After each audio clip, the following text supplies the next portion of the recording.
Hey everybody, and welcome to the Bourbon Battalion. Good to see people jumping in here. A couple minutes late. Was doing something here at the house with a friend. So, welcome. So, Sugar Kitty's in the house. Daniel H. Glad you guys jumped on. So yeah, originally I was gonna not go on tonight because I was like, oh, I won't have enough time to do what I wanted to do. And I was like, well,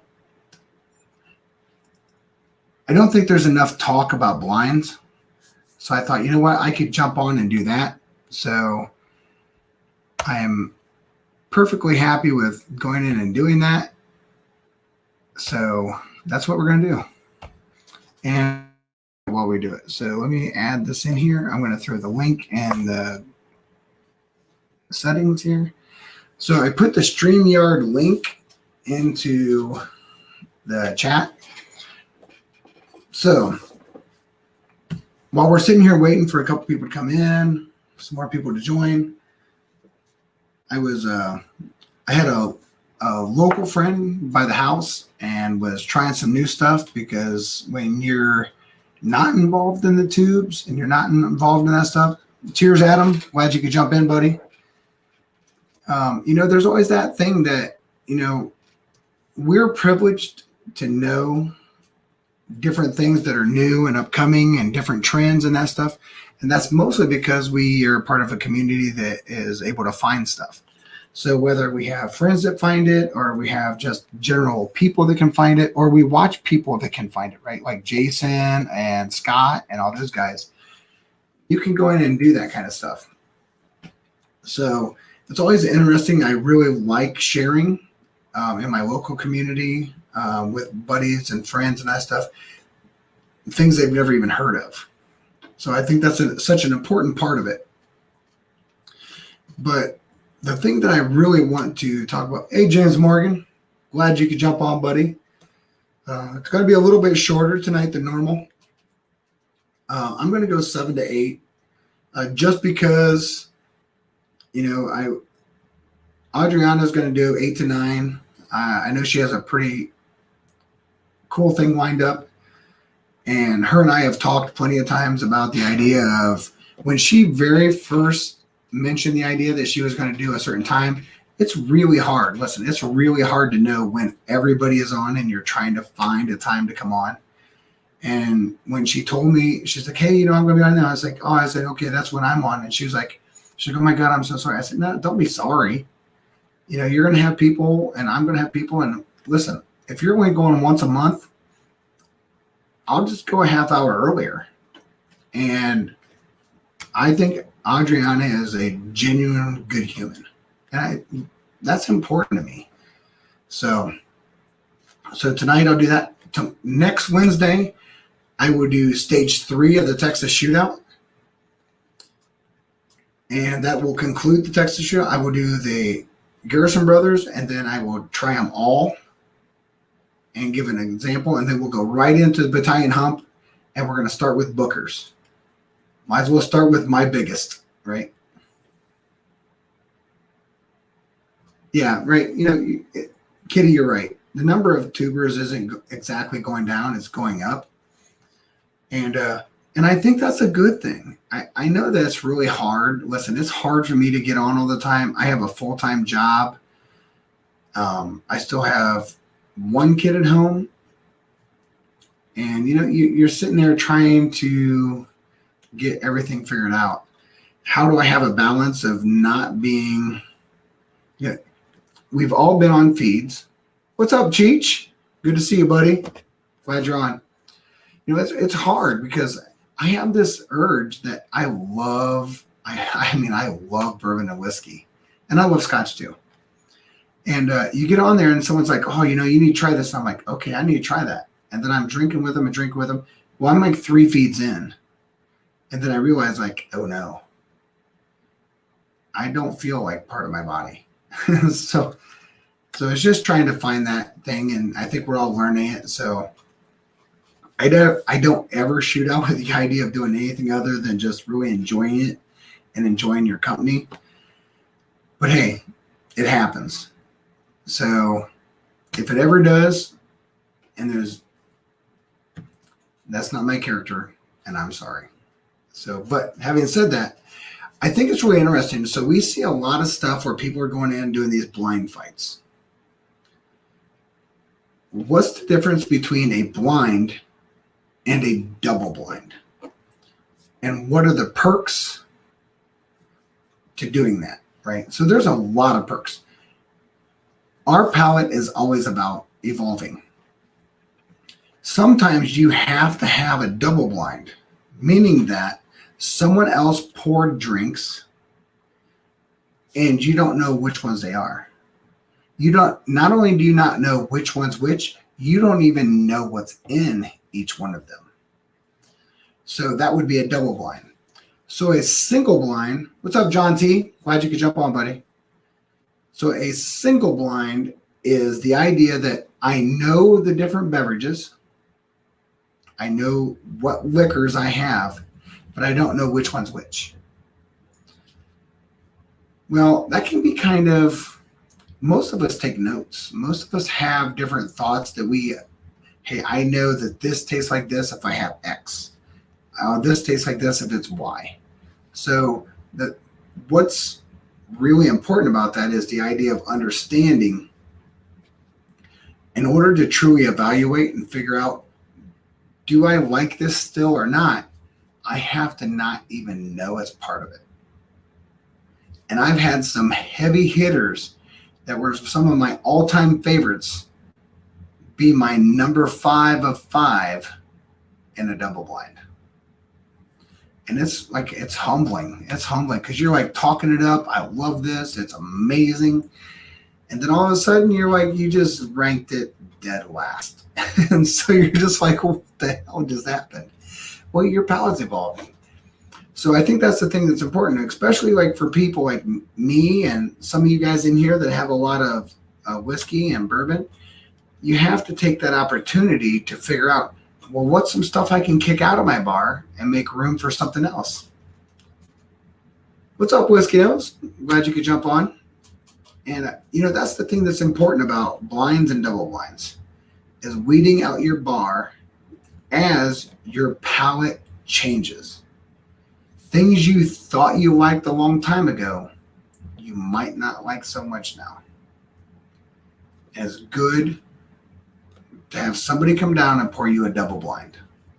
Make it small, but make it be that you can do at least 4 tastes with it. Do you need to know? That's like one of the things that was brought up. I forget what channel it was on. I'll try to think about it, but someone brought it up, and I agree with this completely. I don't ever go with my very first nose.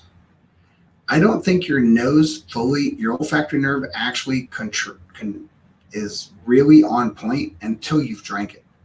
I think you have to have that finish, and that finish has to start coming back up. The aroma and the fragrance has to come back up through the back to your olfactory, the same as it would be in the front.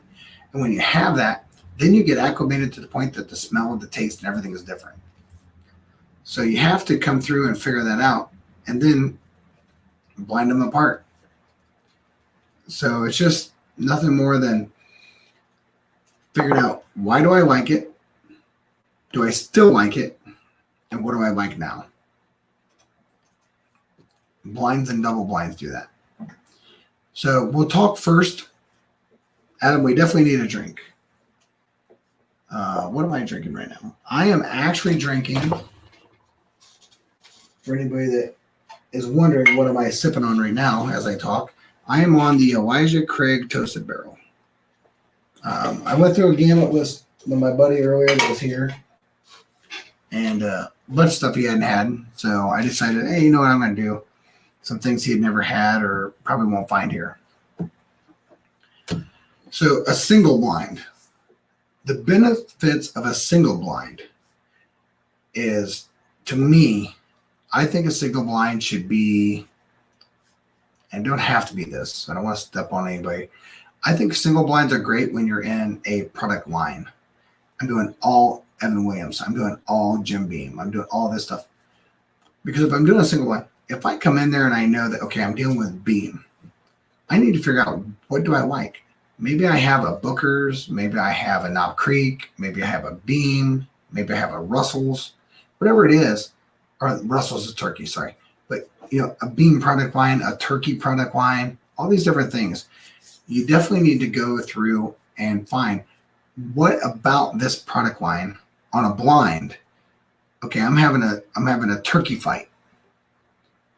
And if I end up liking Rare Breed as my number one, or I end up liking Russell's as my number one, well, there's different profiles there. So I need to figure out, well, what was it I liked? And I think that's the thing that's getting missed a lot of times. A lot of people in the YouTubes, or in the, I guess, all the tubes, whether it be YouTube or, well, there really isn't that many blinds that ever happen in Instagram. But here, there's a lot of them, right? A lot of stuff happens. And what you find is, you're doing it in profiles. You're looking at, like, okay, what do I think the proof is? What do I think the second mash bill is? What do I think the overall product is? And blah, blah, blah, right?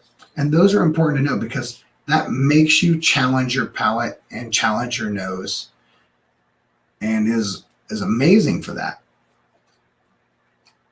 But I think sometimes it gets lost in the idea that it's really hard to do a single blind out of multiple distributors. Even though, like, hey, most people can say, hey, I can pick out a Beam, because a Beam has an oily, nutty note that happens to be on the finish that's kind of waxy. Or they have turkey as a absolute cherry bomb. It comes in here, blah, blah, blah. Eagle Rare, it's a huge grape note. It has this and this. But when you put it up against a Buffalo Trace line, or you put it up into a Wild Turkey line, well, now it's going to make you have to figure out everything else. Because if I'm doing Eagle Rare versus Russell's versus Booker's, pretty sure I could pick those out. There's very significant things that have resonated with me on my personal notes to say, hey, listen, this is X. So you have to challenge yourself. So challenge yourself. If you're doing a single blind, do your single blinds within your product line and challenge yourself with them. Multiple proofs, multiple complexities, multiple viscosities. What is it you like? Do you like a big finish? Do you like a mid-palate explosion? Do you like a soft entry? All that kind of stuff matters. So the one thing I just don't think that was talked about enough, and I really was just going to forego tonight, because I knew I couldn't do like Texas Shootout and that stuff, because there's no way I could do that in an hour. I just couldn't do it. So I was like, no one's talking about that. So I originally planned on just talking about the difference of a single blind and a double blind, and then just open it up to a skull session. Nothing more than a skull session. Anybody that wanted to jump on and just have a community chat and goof around and just drink until Adriana, just pregame Adriana. But understand the significant difference between a single blind and a double blind. A single blind is, the product line, you don't know which one's which. A double blind, you know nothing and you know nothing. I don't know what they are, and I don't know which ones are which. It's absolutely important, especially if you're trying to whittle down your bar. Hey, I've got stuff up here occupying space, that probably could go. Make an infinity bottle out of it, blend it, smoke it, do whatever you want. Don't drain pour it. That's stupid. You paid money for it. So what's yours in here? Marty's in here. John T's in here. Cheech is in here. And I appreciate all you guys. I do. Was just boxing up boxes that are going out. Sample boxes going out. Patreon boxes are going out today. So yeah, so there's a lot of things that's going on out there. Let's see, James Morgan is talking about something. Yeah, something's going away. Getting rid of it in Europe. I probably need to track up a lot 40.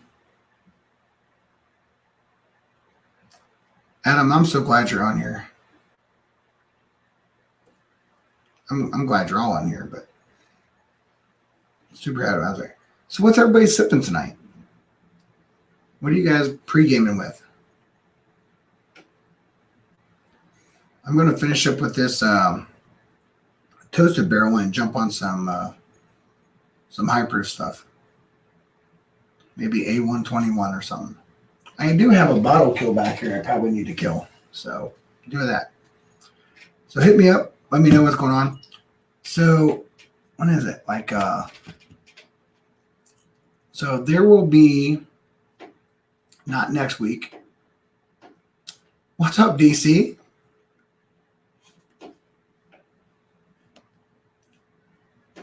Glad you jumped on, DC. Yeah, we were just talking about it's kind of like a weird off night.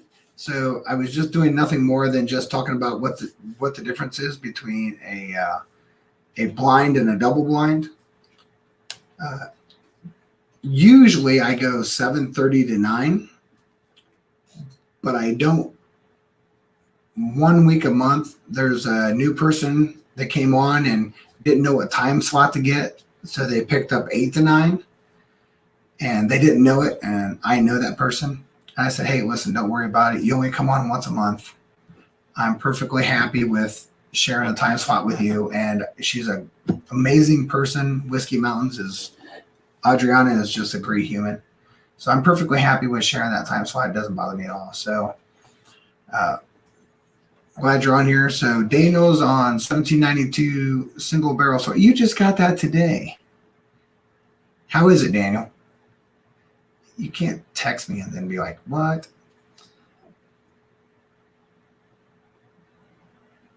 I need to work on that moose picture. Who are you talking about? Kitty, I don't have no moose picture. You're talking about a moose picture. Elijah Craig Small. Adam, I always start with Elijah Craig Small Batch. It is literally the one thing I always keep as my bourbon and my decanter. It's always what I start with.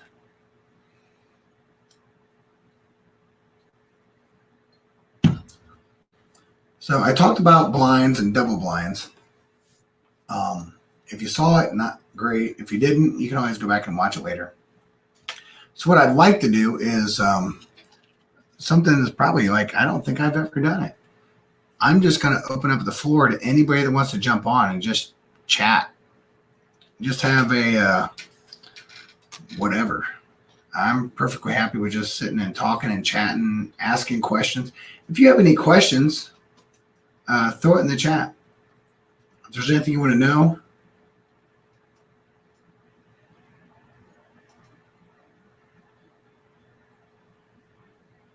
so Daniel hasn't done the foolproof yet, and he's doing the older single barrel store pick to warm up with. Gotcha. Bourbon's blind. Yeah, well, hold on. Do you know what if Nick will join her? You know what, James? I don't know if Nick will join her. I've never seen Nick jump on. He gets into his chats, but I've never seen Nick jump on. I don't know. You know, it's funny. When I very first looked at putting up blinds and double blinds, there was pictures that I thought were awesome, but I thought somewhere along the line someone could find them offensive, so I didn't use them. So,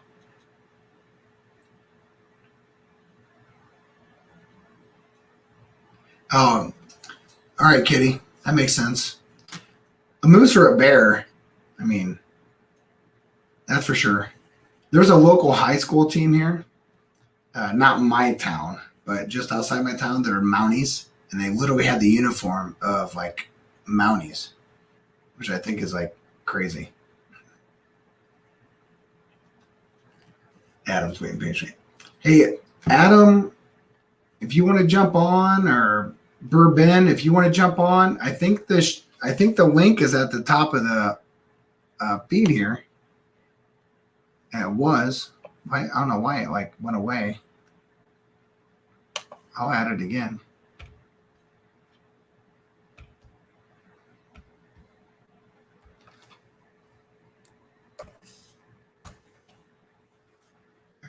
Anybody wants to jump on?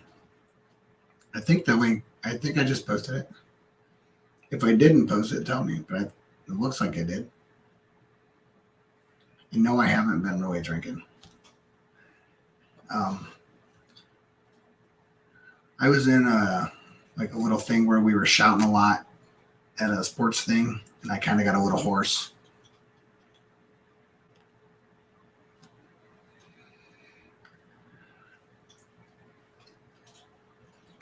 All right, well, I'm going to move from this toasted barrel to,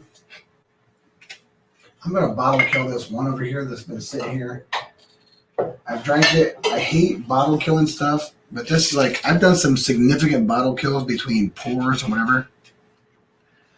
What is your favorite pour of Old Forester whiskey, Old Forester whiskey row line? Honestly, there's two, and they're very different.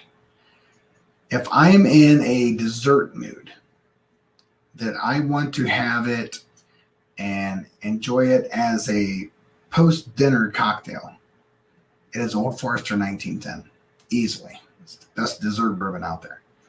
But if I'm like sitting there saying, hey, what's the one that I'm going to pour all day long that never is bad and it always makes me happy, and no matter how many times I have it, it's good? Old Forester 1920. I will take that 115 proof all day long. And if you smoke it with mesquite and applewood, it is like the best barbecue bourbon you've ever had. So I'm going to pour the Elijah Craig small batch, barrel proof, 131 proof, batch C917, and I'm going to bottle kill it because there ain't much left. I also bottle killed my Evan Williams 23 today. So I have to go to Louisville for a whole week, and all 5 days I must go there and replenish it. The Mountie Mouse all day. Started some crazy stuff, Sugar Kitty. So I'm guessing, Adam, you're waiting on a shipment. Oh, that is like some octane. That is like fumes. Give my nose a little bit of time. From what I went to that is like just, wow, that's big. Starting to mellow out.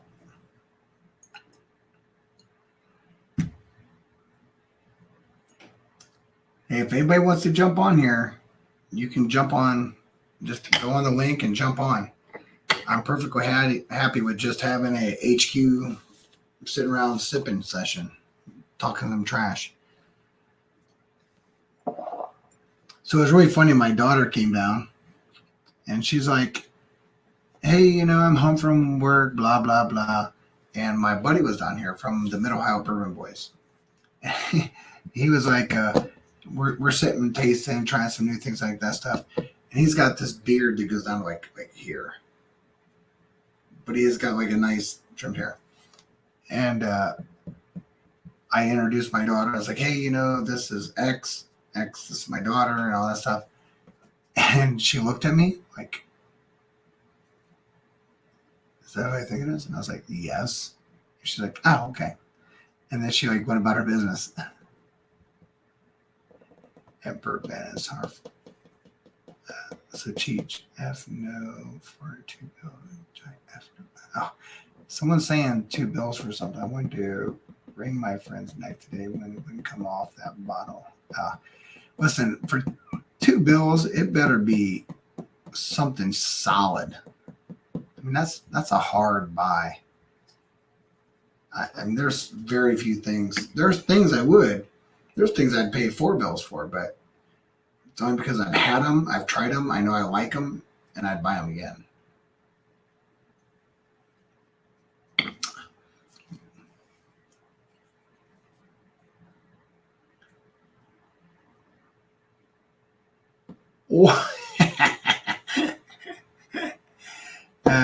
$2 bills for Rock Hill. Yeah, no way. Do I have any new bottles? New. What's the newest thing? I had the Booker's Donahoe. I had the new Booker's. Makers, I had that in California.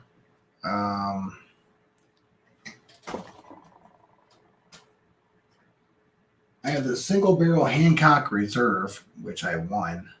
So that's kind of new, but I haven't opened it yet.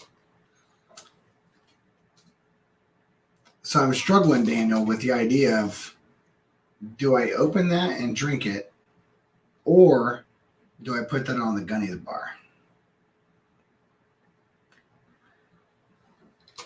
I'm pretty sure I'm going to open it and drink it with him and then put it on his bar, because as a collector, it better fit on his bar, and I'm not a collector. So, but what do I have? Redemption 10-year high rye bourbon is fairly new. I don't think I have anything new since what you know, but you're making my Patreon, so you know most everything. I have plenty of stuff that I haven't cracked. And someone's like, how do you buy something and not crack it? It's really simple. I just don't open it. I have stuff that I want to get rid of. Oh, you know what? I do have something. I won our lottery, and I got the E.H. Taylor single barrel store pick. So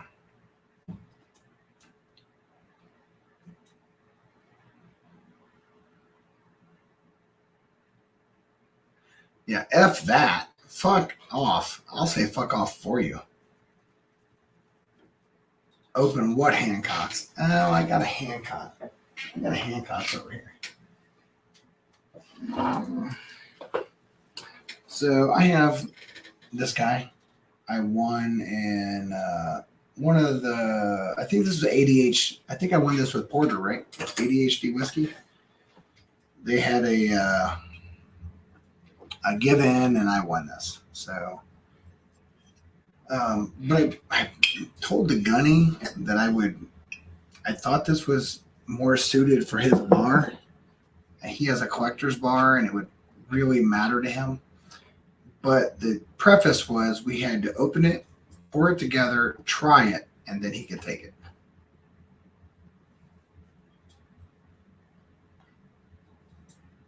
EC18, yeah, I would say what Adam said. 150 and under. I wouldn't go above 150. No way.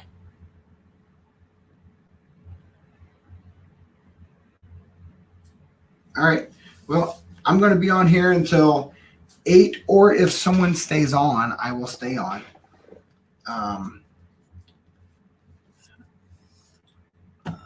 I thought it was really funny when she's like, it's Cinco de Mayo, you know I'm getting on. I was like, I'm pretty sure that Adriana, and I hope she's on here. She's like, oh, it's Cinco de Mayo. I was like, I'm pretty sure she's pretty proud of her Puerto Rican heritage. And so I was like, wait. I'm pretty sure Cinco de Mayo wasn't Puerto Rico, because isn't that American Providence? Because I only have to use a driver's license to go to Puerto Rico. So, but I won't argue. She has her doctorate, and she hikes, and I like hiking, and she likes Knob Creek, and I like Knob Creek. So hey, and she's honestly one of the sweetest people in the world. So, but having said that, if I'm on here and someone wants to jump on and talk and all that stuff, I will stay on as long as anybody wants me to stay on. So upcoming things, right? So I know we talked about it a little bit. Next week is the end of the Texas shootout. where there will be Garrison Brothers taste, and then we'll take top Garrison Brothers versus the Iron Root versus the Balcones and see who wins that. Starting the week after is the Battalion Hump, where we do the long haul, and that long haul is going to be on Bookers. And it's going to be a lot of Bookers. We have 2019, we have 2021. I have all the 2020s. I have some 19s, some 18s, all the way back to 16. I have to look and see what all I have. I don't even know. I'll have to list them. But I know there's a bunch. And I'm like sad when I look at all my little wood box Booker things that I have in the bar area that like are displayed because they are pretty and they say Bookers. I'm like, oh, I wish I had all those guys that throw in here. Sinkhole, am I? Yeah, well, hey. Any reason to drink, I'm not going to be upset with. So I can live with it. I'm just making sure that my drinks from now on are like really small.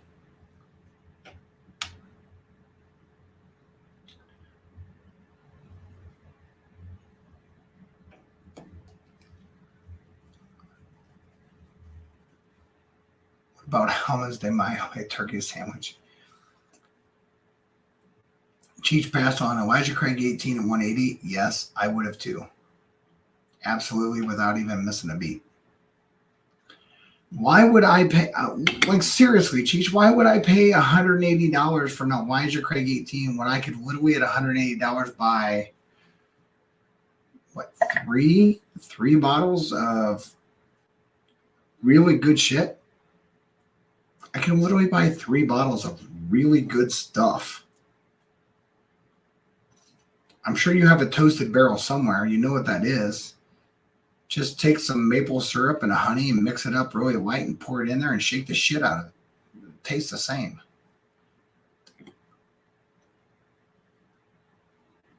Dan, what? The 1792 foolproof picks are hitters. They're always hitters. I don't have the one you have, but I have a different one. Well, I had another one before that, and I drank it all. But I have another one up there.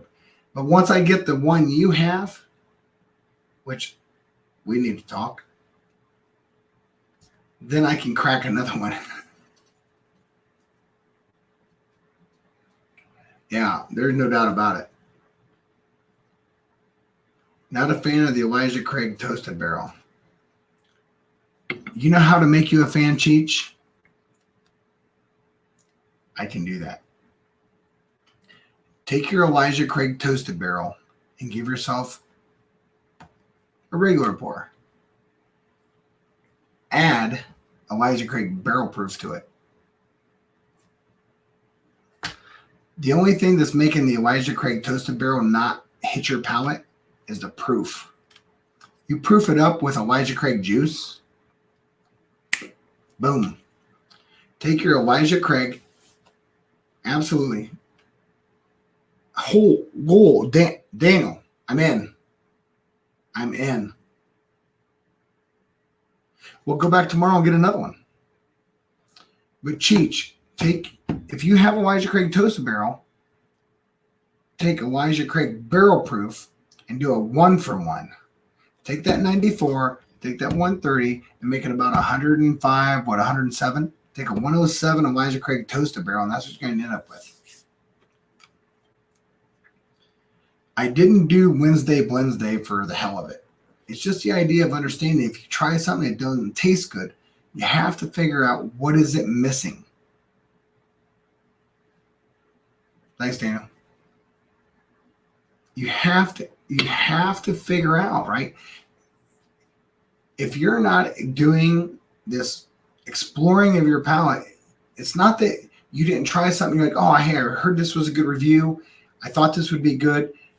I like this about it, but it doesn't do this. Well, what do you have that does that that's in the same profile? So Elijah Craig has a huge grouping.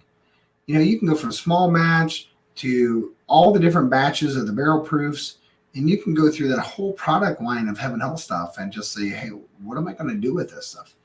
And figure out a way that you can blend something that feels like it's similar profile, but it can amp up what you're missing. So a lot of times when someone's a high proof guy and they're like, hey, I really like high proof, but I really didn't find this to be overly good, it's probably missing a proof point for you. So instead of adding water, add higher proof Elijah Craig to it. And yes, I agree. Don't buy something new if you didn't like it. But if you have it and you're trying to figure out how to drink it, then do it. Right? Cheech, just add Dickel Tabasco to anything. Hey, listen, I put some Dickel on a blend that people picked number one. I'm just saying, maybe Will and Matt from the Crusaders picked it as their top one and asked me to make some.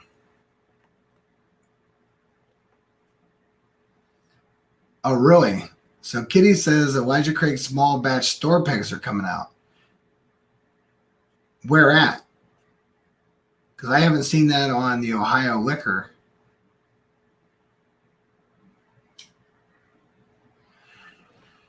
Well, I think that's a great thing. That that's a really good thing. That's why some people, I think the people that are makers people that are on Maker's Mark, appreciate that Maker's Mark, no matter which one it is, don't really deviate too much because they're all about making a fine product and giving it to you instead of like changing age statements and adding long aging statements, and it's just a different world.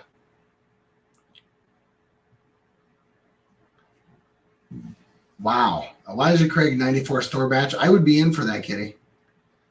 I'd be very interested in that. It is always my number one, very first drink go-to in my bar is Elijah Craig 94. It's always consistent. It's always what it is. You know what you're getting? As much as my palate is advanced, I've never been upset starting off with Elijah Craig 94.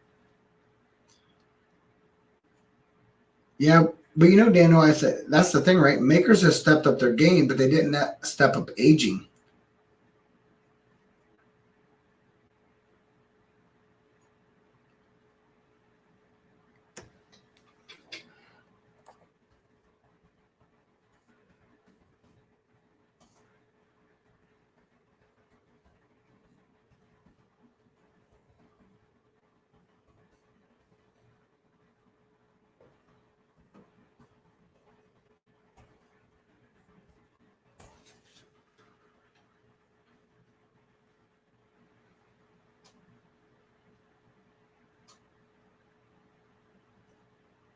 Hey, you know what? You're not wrong, Cheech.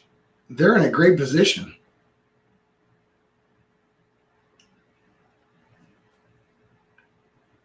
An old maker. I'll tell you right now. If Maker's Mark came out with a 10-year or a 12-year, people would go nuts. Dude, Tito's in the house. Libation Exploration. Yeah, an age-stated Makers, please. I would love to see what Makers could do with something older. Hold on, we got someone coming in here. What's up? I'm liking the shelf, Ben. Yeah, it's getting big. It needs a lot more loading. But I have one whole section now that's all outbound. There, I was sitting there boxing up today, and my buddy said he was going to stop by, and I was like, "Oh my god, I have a monstrosity in the HQ. I gotta." Oh yeah. I had 6 boxes I was in the process of making, and I was just like, "Holy smokes! There's no way." I gotta get some single bottle boxes. I have good ones for doubles and triples, but I need some singles. Oh yeah. Can't you get that from the U.S. Postal Service? I can when I want to use them. I generally try not to. Well, you don't have to use USPS if you go through UPS. You can take United States Postal Service boxes to UPS as long as you're not insuring them, Right. they'll box it. I just don't like anything that might bring attention to my packages.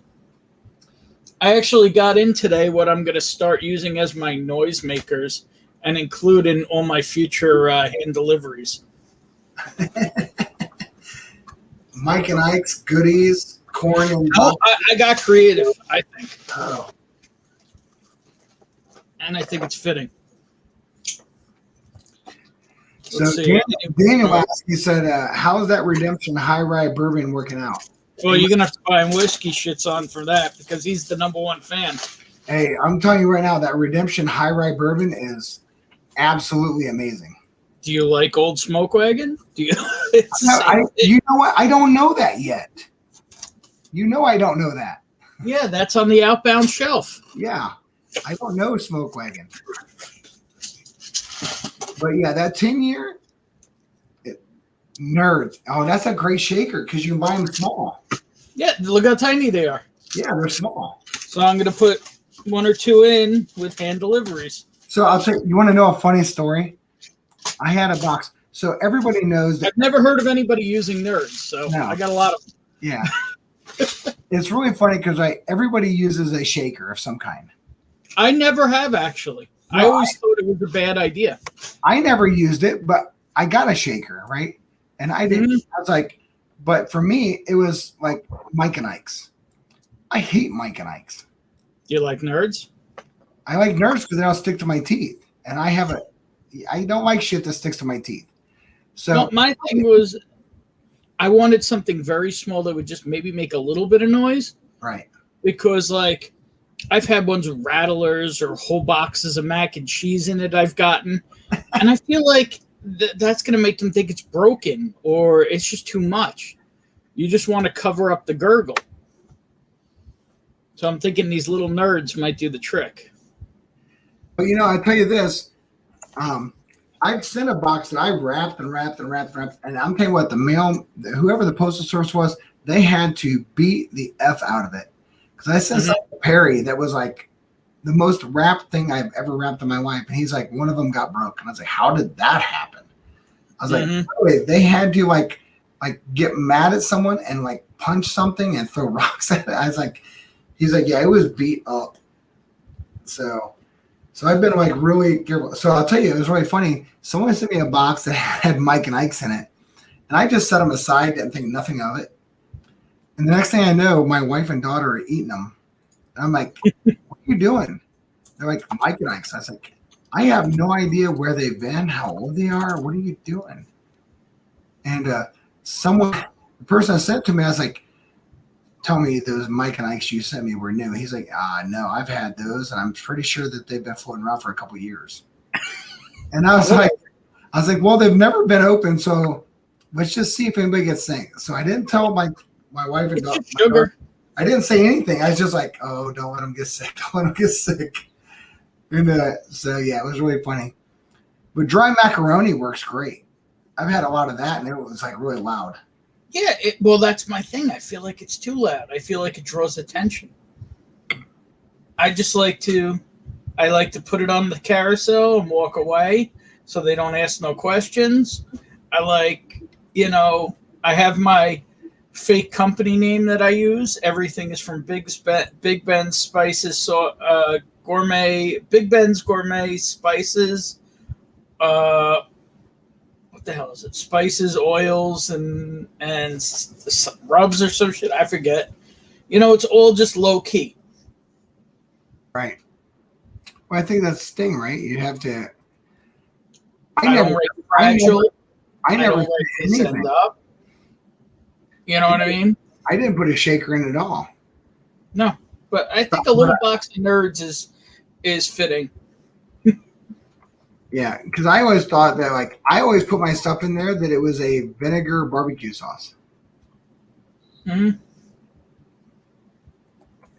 But meanwhile, I have 2 hand deliveries that are MIA at the moment. Oh. Both of them to Salt Lake, to Utah. Sugar Kitty said, eat M&Ms and keep our town alive.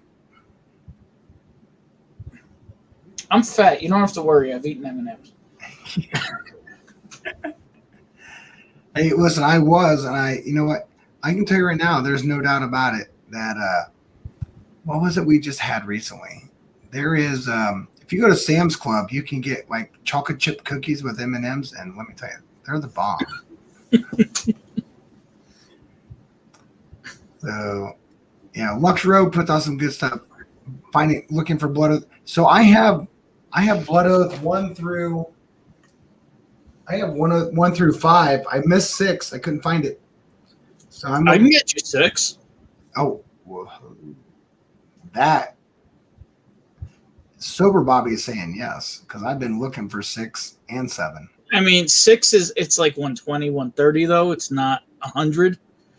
So yeah, so we'll talk. I know how to get hold of you. Mr. Sir Lord Shane Long is in the house. There's a schlong in the house. He's feeling like shit tonight, but I would assume if he gets to the point of singing and at least playing sweet music, it will make him and everybody feel better. Will Hendo's in the house. So let's see. Shane's feeling like crap. Are you feeling like shit or are you feeling like a schlong? Hackenstown, New Jersey. Thanks you, Bourbon. Oh, Sugar Kitty. She was the best. Hendo, I am ready to go down. You think Sugar Kitty's a girl, huh? Did I say she, he, whatever? Yeah, you did. Oh, well, I just said, well, I didn't mean to. I think when I think of someone that says kitty, I instantly think of like. Well, supposedly. My daughters say kitty, but my son says cat. Right. So supposedly, as per Sugar Kitty in the past, Sugar Kitty is, I believe, I might have this backwards. Sugar Kitty could correct me. That the Sugar Kitty is female, but the owner, but Sugar Kitty's human is male. However, we never know which one we're actually talking to. Well, Sugar Kitty said you should say she. No, Sugar Kitty said you said she. Oh, well, hey. Well, I will say kitty, and that's just. I said maybe Sugar Kitty's got parts for all to enjoy. Hey, you know what? So, like, you know, I have issues though. What can I say? But hey, you know, I really could care less. Sugar Kitty is female, but that's a cat. The human is male. Bourbon is 1,000 correct. There we go. Awesome.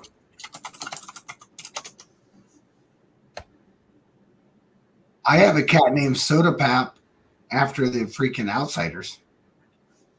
I don't know how Soda Pop was. My cat named Soda Pop. I think a Soda Pop named from the Outsiders. Okay, that was Ralph. That was like what? Soda was like Ralph Macchio, I think. He was a little bitty itty bitty teeny scrawny thing. The cat I have in the house named Soda Pop is a Maine Coon.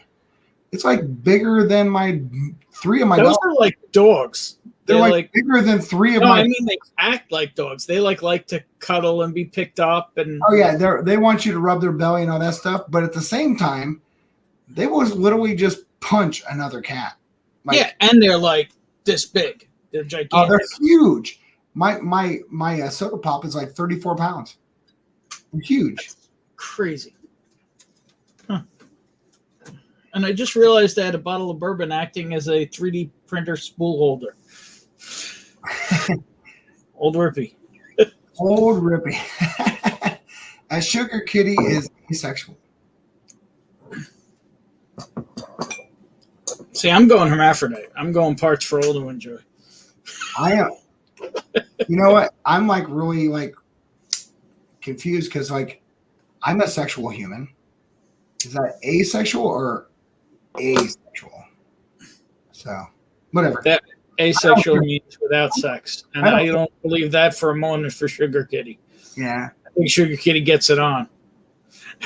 It was absolutely Yeah, so Hendo. So dude, catch me. So you know what, Hendo. So I did you catch the feed where Trev was like, "Hey, you ready to do this thing with Hendo? Because Army Marine Corps." And I'm like, "Yeah."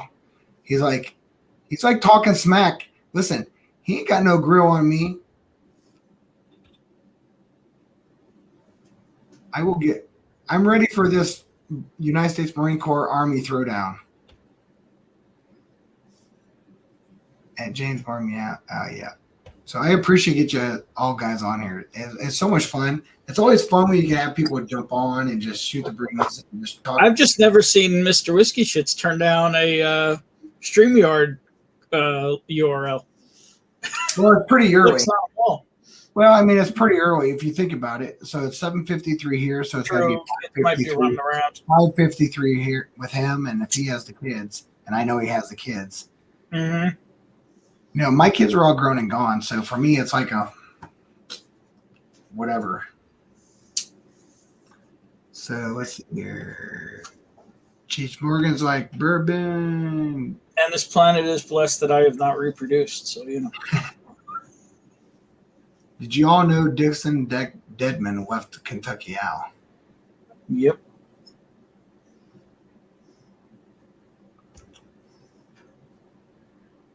Yeah, me too, DC. Me too. That's a contest? So Hendo is doing well. It's not in the military, but the Army guys have to try to figure out. The Army has to figure out how they can contend somewhere else because usually it's just they're like doing Army things, and we're doing not Army things. So I won't get into that. I will talk grill all day long to a fellow Army guy, but I won't talk shit about an Army guy without him being here for me to talk shit to. If that makes any sense, probably not. I don't know what the Lord is thanking me for, but okay. For being in His presence, because every Lord needs to have a bourbon around. Believe me, not every Lord needs to have a bourbon around. Well, they need to. They need to be humbled. About 2 weeks ago, I'm in London. So 2 weeks ago, were you in London? About 2 weeks ago, was there someone you know London? That's confusing. Not procreating. Shane, it sucks that you're sick. I can't. You've never been on a live of mine. Now, we've been on some lives and messages, and I'm pretty sure I've drunk messaged you and talked. That all happens. But it's real. Don't. Well, Adam, jump the hell on here. It's like almost 6 o'clock. Put the kids to bed. So I need to go. You know what? I'm gonna. I will admit I am curious to see a Puerto Rican Cinco de Mayo Mexican stream. Well, you know what? That was the first thing I thought in my mind. She was like, "Oh, you know, I'm going on Cinco de Mayo." I was like, "Wait a second, Cinco de Mayo? That's not Puerto Rican."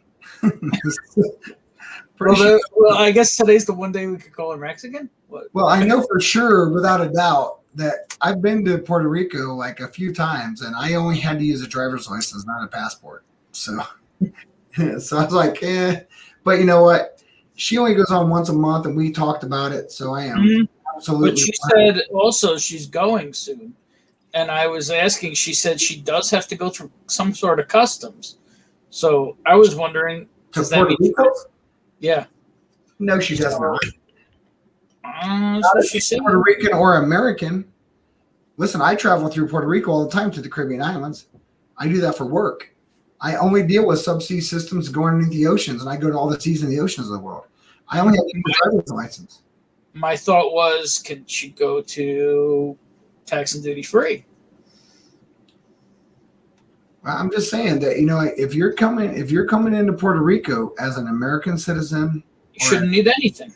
Or Puerto Rican, I only had to show my driver's license. I did not have to have a passport when I went to St. Croix and I went through Puerto Rico. I did not have to have a passport. And I've done that like multiple years. I was just wondering if she can go to tax and duty free. The only thing that matters. That's the only reason I want to travel internationally right now. Well, what the thing is that you know what, you can just buy everything duty free, and then no one ever, just as long as you don't have a certain amount of money to claim, they don't even care when you come through. If you're honest, I can tell you. Listen, you want to have a 101 breakdown of how to bring back alcohol duty free internationally? I'm your dude. I do that shit on lock. I've done it for 11 years. It's real simple. Well, he knows about it. DC, the wrench knows. Trev knows. He knows that we are going to do a live feed where it's the wrench, the battalion wrench, and it's USMC versus whatever. Hendo's in charge of that flight, and he knows it. So it's a known thing. He actually said it on one of his last feed.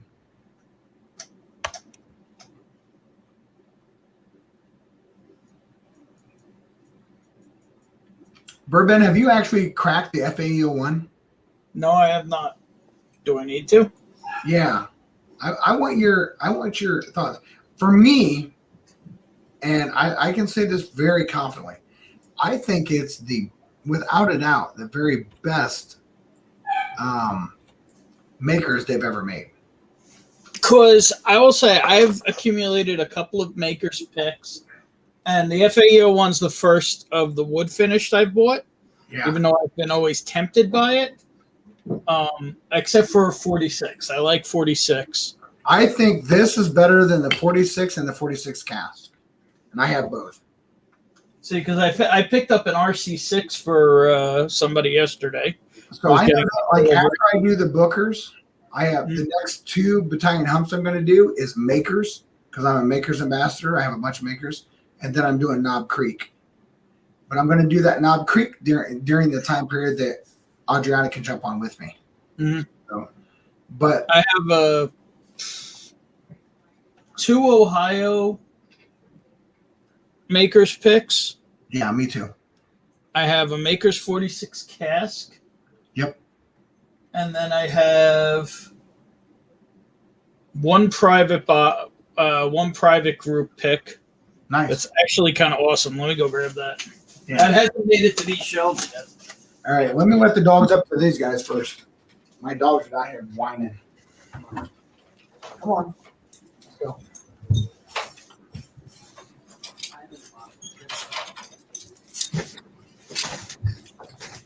They need to go out.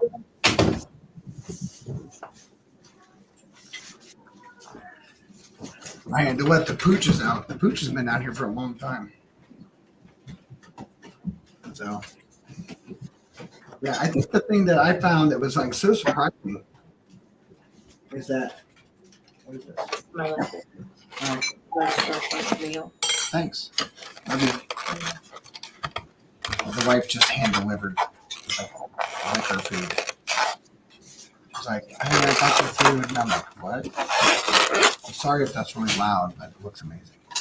Whenever I go to my other shelves, I got to bring multiple bottles back for transplant. A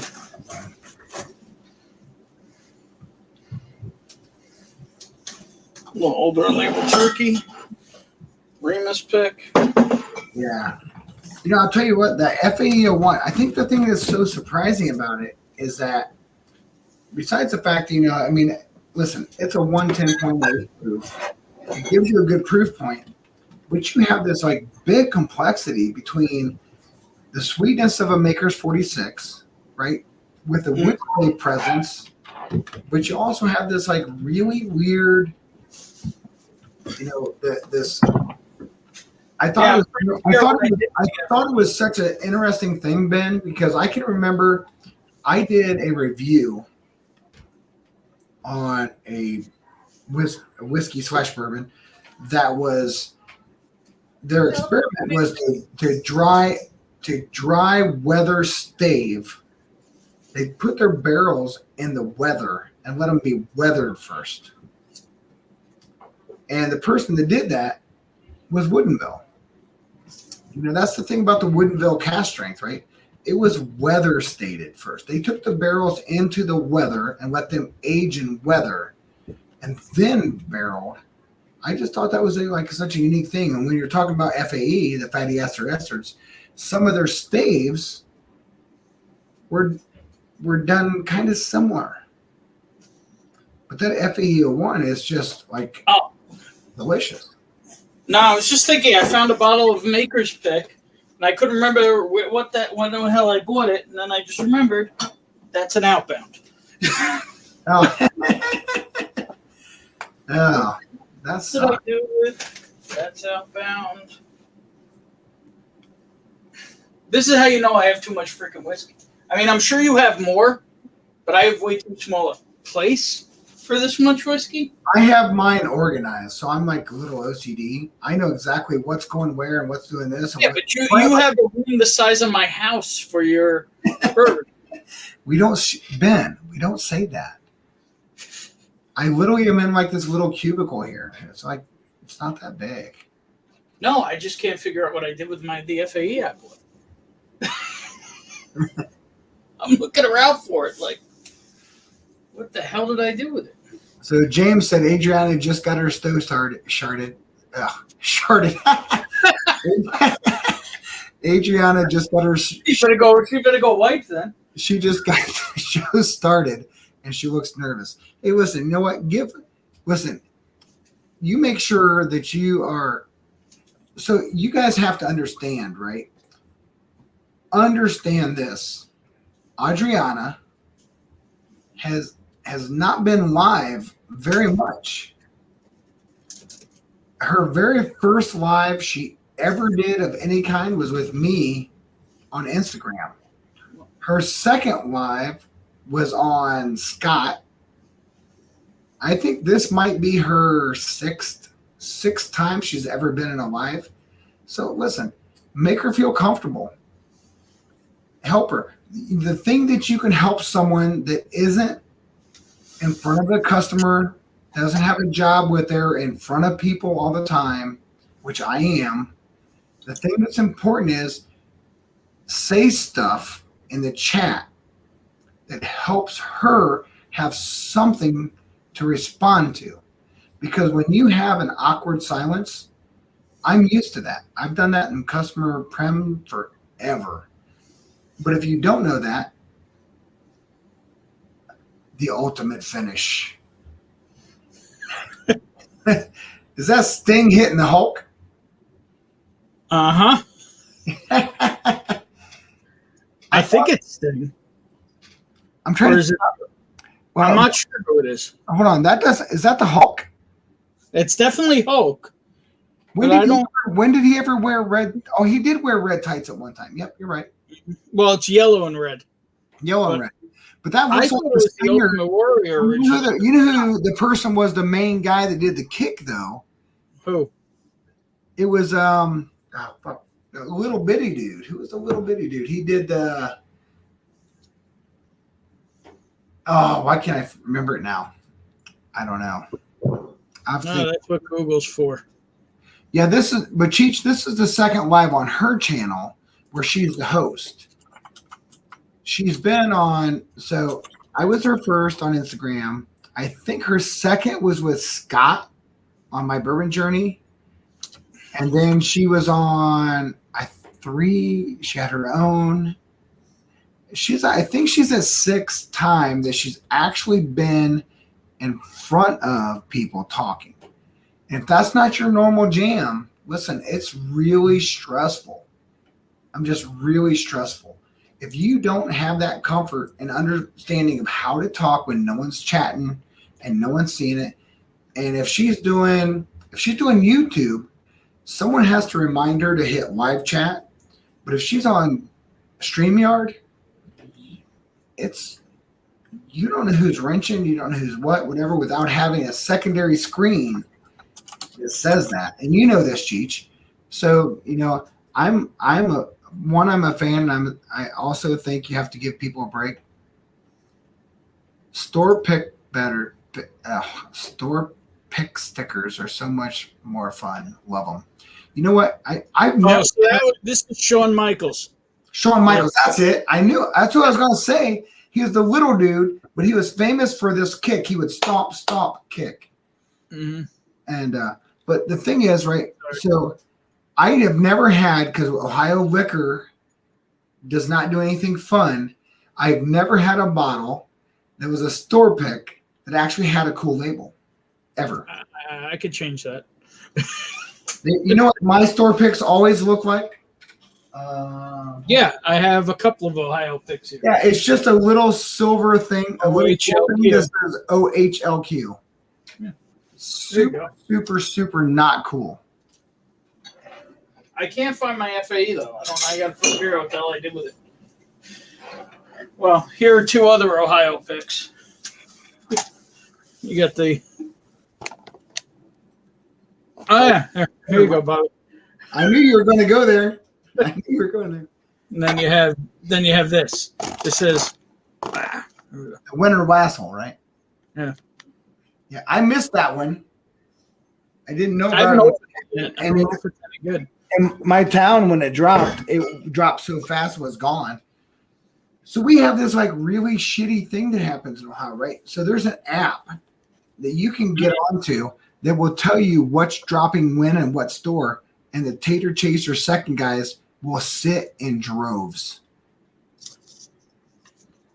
And if you're not there, you can't beat them. I've seen guys wait from 9 to 2 for a bottle to drop.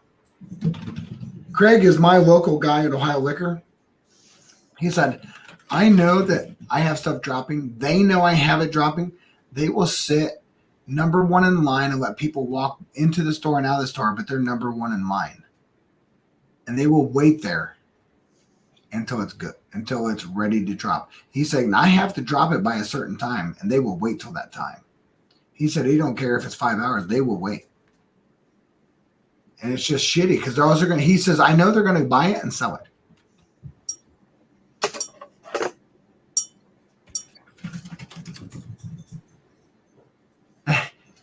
But Hendo, you got to tell him I'm talking shit. He's a fucking Army puke. The other day he was all pumped up saying I could do Army PT. Yeah, what 10 push-ups and run like half a mile? F off.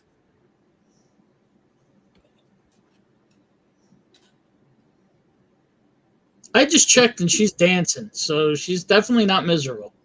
Well, she's probably somewhere along the lines that got on too. So she got a little of this going on. Nobody wants to see me do this. But Cheech, there's no doubt about it. If you're not comfortable with talking alone, it's hard. Now I can tell you now I can go 24 hours with one person. I'm pretty sure I went 7.5 hours with Ken, and I could go 24 hours with nobody. Ken's scheduled is 24-hour. Did he? Yep, next weekend, the 15th. Oh. For World Whiskey Day or whatever. That's the 24-hour stream. I enjoy Chase Hunt. I won't camp out for. Yeah, you know what? But I don't listen. I've never been at any store unopened. I won't do it.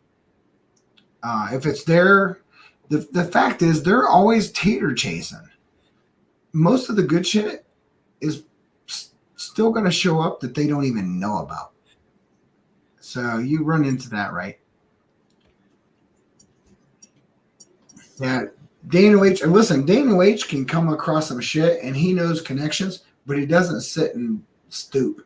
He's not camping out. I would say that Dana H. and Bourbon are, like, for me, you are the two guys that have like cool connections to be able to get shit, but totally different connections to get shit. I don't have a lot of connections. I mean, I have the stuff you can find is not the stuff I could find, not the stuff of someone I know. I just hunt a lot. But I'm in the Northeast. It's very different up here. Right. Well, he's in Texas, Louisiana border. He's right on the Louisiana-Texas border. Mm-hmm. So he can find some crazy weird. Mm-hmm. And between him and his buddy Zach, they're beyond the fact that they're amazingly good humans, right? Just like you. I value people. I ain't no good human. You're wrong. You're wrong, Ben. Because you know what? I have been number one at my job for 11 years. Number one from the day I came in to my first review to the day I'm still there. And I do international training for I only speak English and I do it on every continent. And the thing is that when you dialogue with someone, you communicate with someone and all that stuff, you see certain things. If you're a person that understands people, it doesn't matter that if I'm a dick or not is irrelevant to the idea of do I understand people, right? There's a softness in their talk. There's a softness in their eyes. There's a softness. I don't know how. I couldn't explain it. It sounds weird, but I can communicate with people in person. I can sit there. I can answer the question that they're afraid to ask because I see they have a question, but they don't feel comfortable enough to ask it. And I've literally been on break with someone. I was like, okay, let's go to break. And I'll walk over to them. I was like, hey, did you have a question about this? Because I'm pretty sure you did. And they're like, well, yeah, how'd you know? I was like, well, I could tell you did. He's like, how? I was like, I just could tell. Mm-hmm. You know, and I truly, I swear to all of you guys, I love people. It's my favorite thing in the world. I love anybody that can be just be you, be honest, be who you are. I don't really care about any other intangibles or variables. If you think that someone either likes you or don't like you, listen, just be nice. Just be nice. People of the world are nice.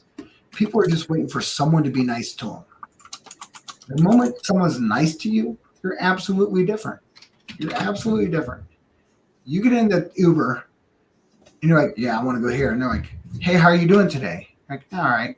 It's like, well, I'm glad you got in the Uber. Thanks for choosing me and all that stuff. It changes you. Mm-hmm.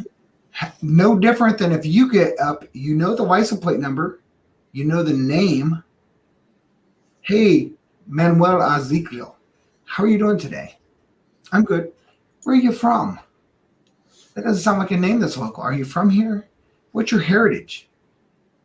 And just strike it. You know what? Barriers. I always refer to it as a single thing, right? Most of us, especially at our age, we saw the old cartoons at Christmas time, right? The Winter Warlock. We know that Santa Claus is coming to town. He goes to the Winter Warlock, right? And he gives him a toy. Have you seen this? You know what I'm talking about, Ben. Yes, you do. The old Rankin Bass cartoons of Christmas. Jew. Well, you I see a lot of Christmas cartoons. I just watching them. Drawing a total blank. I've seen plenty of them. So I will say this, right? So Santa Claus is coming to town. Doesn't matter. Mm-hmm. Is this claymation or is this old school it's claymation. I'm sure I've seen it. It just probably didn't. It's old school Rankin Bass, right? So it's like when we were kids, but it still plays every year because they're classics. No one ever gets rid of it. So Shits wants the link, dude. What's that? I said Shits wants the link. Oh, I can give you the link. Hold on. Sorry to interrupt. No, don't. So anyway. But what it is the Winter Warlock is this really mean, horrible person. Okay. A lot of spells, but was never treated nice. So Santa Claus gets caught up in Weeping Willow. It's a tree that he controls to catch people. And he says, let him go. And the Winter Warlock is like, well, don't you play no games with me. And he gives him a choo-choo train. And the Winter Warlock, it wasn't really that he gave him a choo-choo train. It's the idea that he gave him something. For someone that no one liked. He gave him something. And his he was really icy looking. It melts. And he loses his evil power. Listen, that happens in real life. I've done it. I swear I've done this on multiple. I've literally been a fat man. I'm not now. Not near as fat as I was. I was 364 pounds and a 46 waist. And I screamed, really big, fat cheeseburger eating, steak fucking eating American dude that couldn't speak any other language in Pakistan. And everybody was nice to me because I was nice. And when you have the opportunity to just be nice, it's irrelevant of everything else. Just be a good human. And man, I'll tell you what, life is so enjoyable when you see someone smile. I can tell you this, Ben. I was in Stockholm, Sweden. I had an Uber driver, and when he picked me up, I called him by name. And he was a Jehovah's Witness from Hungary, living in Stockholm, Sweden. Really weird. That's like a bizarre connection. And then he straight up asked me, because he probably ran into like a negative thing.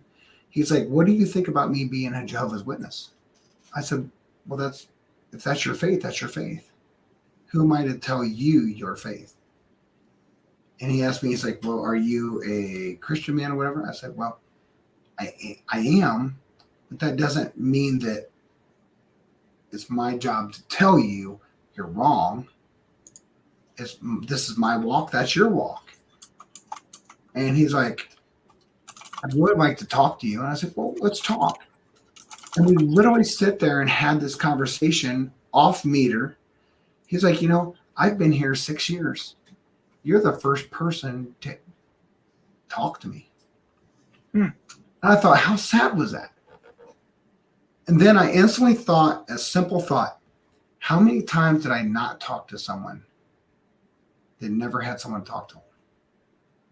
So I have personally vowed that I will never, ever not talk to someone before. I just won't do it. No matter how uncomfortable I am, I will always talk. What's up, Adam? What's up, boys? Just chilling. Can only see half of Bourbon now. Yeah, well, it's the better half. It's debatable. Unless you like his left side. Yeah. Yeah. But I think that's the thing, right? When you are generally just take the opportunity to be nice, it's just spectacular. I mean, that's the favorite part I love about this. So Ben Demon Hunter's in the house, and you guys know Ben? Yeah. Yes. Ben in the chats all the time. Yeah. You know what, Ben? That's not absolutely like weird that you said, "Hey, the way my wife has always been to Ben like and been nice." If you know where Ben's from, Ben is a incredibly good dude. Yeah, the chat was just speaking of his friend isn't.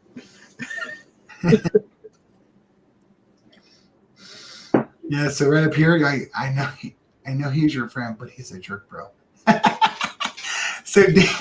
So Daniel is really good friends with him, so that's really funny. By the way, what's that? Daniel is the man. Hey, Daniel is a unbelievable good human. For sure.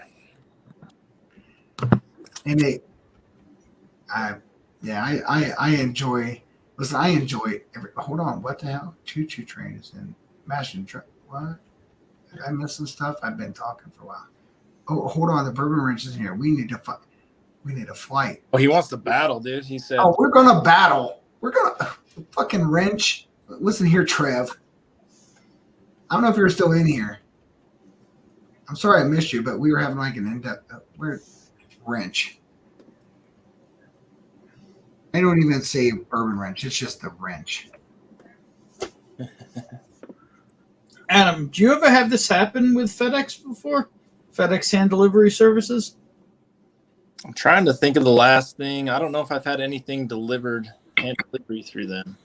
Because it came to Salt Lake and it says last night it left Salt Lake. Yeah. And Montreal, it says exactly the same thing. It left the North Salt Lake hub at like 8 p.m. So I was waiting to see if it was going to be at like a central hub, like a Salt Lake hub, and it never arrived anywhere. I don't know what, dude. I'm waiting for a knock on the door or something. Oh, dude. Did you see this common Australian? That is awesome. I have a feeling you're not getting it. You know what? Apparently that's not true if you're from Montreal. Well, that's what's going on right now, right? Some funny stuff going on. Killing French Canada sucks. What?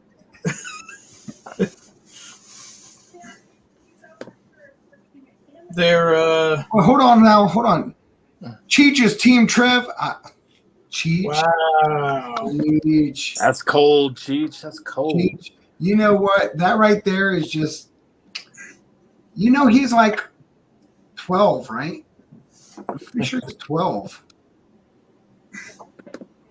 He's 12 to my 30. I'm pretty sure. I love Trev. Don't get me wrong. I love him. He's a brother.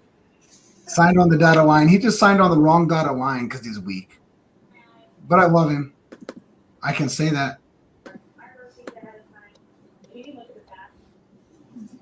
I live in Florida. The Canadians just left finally. Well, I'm pretty sure they realized that they needed to go away from Florida. Even though I may retire there. I won't tell you where, though. Ben Demon Hunter. That's right. You know what? Listen, right.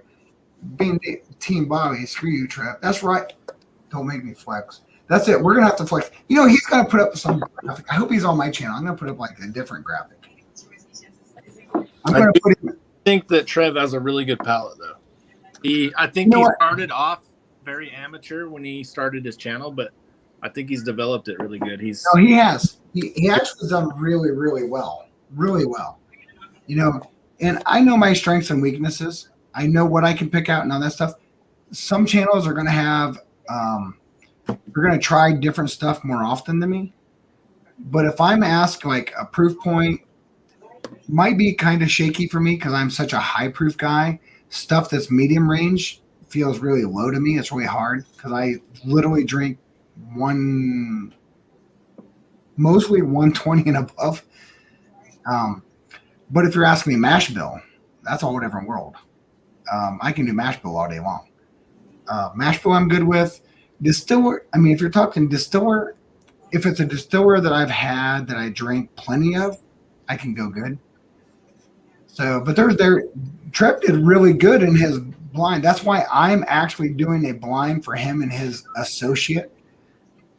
Because I think that, that's the whole idea. The preface of tonight was the idea of not doing a blind, but doing a double blind.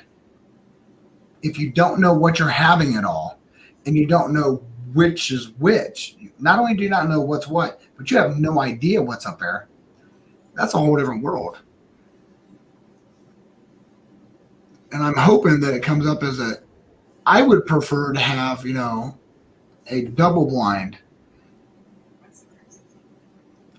I'm a blind picking Trev. I would always pick Trev because Trev actually gets to taste everything that none of us taste on a regular basis.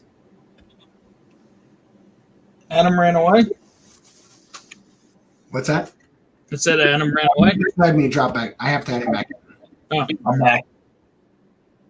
Here. Now let's do this. Let's have a stream inside of the stream. What? Why is it doing that? There we go. There we go. Now we have a stream inside the stream.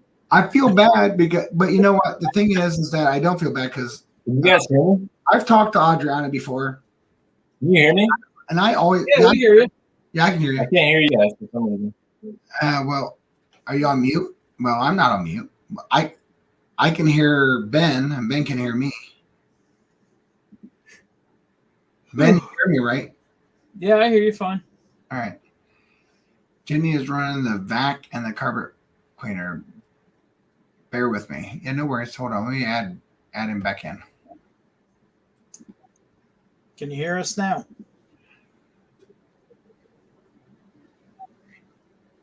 Adam's ugly. Just Daniel H. Trev kills the humor game like ADHD. No, he doesn't. I love Trev, man. He's oh man, he reminds me of every private first class I've ever met.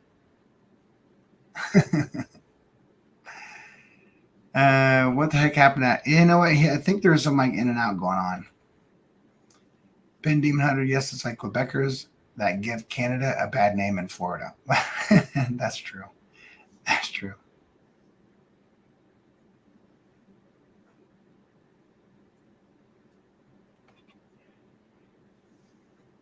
Western Canadians usually go to Arizona, California, and Las Vegas. Yeah, because everybody out there is old and don't give a shit. They don't care. So Right. you on that Maker's pick? Are you having that Maker's pick, Ben? No, I want to know what the hell I did with the FAE 01. What are you drinking now? Absolutely nothing. Dude, you have the FAE 01? It's here somewhere. It's my place is still upside down. It's so good. Shelf. Let's drink something together that we have that you can find readily available there. I mean, I've got this pick right here. I've got. Let's do that. I'll move to that. I can go to Antique and go pull that out. Go to the OHLQ Smooth Ambler. That's a good drink. Yeah. That's my favorite Smooth Ambler they've made that I've had. I mean, I've had a few, but I like this one a lot. That's why that's so far down. Christ. I have one that's fantastic from Jersey. Yeah. It's actually almost red colored, and they tatered it, calling it the Hunt for Red Ambler Oh, really? That's funny. with a Hunt for Red October tater. So I'm on. Is yours the same as mine? What's the barrel number? 24,160. No, I have 24,179. Mine's way young. Wait. I do have a second bottle though. Let me see if the other one is. I never looked at the barrel numbers. These are both barrel 179, so it's not the same. This is 116.2. This is 118.4. And mine's 5 years aged. Yep, 5 also. All right. Let's do this. America.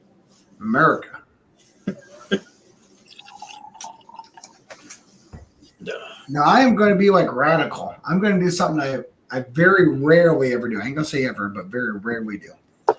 I'm going to step aside a second and not pull out a bottle. And I'm going to jump around the corner real quick and I'll be right back. So It's gonna go pig. just tell them what we're drinking.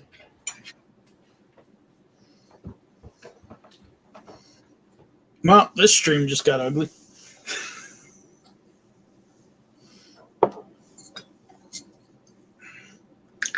I have to know what's the story with the Pelican. The Pelican is a decanter. It's that I have not decanted yet. It's still full. That is actually my first birth year decanter that I got my hands on.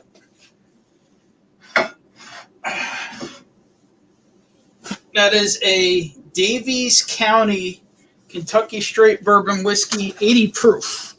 It's a 60th National Convention of the American Legion decanter.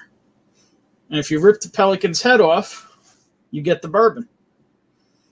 It's a Kentucky Straight Bourbon Whiskey, 80 proof. So, yeah, 1978. So this is as old as I am, 42 years old. As is the whiskey. Well, the whiskey inside's actually older because it had to have been aged at least a couple of years. So there you go.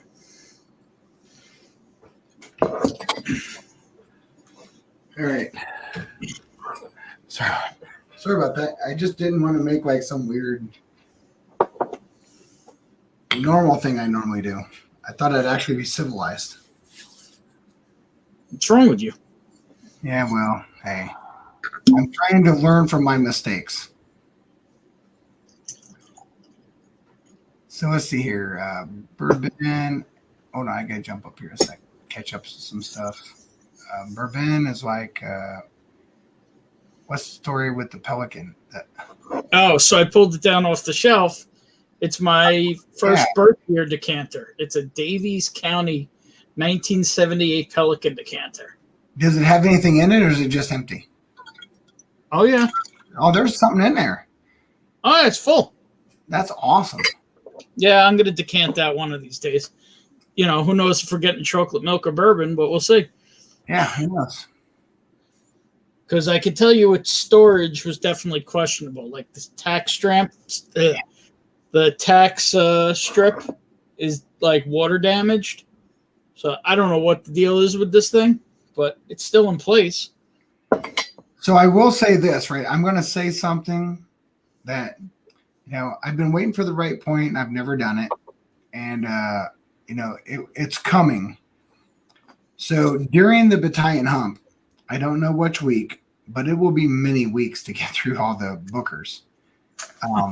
Somewhere during that, I will start doing some giveaways for chats. And so the Gunny's in on this.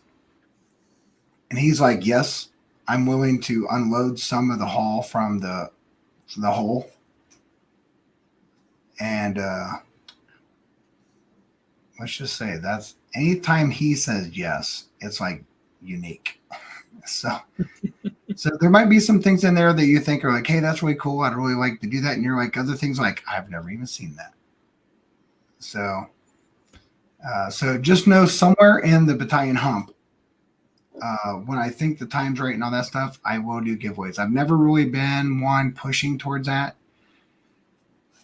And the reason why I really like the idea of having Patreons, the thing that's really good about the Patreons is, yes, there's money, but that is not my number one. The people that are my Patreon understand I like one-on-one time. I like special things. I like doing smoke and joke sessions one-on-one at the fire pit. I like sitting down at the HQ doing those. I like individual time of just, and I've had plenty of people that jumped on as a Patreon and said, hey, can I invite friends on here? And I was like, absolutely. And have a big blow up. And we're just talking about how do we pair cigars? What do you like bourbon? What do you think of when you're blending? Just like silly stuff. That stuff means the most to me. Most of my stuff that actually contributes to my page, or actually Bourbon Battalion as a whole, is tastings. I do a lot of tastings. Some corporate, some personals. I have people that are that. I actually will have my LLC for the Bourbon Battalion next week, or within the month. Let's just say within the month. Because there's a big thing where I'm at where there's no bourbon whiskey tasting experience. And so I'm opening up a whiskey tasting experience. And just helping people to understand it's not what you like, but why do you like it, so you can make an educated assumption when you go to the store to buy something. And then there's an advanced one that goes into premiums and stuff like that. So, but I love this. Ben, I love this. Like this right here is my jam. If I could talk on the phone, if I could get people to answer every time I called, no one would have a job. They'd just be fired. They would be fired. I could literally talk all day. And I do have a full-time job, but I'm a guy that don't really need sleep. Dana H. New Orleans. I was going to say it looks like the Louisiana Pelicans. Super cool. Is there a difference between different pelicans? That makes me confused. I've seen pelicans. I was just in Florida and Carolinas. Bourbon. Hold on. Bourbon. You are old by far. Well, that's my birth year decanter, so everybody knows how old I am now. Man. So, I'm older than that. Hold on. Ben's like, Gunny is your older brother, right? Yes. I'm older than Ben. The Gunny is older than me by 12 years. Oh, so he's a senior citizen. He's got a Buckeye. He's got a golden Buckeye card and all that kind of stuff. So, yeah, probably. What is a golden Buckeye card? Yeah, we live in Ohio. It's called the golden Buckeye card. Is that like the AARP card? Well, ARP is at 50. So, my wife has that. Oh, okay. Or as they call it in Canada, gray power. So Daniel said at Bourbontown, is your brother ever going to join you on screen? I don't know. Maybe on Patreon, if he knows it's just a couple people, he would. He might. I could get him to do it on Patreon. He will never do it on a live feed. Not a chance. He'll be in the background over there and talk. He will not. No way. He's camera shy. No, he's just. You know what? He just. I don't know. I'm a. I mean, you can see how ugly I am, and I'm on screen. So But it has nothing to do with that. Listen, he looks like me, just 12 years older. And we both looked very similar when I was bigger. I lost a lot of weight. He lost weight. I just lost more, and I'm taller. I'm significantly taller than my brother. So, and been doing the blow up was Texas whiskey barrels. Okay, gotcha. Yes, Bobby, there are different pelicans also. You know what? I'm from Ohio. We don't even have a pelican. Not that I know of. Louisiana is a brown one. Yeah. Cheech, I'm pretty sure I have you too. I think Scott is the only person that I can think of off the top of my head from my bourbon journey that's like. Well, Dan Shook's like 80. Well, I'm saying the people that have a channel that I like talk to. I know the Scott. I think Scott might have me. Yeah, Golden Buck. Yeah, that's what I tell the Gunny all the time. I tell him he's like old.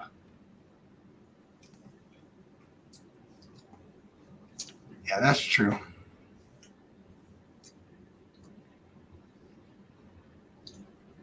Okay, so Daniel, he looks like I used to look. Listen, if we are on screen, it doesn't matter anything else. You could tell we were brothers. He has a little bit more salt and pepper than I do. I have salt and pepper. It doesn't show up on the screen, but I actually do. Like both sides are gray. I don't have any gray, really any significant gray on both sides of my beard, but I do like in this one area right here. So I color it. So I don't have a problem saying that I put like just for what is it like? I color this too. Mine's gray just for men, but I do not touch my hair. And my mom, dad, none of them were ever in their late years was gray. I have this like weird thing right here that like if you go from like the sides of my nose straight down, it will be more salt than pepper. It just looks weird. So I do just for gray in that area. My brother does not, but he's more balanced. Well, Scott's old as fuck too. Yeah, Scott is old as fuck. That's for sure. My old curmudgeon. Definitely. James Morgan's right. Alcohol preserved. Except for the fact that, you know what? Hold on. This is a great debate, James, right? So my brother introduced me to alcohol in 98. He was the one that did from 78 to 98. And even though he collected, I don't know that he drank like I do. So maybe his grade came from not drinking enough, but he did give up cigars, which absolutely did something to hurt him. I guarantee it. Okay, so I need to post a link again. Go. Copy clipboard, put over here. You need a mod to pin it. Oh, I can do it. It's real simple. And just threw it in there. And because he's like, okay. So DC is back in the house. Alcohol protected me. Listen, I tried that, Daniel. I literally, oh my God, I wish my wife was down here. My wife was doing shots of 120 proof because it's a higher alcohol content than rubbing alcohol. So she was like, I told her, I said, if you have this and they say this goes this, a pretty good chance if you drink this. My wife did her very first shot like 2 times in a row ever. of high proof alcohol, hoping to not get COVID as a teacher. Did it work? When we were doing it, yes. When she stopped, she got it. Hey, I can hear you guys. How about There that? it is. No shits. So I think Mike Stahl sabotaged me. He told me to download the software for my camera, for my phone to be a camera, like a webcam. And it fucked up my computer. So I had to restart it. Yeah, that sucks. Yeah. Oh, you want to see something I got today? Actually, Stahl. hold up. This I have to go to a eyeglass store probably tomorrow. You know what, James, you're right. So I worked out all of 2020, right? So I went through a big, oh, you know what? Holy shit. You went from like almost kind of being Jerry Garcia to definitely Jerry Garcia. Well, so there's a little thing about these though. These are a video camera. Oh, hey. Ooh. Now you can shoot some I have videos. so this has replaceable lenses. I got to go over to an eyeglass place Videos. and see if they can put put my lenses in so I can actually see. Ben, we have so many things to talk about. Daniel, it's like my third attempt. Come on, dude. Oh. There goes the SD card. Shit. Hey, Bobby, can you click it so that it's the widescreen instead of these? Hold on. I gotta figure out, is it this? Yeah, there you go. Yeah, I like that look better. I don't know about you, but I like the wide look. You know what? Whatever you want. Let me see Oliver, Ben. I don't fit the frame, buddy. There's something about something matters. Not just half of his face. I can't see just beyond the matters. So hopefully these have replaceable lenses. So hopefully these will be the new channel recording glasses. That'll be fun. So I don't have to like walk through a store like hiding my cell phone. Like, Nice. How's the quality supposed to be? Pretty good? it's supposed to be 1080p. I haven't really tested it yet because I can't see a damn thing out of them when I. Yeah, You know, you do some trial runs on it. So Ben, are you guys really having kids do schoolwork at home until the 22nd? Seriously? Is that still a thing? My wife's a teacher. She has not left. She's been in school with the students the entire year. I'm just trying to figure out what kind of socialist regime is up in like Canada. I mean, it actually is socialist. I'm just saying. I'm trying to be like, because like that's Oh, it really is. because like it's really weird. Like my wife has literally, she's a teacher in classroom with students the entire school year in Ohio, and they have had zero COVID cases in that school. So I'm just kind of curious, like, what's being told? I'm just curious on the whys. I'm not political. I don't care. It's just like, is there something happening in different regions? So like you look at like the basic thought, right? You had Florida and California do the exact opposite of each other, but the result was exactly the same. And so like, and I can attest to that. I was literally in San Francisco 2 weeks ago on the Embarcadero at Pier 39, the biggest tourist part of San Francisco. I've been there for 11 years, and the majority of every business was closed, boarded up, and shut down. I go to my downtown. Every building's open.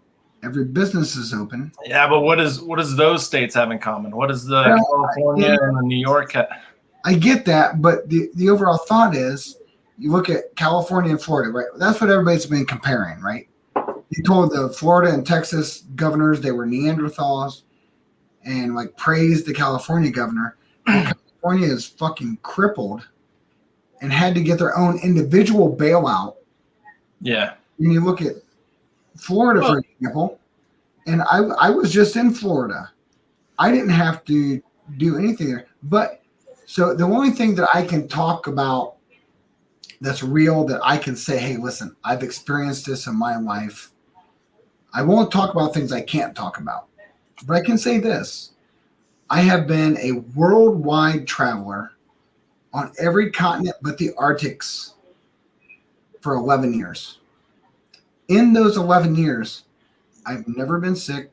I've never had a cold. I've never had anything. I've traveled in so many places. My body has no choice but to have antibodies built. Well, that and how many injections did you get in the Marines? That's what I was about to say. What experiments did they do on you, and what's the side effects? That was in 1990s. Yeah, but how many injections did they give you? I couldn't even begin to tell you. They don't call you walrus penis for no reason. I would say more like okay. Hey, Probably what are like you guys drinking right now? I'm on me and Ben are both on, we should be on this. Yeah, Okay. I hate to say it, Bobby. I almost want to send you a sample of this because this barrel isn't a hitter. Well, you know what? I'll send you this because this one actually is. I mean, the thing is, I don't think it's my palate because I love MGP and I have at least 8 or 10 old Scout picks, and I've heard that the barrel you have is really good.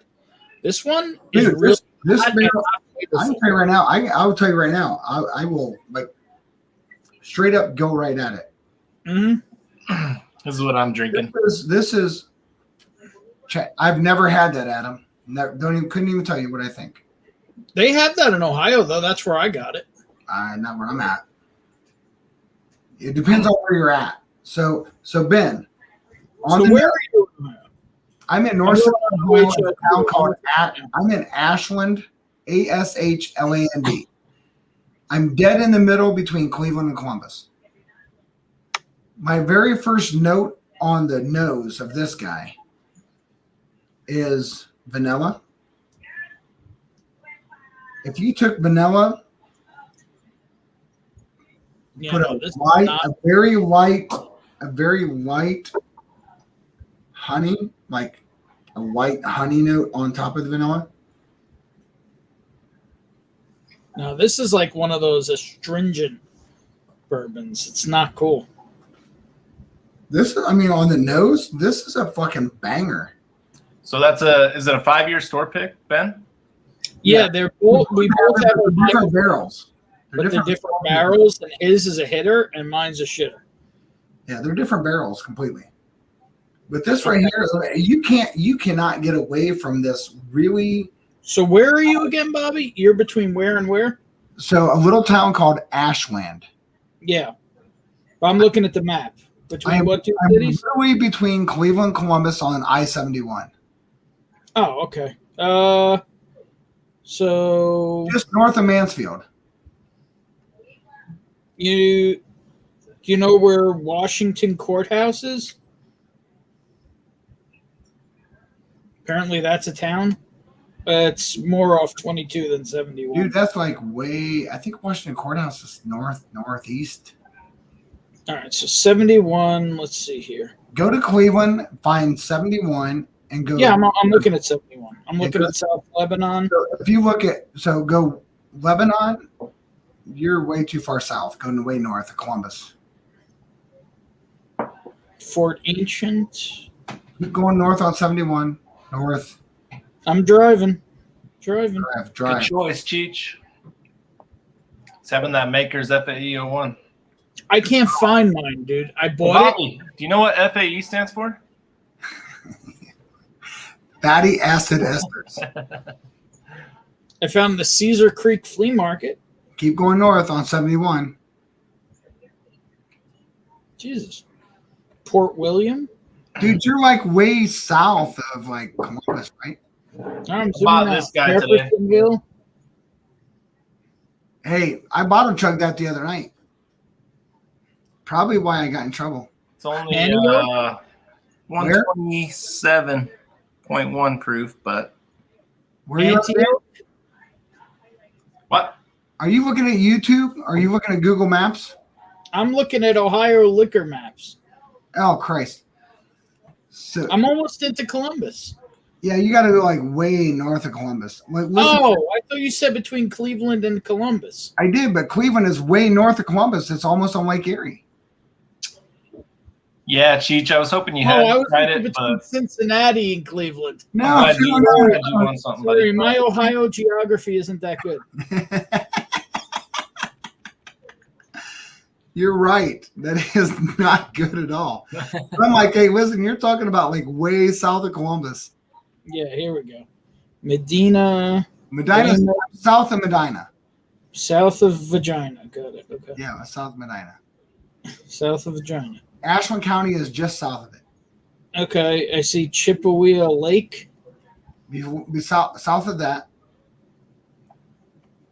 Westfield Center. Keep going. That's like 3 miles. Go further. Ohio Station Outlets. Yeah, that's Lodi. West Salem. Pleasant House. Oh, you're getting there. You're getting there. You're getting close. Yeehaw. Oh, Ashland. Got it. Okay, so Bueller's had it. Wow. And it looks like they're sold out right now. I was probably traveling. Dana H. Bobby is immune to everything. He is actually immortal right now. You know what? It might be. I have the antibodies of everything COVID, and the only thing that you can catch right now is COVID, so I'm good. I had it. I had the antibodies, and I've been vaccinated. I should be immune, but you know what I'm going to catch? Fucking like some yellow fever bullshit because I haven't been out traveling. Get malaria from some guy that was on a plane in Africa that got mosquito bite. Are they talking about you traveling again anytime soon? So I was in California. Oh, that was for work. I thought that was just to visit. I was out in work. Now, granted, I didn't have tons to do, so I got what we needed done real quick, and then we just drank for 4 days. What the hell did I do with my? I still can't figure out what I did with the FAE.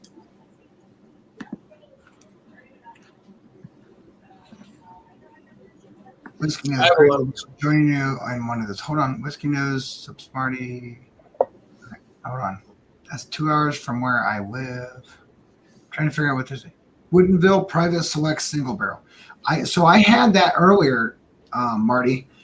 So I had my so one of the guys from the Mid Ohio Bourbon Boys. So I'm part of a Mid Ohio Bourbon Boy community. And if you don't know, I'm getting ready to within this month. I'm going to LLC Bourbon Battalion because I have a lot of people locally and kind of like geographically have been asking me to do corporate and private tastings.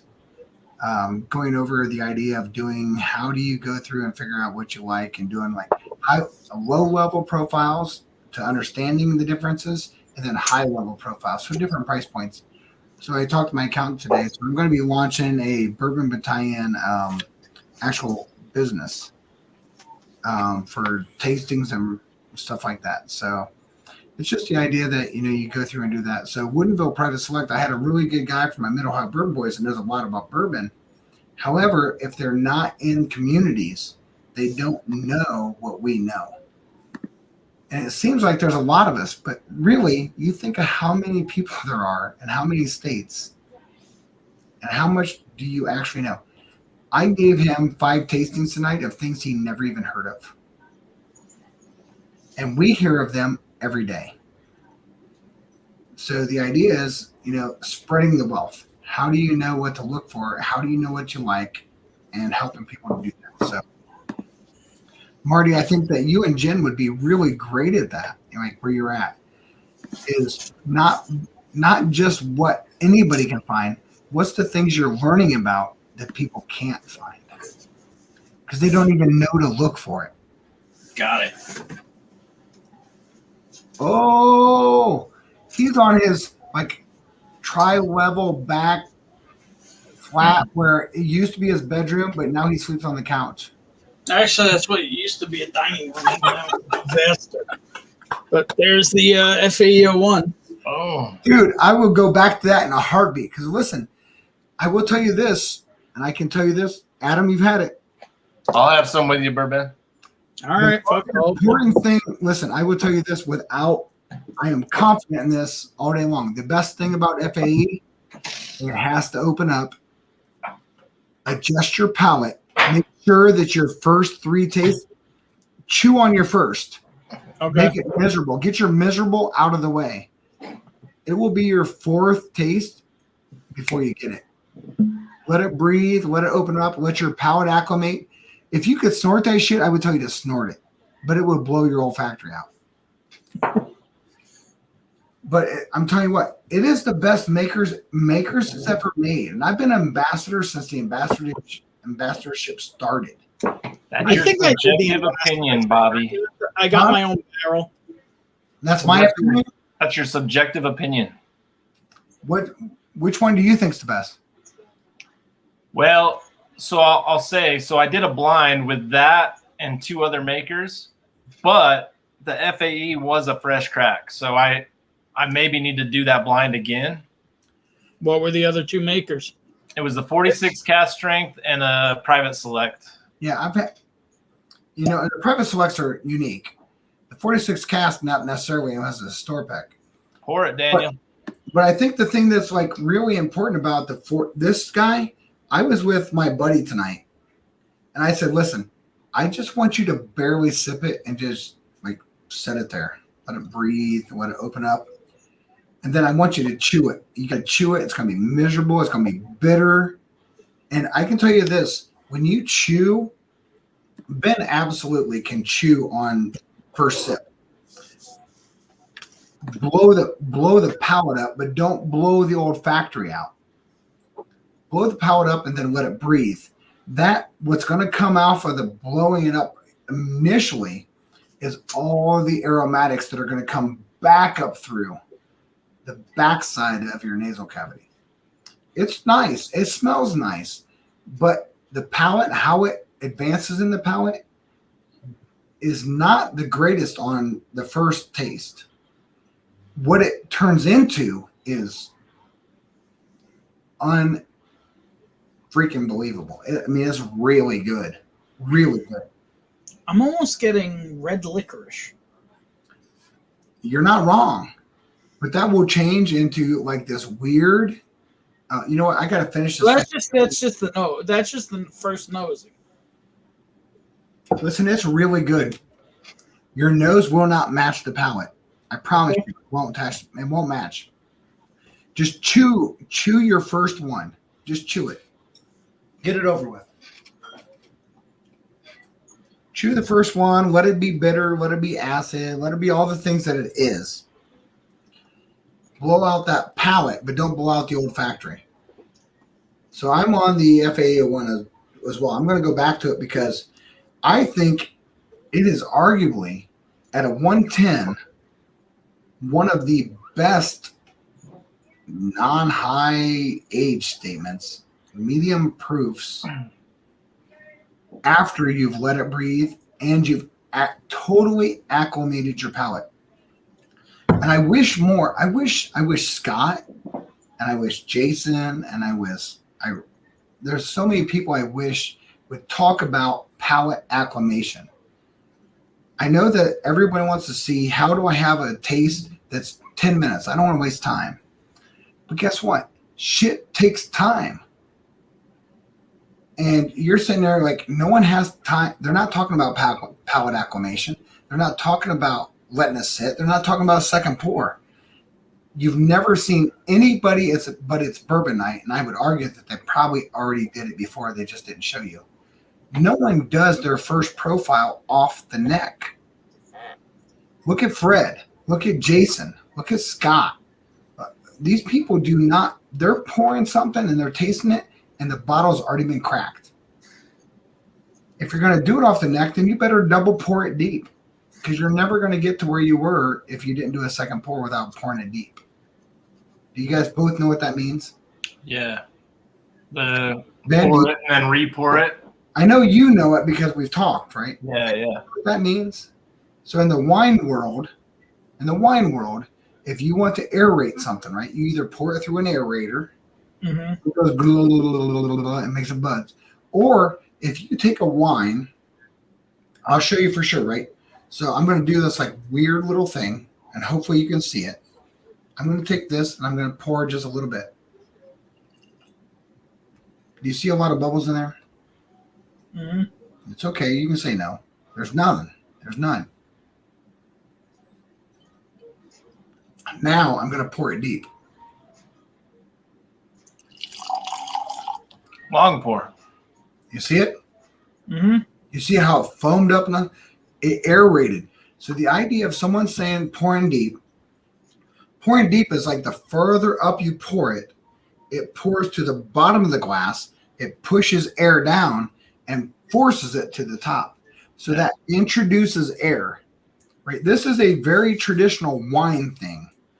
Okay. Problem is, people don't realize that the wine world and the whiskey world line up. They really line up. If you can sit there, like I can tell you this 100% for sure as a wine guy, and I was a wine guy, I can tell you the moment I'm on a wine that's an old root,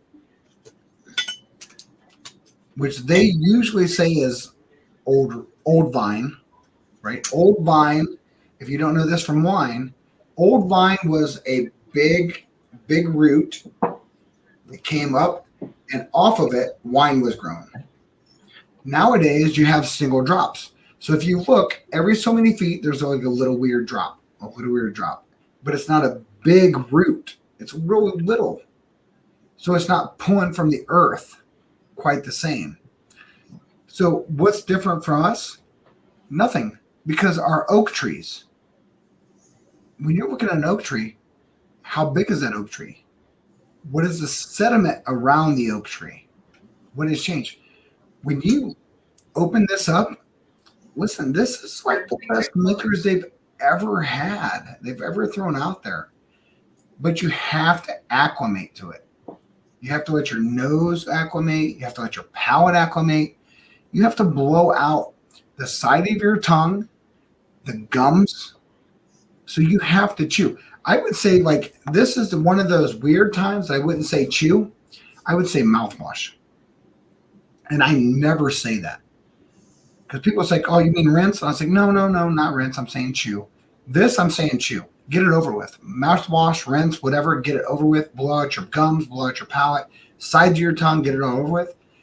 Because you want the aromatic expression of this to resonate back up into the back of your olfactory.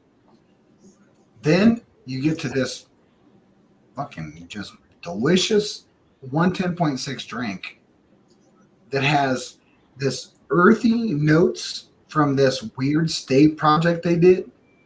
The fatty acid esters comes from the staves they put in that were naturally weathered, which is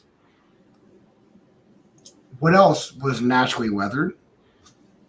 Woodinville cask strength, right? They took their entire barrels and weathered them in the natural elements first.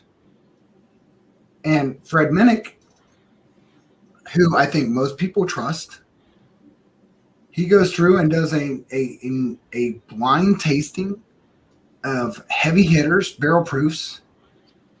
His number one is 75% of the time always going to come out Turkey Rare Breed. In 2020, Woodinville won it. But the thing was, they introduced that process of just natural aged, element aged wood. And it gave this like weird note that tasted like apple pie. Like, I wouldn't say like apple pie with ice cream, but like the crust of an apple pie. Like just a little bit of you ate all the fruit, all the apple's gone. You have this little bit of pie crust left, and there's just a smidge of apple gunk on it. And it's amazing. Yeah, I can still hear you guys. I just gotta make some dinner real quick. No, you gotta do whatever. You can We gotta do some daddy issues. leave. You don't have to leave. I'm not going anywhere. Yeah. All right. You can just put your stuff. I thought you had work to do tonight, Bobby. You do? He's always got work to do. Yeah. Well, That's what you told me earlier. I'm literally teaching tomorrow.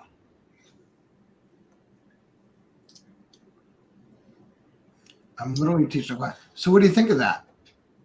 It's kind of aggressive, but I am on the neck board. Yeah. It really is, but man, does it open up. So do you have an empty Glencairn? I can get one. Get an empty Glencairn and double pour it. You really think that makes a big difference? I It's know not- it. I know it does. Not just let it open up for a couple days. No, it does. It does. It Get does another make glass. a difference. I promise it makes a difference.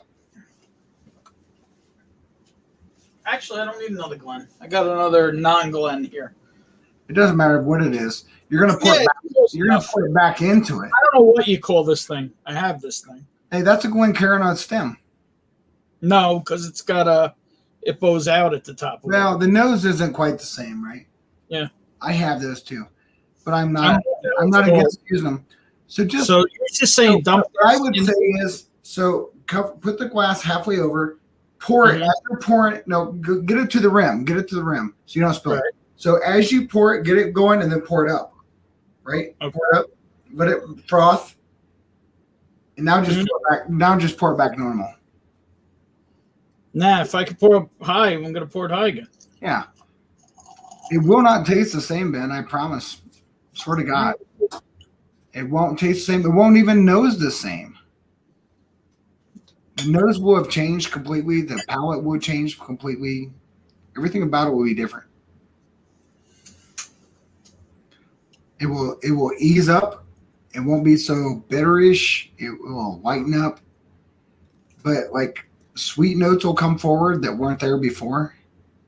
And it's like weird presence there. Like hold on. It's definitely not as harsh.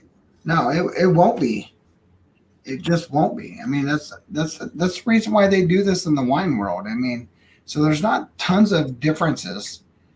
When you talk about It's wine, definitely got a hell of a hug. This stuff. oh yeah, but It's kind of got more of a throat hug than a chest hug, though. It's kind of hanging out here. have you tried it since you double poured it? Yeah, I just tried it out. Did it lighten up and sweeten up on the mid palate? If I'd call it sweet, it definitely lightened up. It's definitely not as hard. But lightened up on the mid palate. Let me see again. Go to the mid palate. It'll enter really smooth. The mid palate will have lightened up.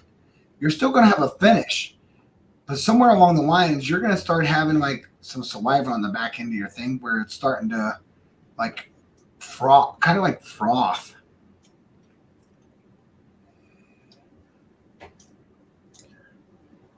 I'm wondering if that other barrel's not good, and I'm wondering if it's throwing me off. Because the other night I had that one first, and I was like off the Yeah. whole night. Like I can tell you right now, I got the weirdest note I've ever had on this, and I've been What's like steering on it for a while. I just had an orange push pop. Nah, I'm not getting anything like that. But I think I might need some kind of palate reset. Yeah. Do you have oyster crackers and water? I got water. I don't know if I got Yeah. oyster crackers.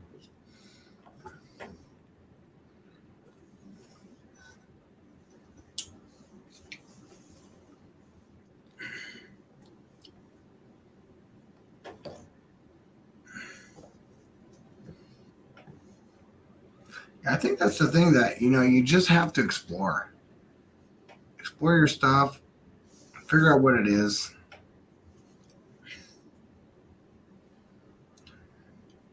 So Anthony said, what are you guys sipping on? Right now, it's really simple. We're on the FAE 2021 Maker's Mark. Yeah, that guy Anthony's a real freaking weirdo.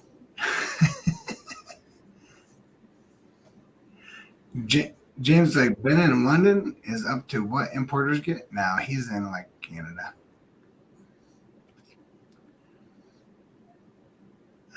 Let's see, Daniel H. Knob Creek 9 is their single barrel offering at 120 proof. It's core. Hey, that's a solid drinker. Knob 12 is not. Yeah, hold on, I gotta show this. Knob 12 is not their core. Where's that at? Oh. I wouldn't disagree. No way Knob 12 is their core, though. Knob 12 is way sweeter. But yeah, I'll let you respond to this.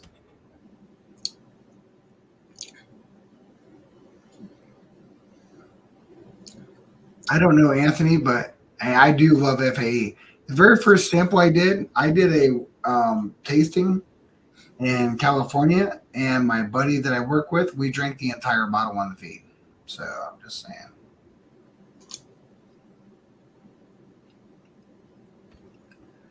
Shut up, Ben, you shaggy looking hairy potato. So have you ever heard of the app Grinder? I have. Anthony's one of the ones who came up with the idea. That's funny. So if you're going for Knob Creek, do I go for a 9 or the 50%? I think that is very subjective to what you like. I would tell you to go to the Knob Creek Single Barrel 120 because, quite honestly, I think it's always good. It's always on point and it tastes delicious. But if you don't like 120, I would say drop down. Holy hell. Is this the Quinn Hickey I know? I got to know right now. Quinn Hickey, where do you live? Holy Christ. I know a Quinn Hickey. Right now I'm drinking Maker's Mark FAE01 2021. I got to know, where does Clint Hickey live? In your dreams. Don't even. Ben.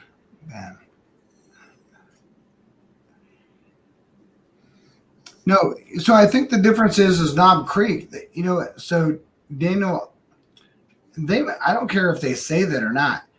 You cannot find any Knob Creek selection, and I'm pretty confident on this, and I think Adriana would say the same thing, is that Knob Creek 12 does not taste like any other knob out there. It just doesn't. And if someone says that, I disagree. You know who tastes a lot of knob? That guy Anthony.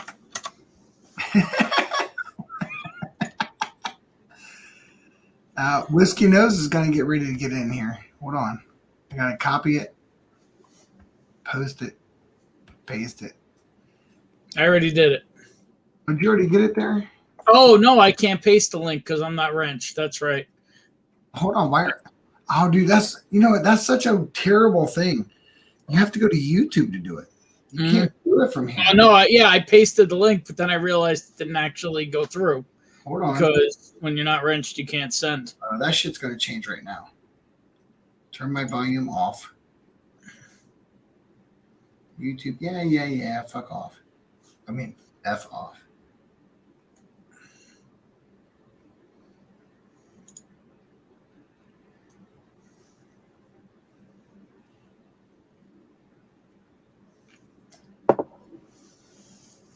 I need you, Ben, I need you to post something. Just say hey.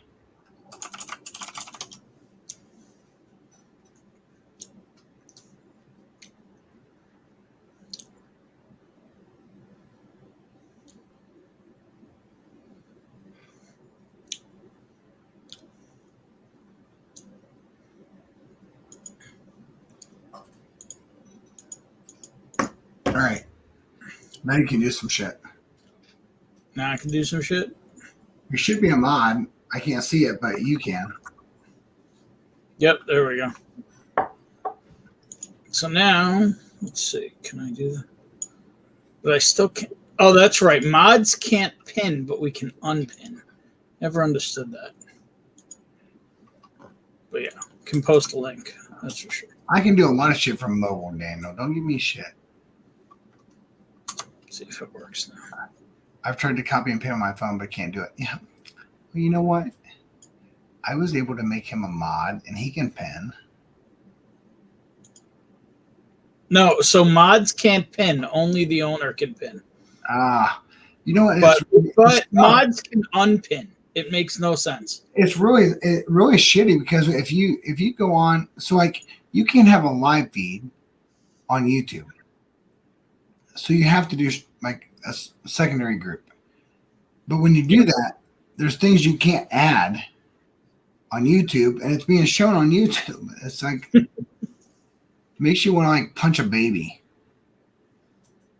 I mean, Sugar Kitty might be here, but I usually say I'd punch a kitten in the face.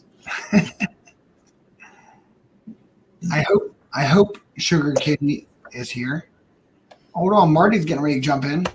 Well, the mash and drum is on now, so we might be losing a lot of people. Well, I don't need a lot. I just need a couple people. I don't Marty, you're thinking as Clint Hickey?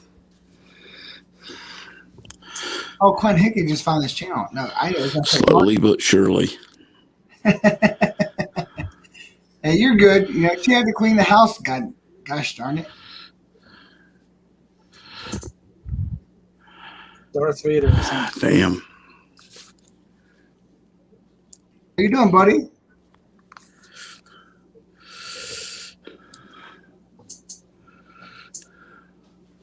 You have to be able to hear me because you're just breathing. Luke. All right.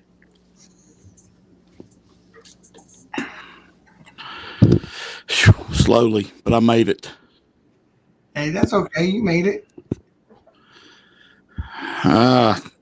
Just I guess living a nightmare for a minute, but I'm good now. That's all right. What you sipping on there, buddy? Can you hear me now? I can hear you. Can you hear me? Can you hear me?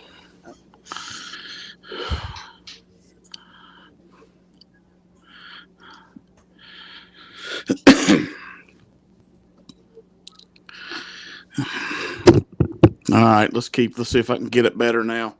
So, it's funny. I asked Clint Hickey, where are you from? And I was like, I'm just extremely delayed for some reason.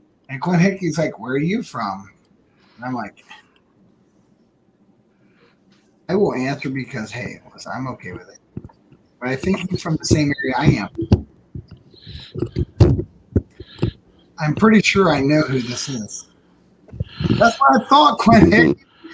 Dude, I've known you since like forever. So it's really funny, Marty and Ben. And Ben, you can hear me, right? Fine. Yeah, in my chat, right? Clint Hickey is a guy I've known since like high school. Who put up better numbers, you or him? We both did it at different times. Wow. Marty.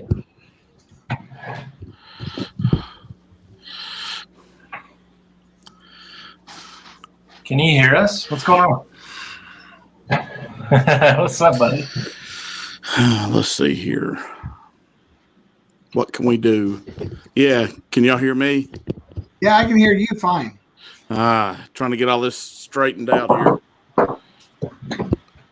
So you don't just sit here and hear me breathe. Basically. Good. I mean, it is Revenge of the Fifth, right?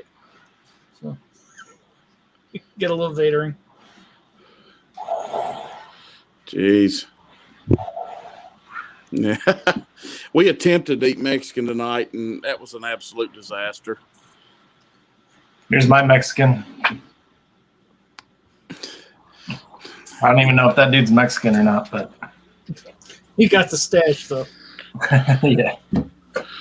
Yeah. Oh, So yeah, Pringles. have you guys been like watching this feed? I hear you, Daniel. It's I'm really over here, funny, Darth. right? So it's how weird is it that you have like I've never had this happen. I saw Clint Hickey jumped on, this is a guy I've known since like my high school days. And I thought, man, surely there ain't another Clint Hickey. I mean, it's not like Robert Williams.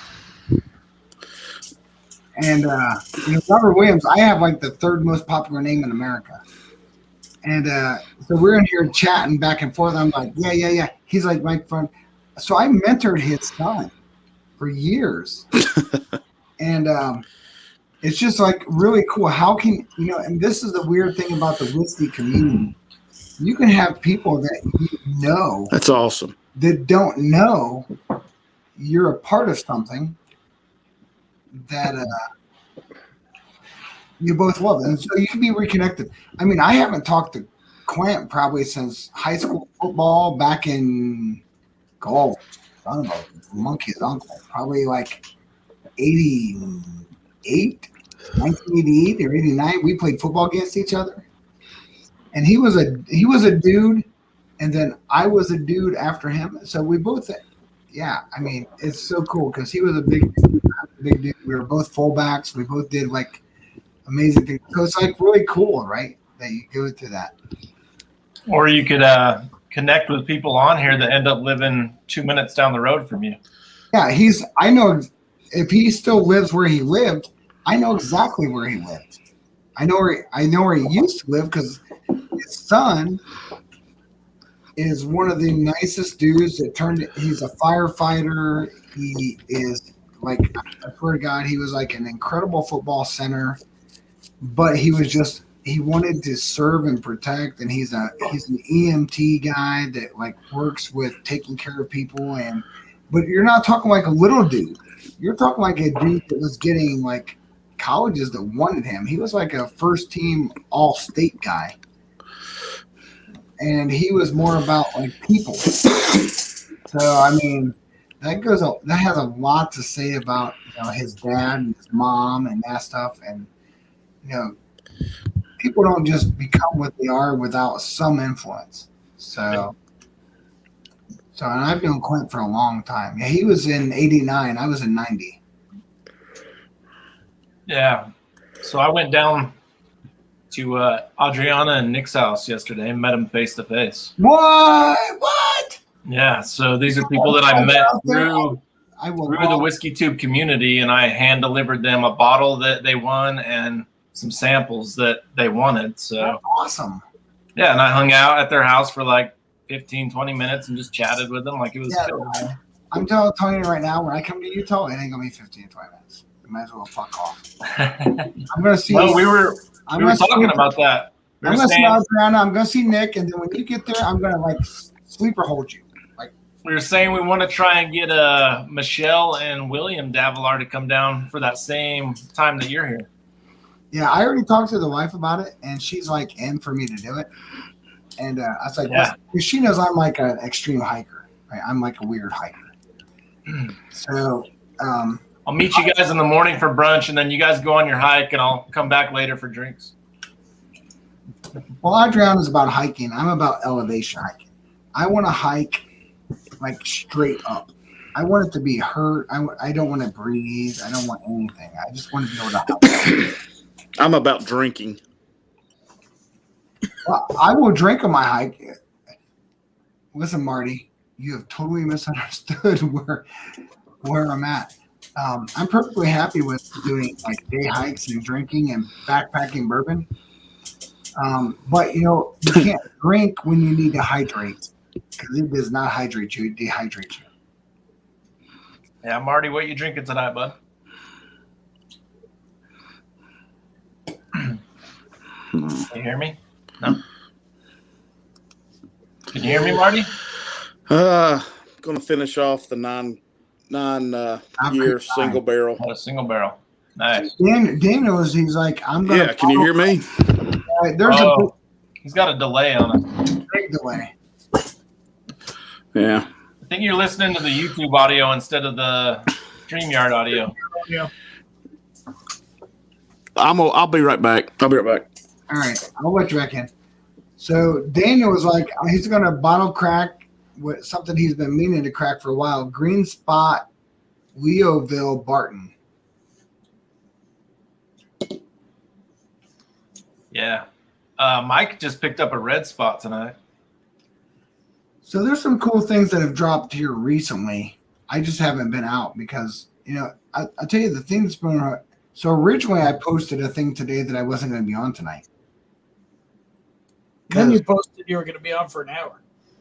Well, originally I originally posted I wasn't coming on. Yeah.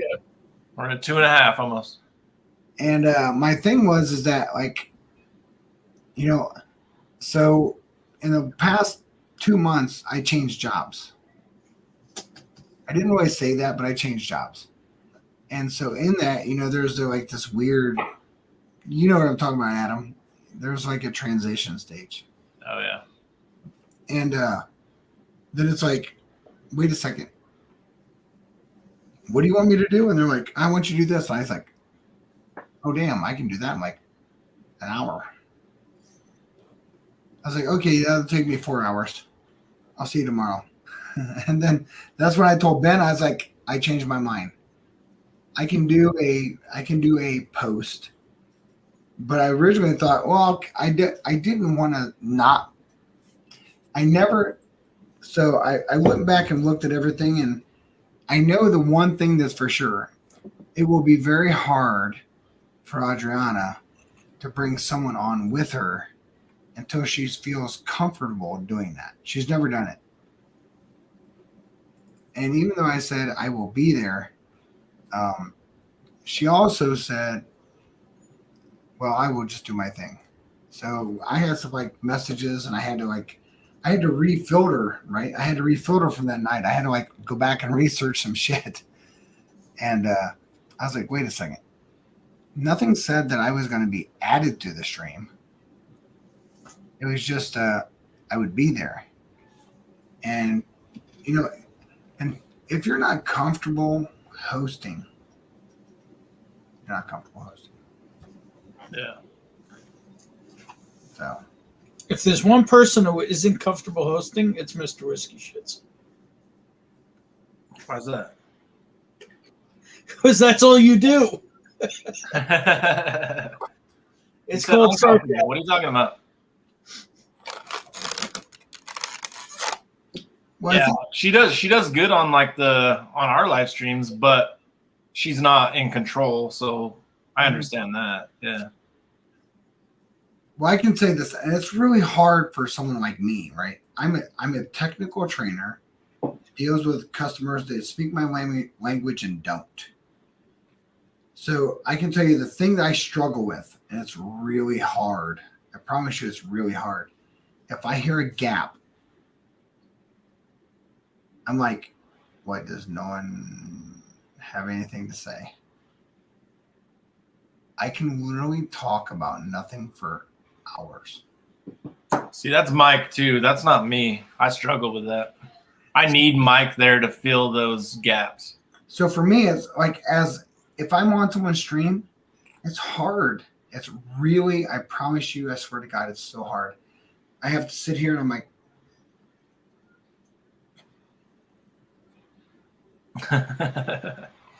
I've never ever went that quiet that long because my customers, so I'm used to dealing with customers that don't speak English, that don't know my language, and so when I go there, I was like, I talk to them, and you're talking like it's different when you're in front of someone, but when you're remote, and this is different because I see you, but when I teach remote, I don't see anybody.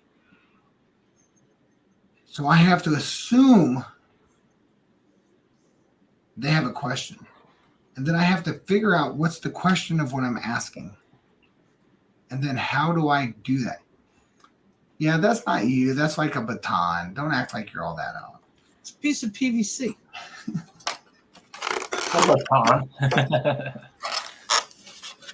But for me, it's literally a struggle to hear dead space.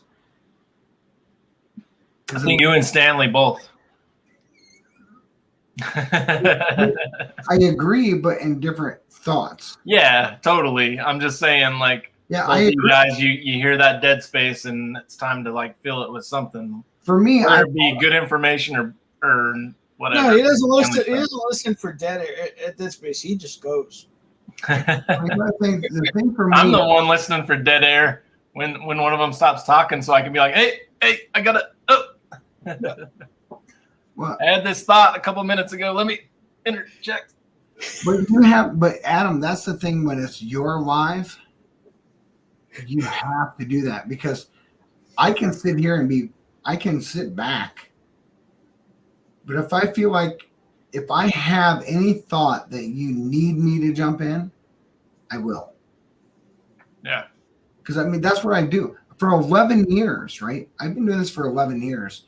I've literally dealt with the technical training of every country in the world that speaks or doesn't speak English. And when there's a gap or delay, that means that either I have to explain something, I have to start a topic, or I have to address a topic that I think they missed, but they just didn't have the courage to say it. Yeah. So like you're talking about Asia, right? Asia they feel like they're far superior. They know more than Americans know. They've been trained to know more than you know. But when I've been sent there as a trainer, and I've been sent there for every year of my life in the last 11 years, like multiple times, they will always go down these weird rabbit holes to try to say or act like they know something I don't. And they don't. Not on my equipment. I know it all. So I think that, you deal with that and figure out how to do it. So it's a hard thing for me to like retract. But I can tell you, if you want to do me a favor, Adam, and you have a thought, just do that. If you did that to me, I would drink and eat a fucking Cheeto. I hear Jen in the background. I hear Jen somewhere. Yeah, she's over there working on her. Marty, you can hear us live. Oh my gosh, it's amazing. Yeah, I had to get off the phone and go straight computer. That's Always. what I did that screwed me up earlier. Yeah, Daniel H., you were talking about that blue spot. I'm stoked for that too, man. Oh yeah, Daniel H is doing some hunting. No, Mike's sending him a sample right now of it. Oh, all right, cool. So he's trying another one to get warmed up for it, he said. Hey, I was going to ask you, Ben, did Mike call you or text you about that opportunity he had? Like literally an hour ago. No, that almost broke a Glen. Let me see. I haven't been looking. So Bobby might know the bottle, or maybe Marty does. It's a Lock, Stock, and Barrel. No, he didn't. The 20 or whatever, the 20 year. Yeah, it's around. The 16 year, the 20 year. The 20, yeah. How much? 350. Yeah, I think it's about what it costs. I've seen it here too, around there, and I'm not spending that unless I've tried it. I guess the thing was, it was like somebody offering to let him buy it because he was buying something else. So it was like a opportunity buy rather than something that's available. Oh, It's available. Did he do it? No, I don't think so. He was considering it, and I told him I wouldn't because I don't know enough about the Lock, Stock, and Barrel. That I mean, apparently we got a Louisiana connection in here. I'll drop 170 to 200 and get an old Carter, something I know is an absolute home run. Then Yeah, exactly. yeah, I've seen them around here. They're around. I don't know anyone who's actually tried it. Yeah, he was pretty excited when he called me about it, and I'm like, I don't know. I looked it up real quick, and it pulled up like a 389, and I was like, So I mean, the price seems about right, but yeah, but I don't know anyone who's actually spent that to try it. yeah, I literally haven't seen any reviews on them. I've heard the name, but I can't recall any kind of reviews or anything. I've seen 16 around and 20, I think. Yeah, there's like a 16, a 18. I think there's like a 13 maybe. Yeah, I don't. Trying to do a quick search. Let's see if anybody on YouTube has reviewed it. I've never seen it. Which one? Old Carter, which one?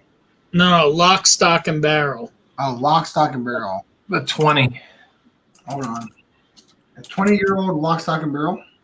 Yeah. Yeah, so we bought a red spot, and they were offering him the opportunity to buy that. So There's literally not one YouTube channel that's tasted it.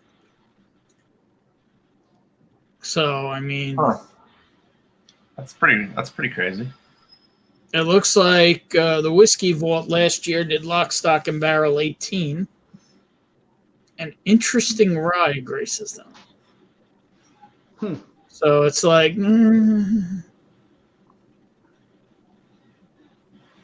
I wonder what the if it's sourced or what it is. Is it their own stuff? let's see what I can find. Here we go. Cooper Spirits, Lock, Stock, and Barrel 20 year. It's 3,000 bottles. It's out of Philly. It has to be sourced. The company's only around a couple of years. Are they out of Philly? Yeah. Hold on. Hold on. And the company's only been around 15 year. And if the bottle's 20, it's definitely sourced. Yeah. I have someone in Philly. Oh, it's Alberta Distillers. Oh, So it's where's Canadian. Ben? Where in the fuck's Ben? Yeah. Ben. It's 20-year-old, 100% rye mash bill matured in 3.5 level New Oak American by Alberta Distillers. So send the chat into Ben. I will give him Buffalo Trace all day long. I'll give him a 175 of Buffalo Trace. He wants that single barrel. Getting it over the border. I have Buffalo Trace 175 single barrel. No, he wants that single barrel E.H. Taylor you just got. Yeah, he can fuck off. What do you want for it?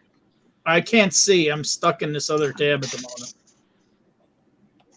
What does Ben have? I have.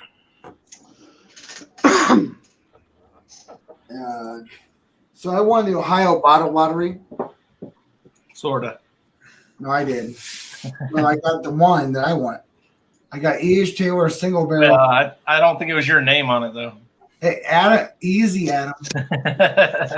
It's in A my. win's a win. I may crash out here for a minute. I'll be back if I do. Yeah, I got the E.H. Taylor single barrel store pick on the lottery. I signed up my son and gave him the money to go pick it up. I think Big League Bourbon has one of those too, and he's just holding it, just waiting for that great trade that he can make or something. Well, you know what? I had like an E.H. Taylor single barrel, and I got this, and I thought, okay, that's a great trade. Well, then I got reached out to is like, hey, you know what? We're doing a veteran suicide prevention, blah blah blah. Would you like to donate? And I was like, oh. So I donated an E.H. Taylor single barrel. Oh no. I can get them, man. I can get them for about $50 to $60, pretty regular. E.H. Taylor single barrel? Yeah. No, wait a minute. Single barrel's about 75. Oh, that's Yeah. What are you talking about? Small batch? I'm talking about single barrel. What about the 50 to 60? Is that a small batch? That's small batch. Oh, hell off. Yeah, we get them 40 here when they drop, but it's pretty hard to get them still. Yeah, you got to be there and within a couple days to get it. Yep. But yeah, it's not impossible here. I will be in touch eventually, Marty, about backing up my single barrel so I can drink the shit out of this store pick. Yeah, the one I had, I've already traded, so I need one too. So I don't drink something until I have it backed up. Ben Hunter really wants a Buffalo Trace, like a standard Buffalo Trace. Ben is asking for. Hold on. Yeah, the problem is you got to ship it international. I'll be honest, I don't like standard Buffalo Trace or Eagle Rare. I love my E.H. Taylor single barrel, which is like tastes just like Eagle Rare, but 100 proof and something better. But I'm not a big fan of those lower proof ones. No, I think the thing is, like, on Buffalo Trace for sure, Buffalo Trace single barrel is a fucking bomb. Yeah, the store picks. Oh, absolutely. Yeah, I should be getting my pick soon. At your local or what? No, the one I went to Kentucky to do with that group. Oh, cool. I'm only getting like 2 bottles, but I'll probably sample out a bunch of it But you've tasted it, right? in the Rick House. I mean, I don't know if it's going to taste as good here as it did in Warehouse H, but you know, When you taste it, it's already proof down then, or what?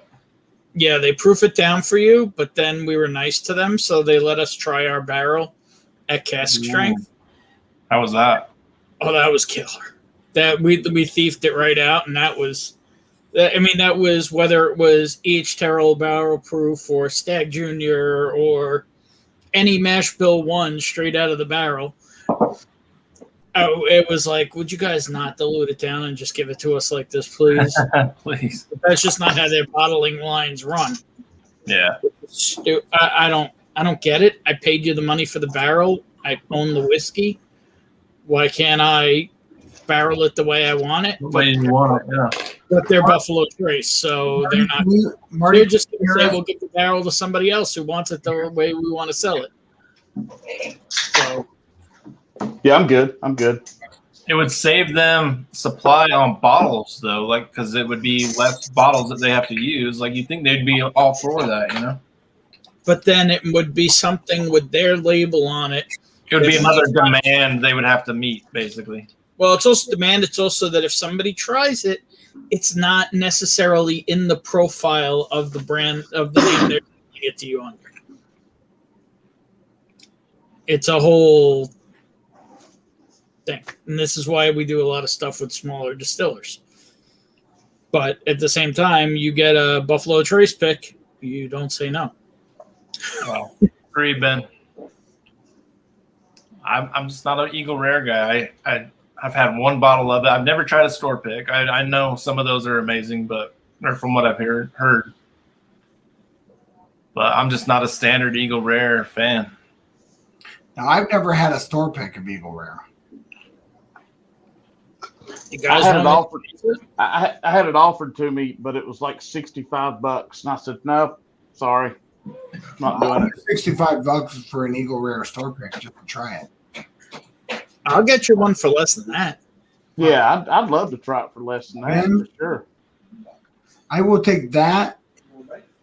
And we're talking about sober Bobby, right? I'll take that. This isn't fully sober, Bobby. It's pretty straightforward sober Bobby, because I made sure that I drank like more water than like I could probably have in my body.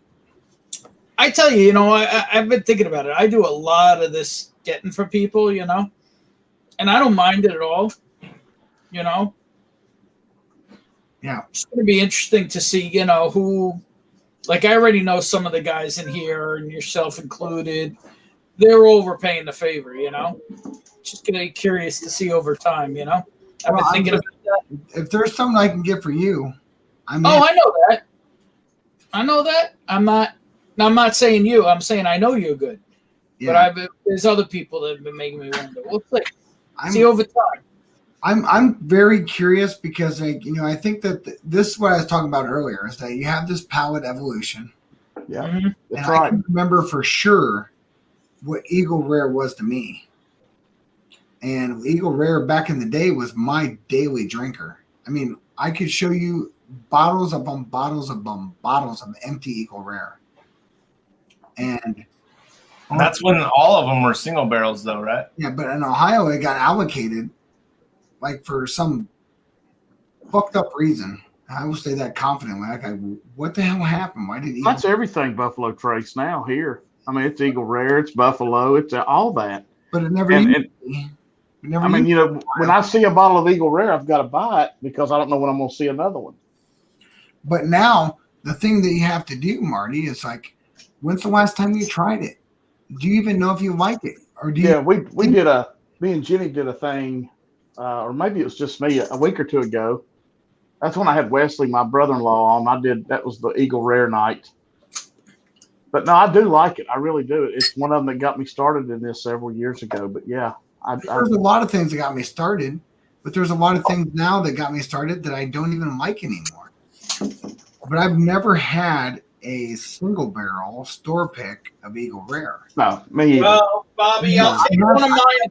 Bobby, I'll take one of mine out of my collection and put it in your pile because I have a number of them.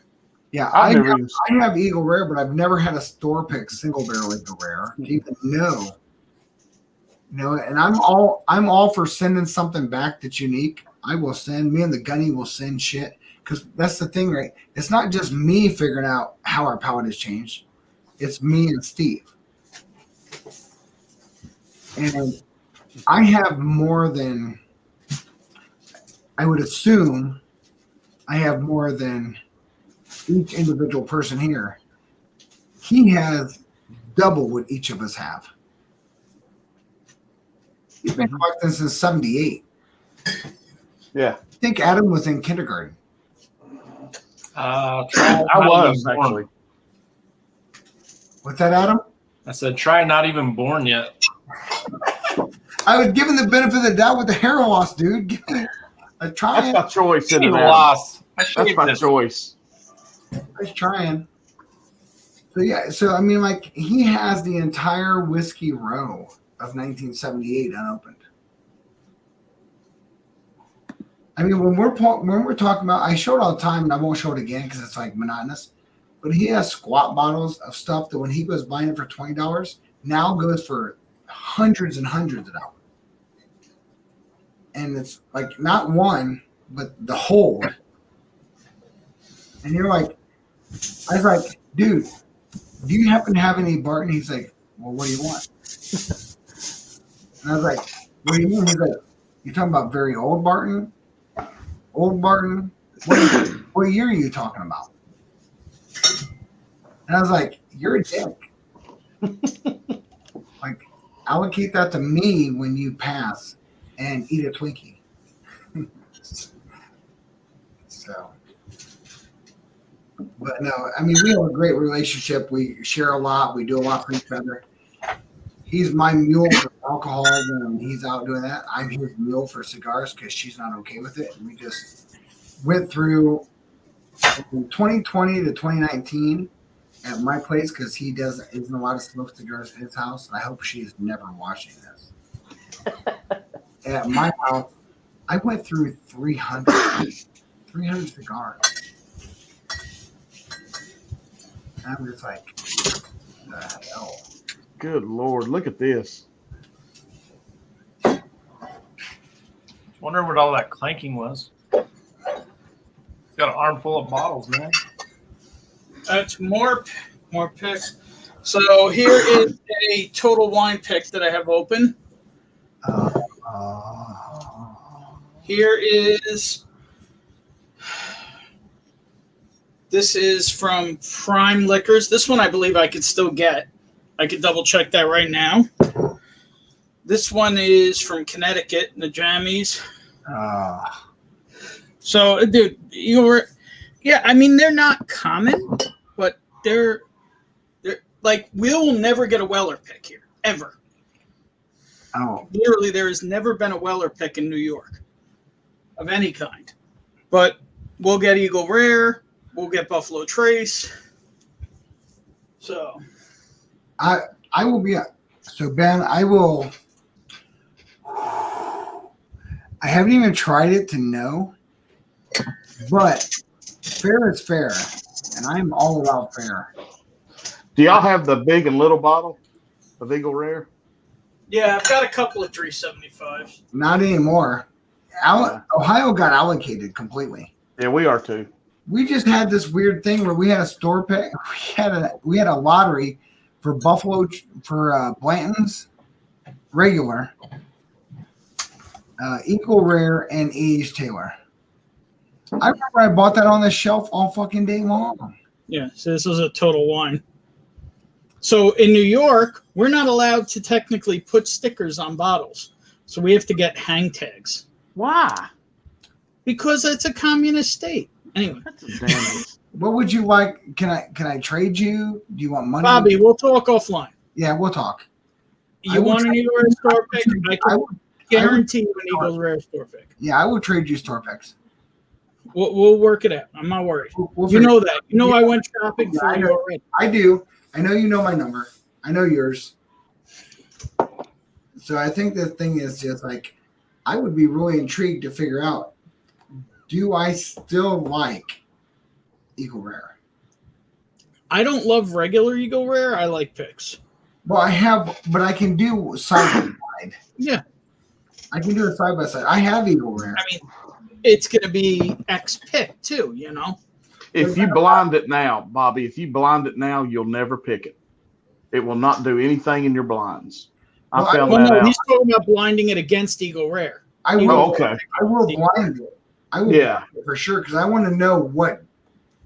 Because the one thing that I'm absolutely confident in is my palate. Yeah. Doesn't matter. I don't really.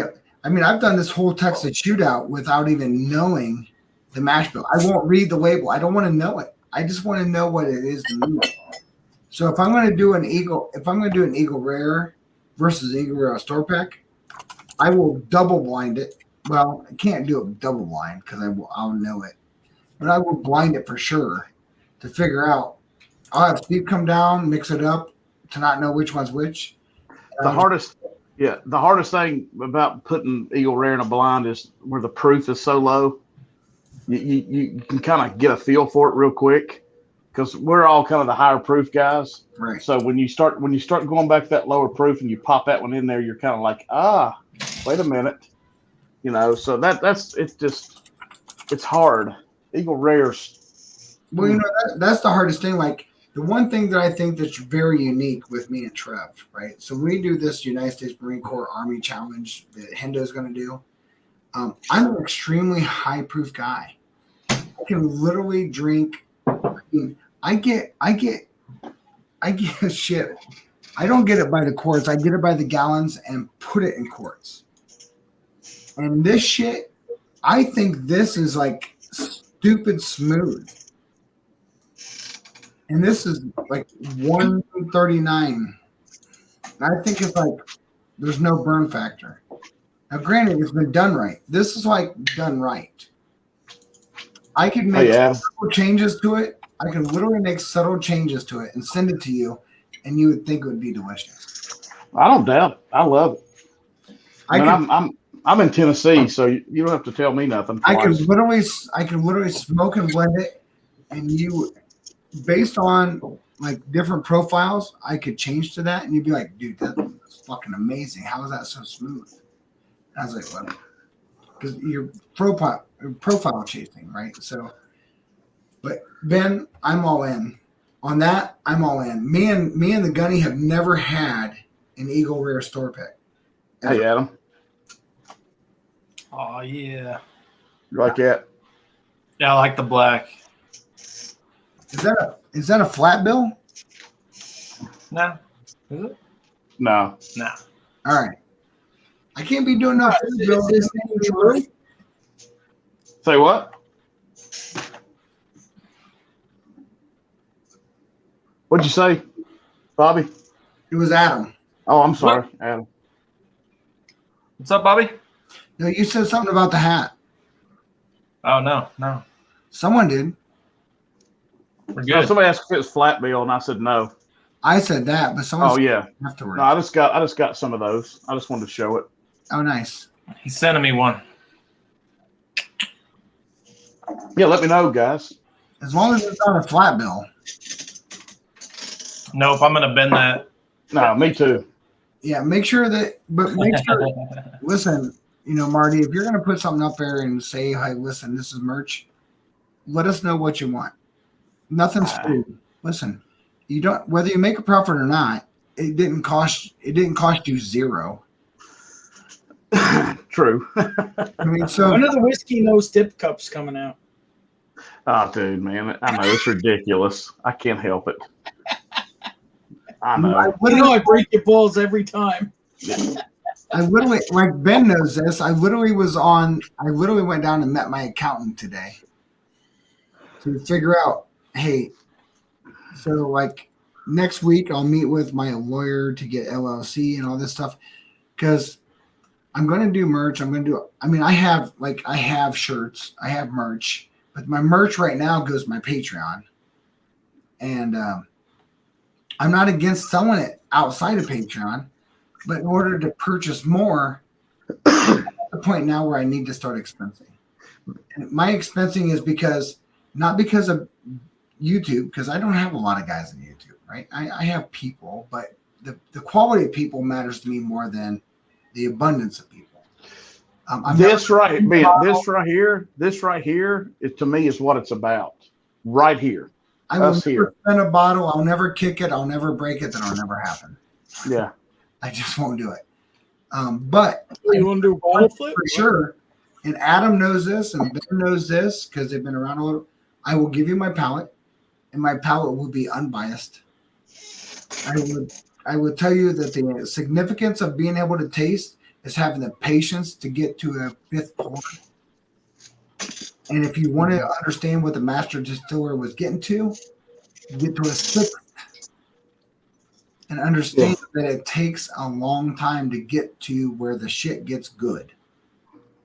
And I'll be true to that. I'm a military guy that likes to shoot shit, blow shit up, and talk shit.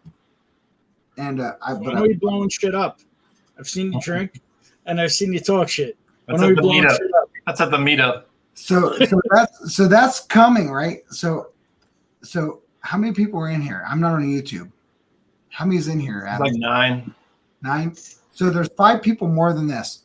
So there is a segment coming up where I'm teaming up with a guy that has an ungodly amount of subscribers, but has one of the coolest things that I've ever seen. I won't drop it yet, but there is going to be a cool thing coming up. It'll be launched. You'll know it'll be midsummer. I have some like cool things where I'm actually like a lifelong hunter fisherman. I actually go like 4 times a year fly fishing in like weird exotic locations. I'm also a hunter guy. And so I'm actually doing a session sometime this summer with the #1 hunter that's a woman in the United States. And I'm also doing a fly fishing special in a very exotic fly fishing location. So if I'm not catching anything, I'm going to go live and just drink and talk about fly fishing. Be sure you put the link up when you're doing that. I will. It's coming. It's coming. There's like things going down the road, right? I love fly fishing with a passion. It's my second favorite thing to do besides this. Hey, Bobby. Pour you some of that. All right. So let me ask you something, okay? Because I'm not really a freshwater fisherman. I've lived on the ocean, on saltwater my whole life. We don't really fly fish here. Yeah. I don't know. I just don't know it. So I'll tell you this, right? So when you look at going like saltwater fishing, right? Mm-hmm. You're basically doing the equivalent of freshwater fishing with catfish, right? You're just nothing more than trailing bait, chilling water to hopefully get a. Well, listen, you're not fishing. Is the boat trolling? Because I've been. Not. It depends on what you're going for. Yeah. One or two species, yes. The rest, no. So I think that's important, right? Because I have been saltwater fishing. So what is it that you've been saltwater fishing for? Well, I'm in the Northeast, so bluefish, striped bass, flounder, porgy. A lot of bottom fishing and a lot of jigging. So you're doing stripping and bottom feeding, right? You're doing bottom feeding and jigging. Yeah, jigging and stripping, right? You're stripping to try to get the glare, the flip, the flap, and all that stuff. Right? The difference with there's a difference, not a difference, with fly fishing, right? So Mhm. I'm just talking fly. I'm not talking about bass fishing, freshwater. Yeah, I've done that. See, Yeah. That's the same. That okay? That's very simple. The difference is, have you ever been cane pole fishing? no. So the idea is, you can't cane pole because a cane pole has a limited amount of line, right? But you can just flip it. But you only have like maybe 10 feet. So you have to be within 10 feet of whatever's going to hit that. Mhm. So with fly fishing, totally different world. There's no sinkers. There's nothing to make it sink. If you're trying to hit top water, so top water bass is you're stripping really fast to get it to clap across the back top, right? You're talking about a plug. Mhm. You're talking about stripers, anything that's like a gleamer that's going Yeah. across. So fly fishing is looking at the area you're in. What is the hatch? What is actually landing on the top of the water? Tying something that looks like it and being able to whip a fly with a double pole to make it land like it's a fly, but it doesn't sink. It's top water only. You're not stripping it. It floats. But you got to make it believe that it landed and not see the line. See, that part I get. So But the one thing I don't get on fly fishing, and I'm going to put it the only way I know how, the bullshit little reel. But so it's a challenge, right? It's a challenge. You can still reel it in. You don't have. But it's like made from 1902. The reel. It's irrelevant. It doesn't matter. That part doesn't matter. So Okay. the thing that you're looking at, and I'll get to this, Marty. I will let you in a second, right? The thing is, it's not only. I think it's like, to me, it is fishing to what native bow hunting is to hunting. If you're looking at deer hunting with a natural bow, not a compound bow, but a natural bow, you have to get it to hit it, and you can't set a hook. There's no setting a hook. They got to take it. And then you have this complexity, right? So when you have this, and I will show you this, like it's really important, right? So there's slack everywhere. There's literally slack laying in the water everywhere. So you have to have from the pole down to here, it's wrapped around this finger. The reel is wrapped on this finger. So what you're doing is you're holding this guy, tighten it up to get the slack, holding the bow to keep the fish hooked till it gets to this, to be able to pull it in. You'll never pull it in. The 9-foot whip will never pull it in to get it close enough to whip off the back of your back, the net, to net it and get it. There's nothing easy about trout fishing, but it is so rewarding. Okay. Marty, I get all that. I just don't understand why they Marty had something to say. Take- So I'm just saying it. take the whole fly fishing apparatus and everything and strap on a modern ball bearing crankable fishing reel. And That's the part I don't get. but you can do so. What you can do, Ben, with that is the only thing you can do with trout is you can only roll an egg because you have to have an anchor. You have to have the sinker. You can't. No, I'm saying why can't water fish. You can't fly. No. I'm asking why can't you use a regular reel?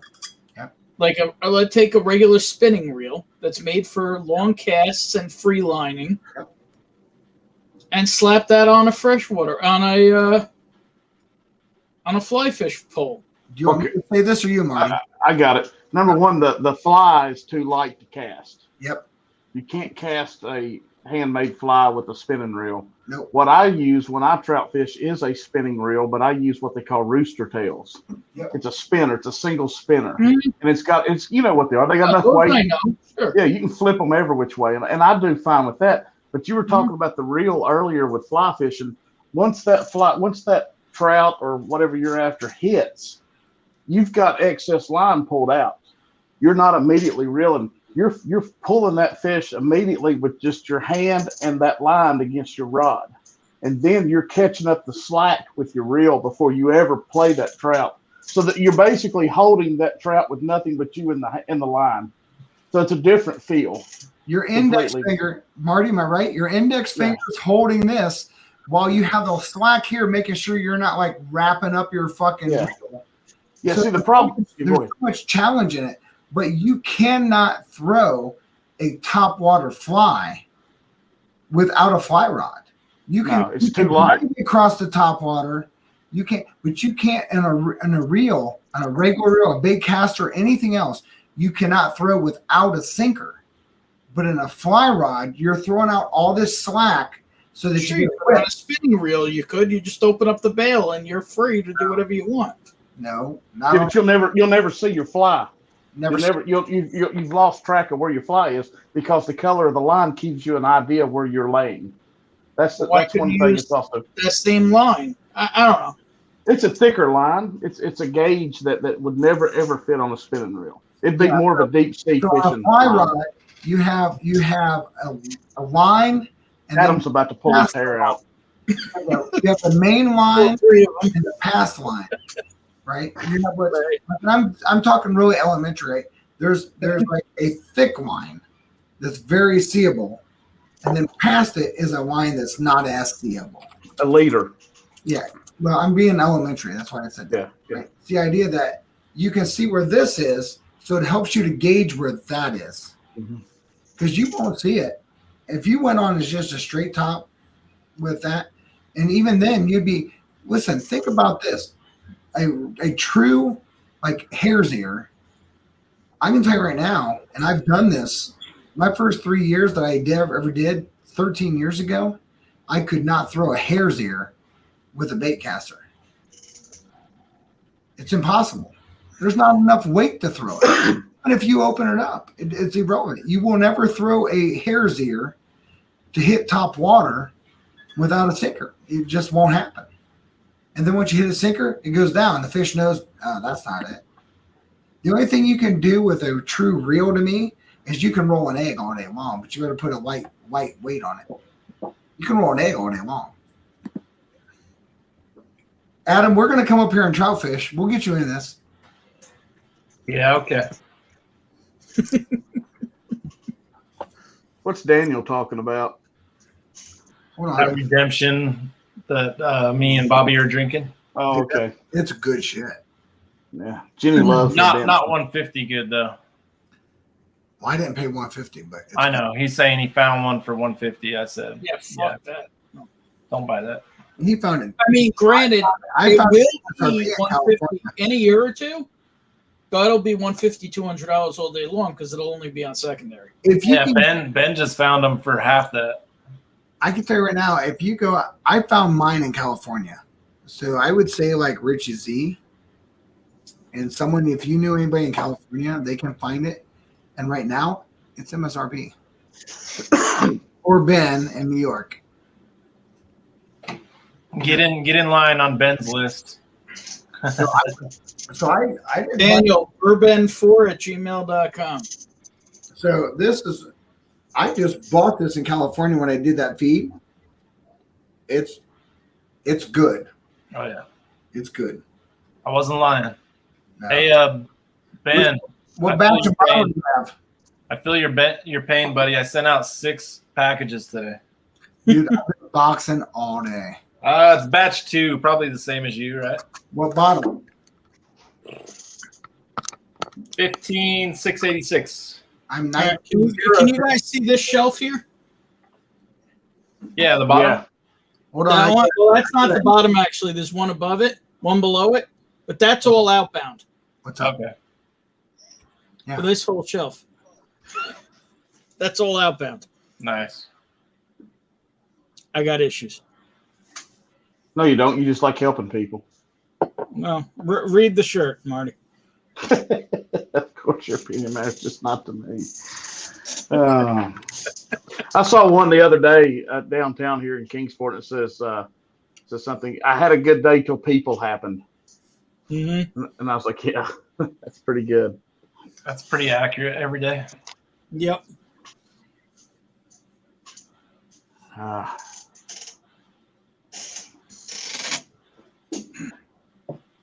Oh, anybody see, know what Bobby's on the Facebook phone is and it got quiet. Imagine that. Can y'all find this? Yep. Just regular single barrel, not a store pick? Yeah. Right. He can find you good store picks. He's sending me like a 15-year. No, he was asking if if we can find it. I said, yeah. Yeah, The the 9-year. 120. Yeah, I can't find it anymore, and I'm in trouble. Yeah. Is that one of Jenny's favorites or? Nah, a little higher proof. Yeah. I don't know if she's had it, but she'd rather just go ahead and drink Stag Junior if I'm going there.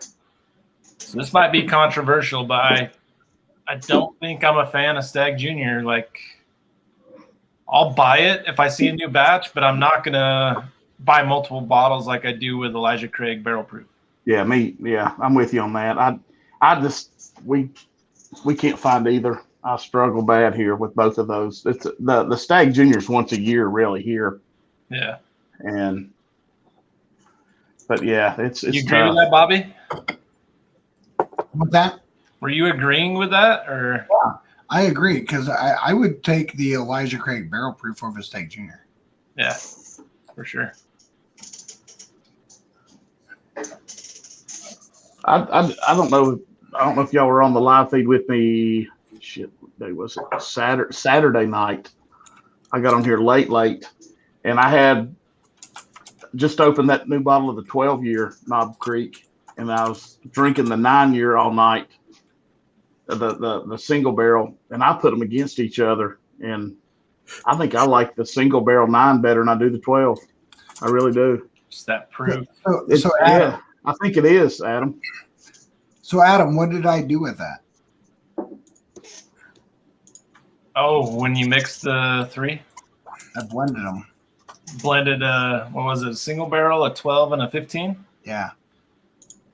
So if you take 12 as a base source, Knob Creek 12 is really sweet and a lower proof. Knob Creek 9 is really good and a high proof. It's 120. If you take 15, it's an age statement at 100. If you do a 2 to 1 of Knob 12, Knob 9, and Knob 15, it is absolutely delicious. So Marty, I think that the one thing that's missing, and like I've had grief over it, but I'm not wrong on it. I swear to God, I'm not wrong on it.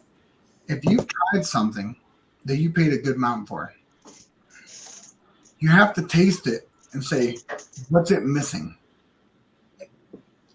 And then something in the same product line, same distillery line, what's it missing that something else has? I can tell you that Knob 12 was missing proof. All day. That's what did it. That's Adam said it. That's what did it. It's the But proof. you know, the other thing it was missing, age.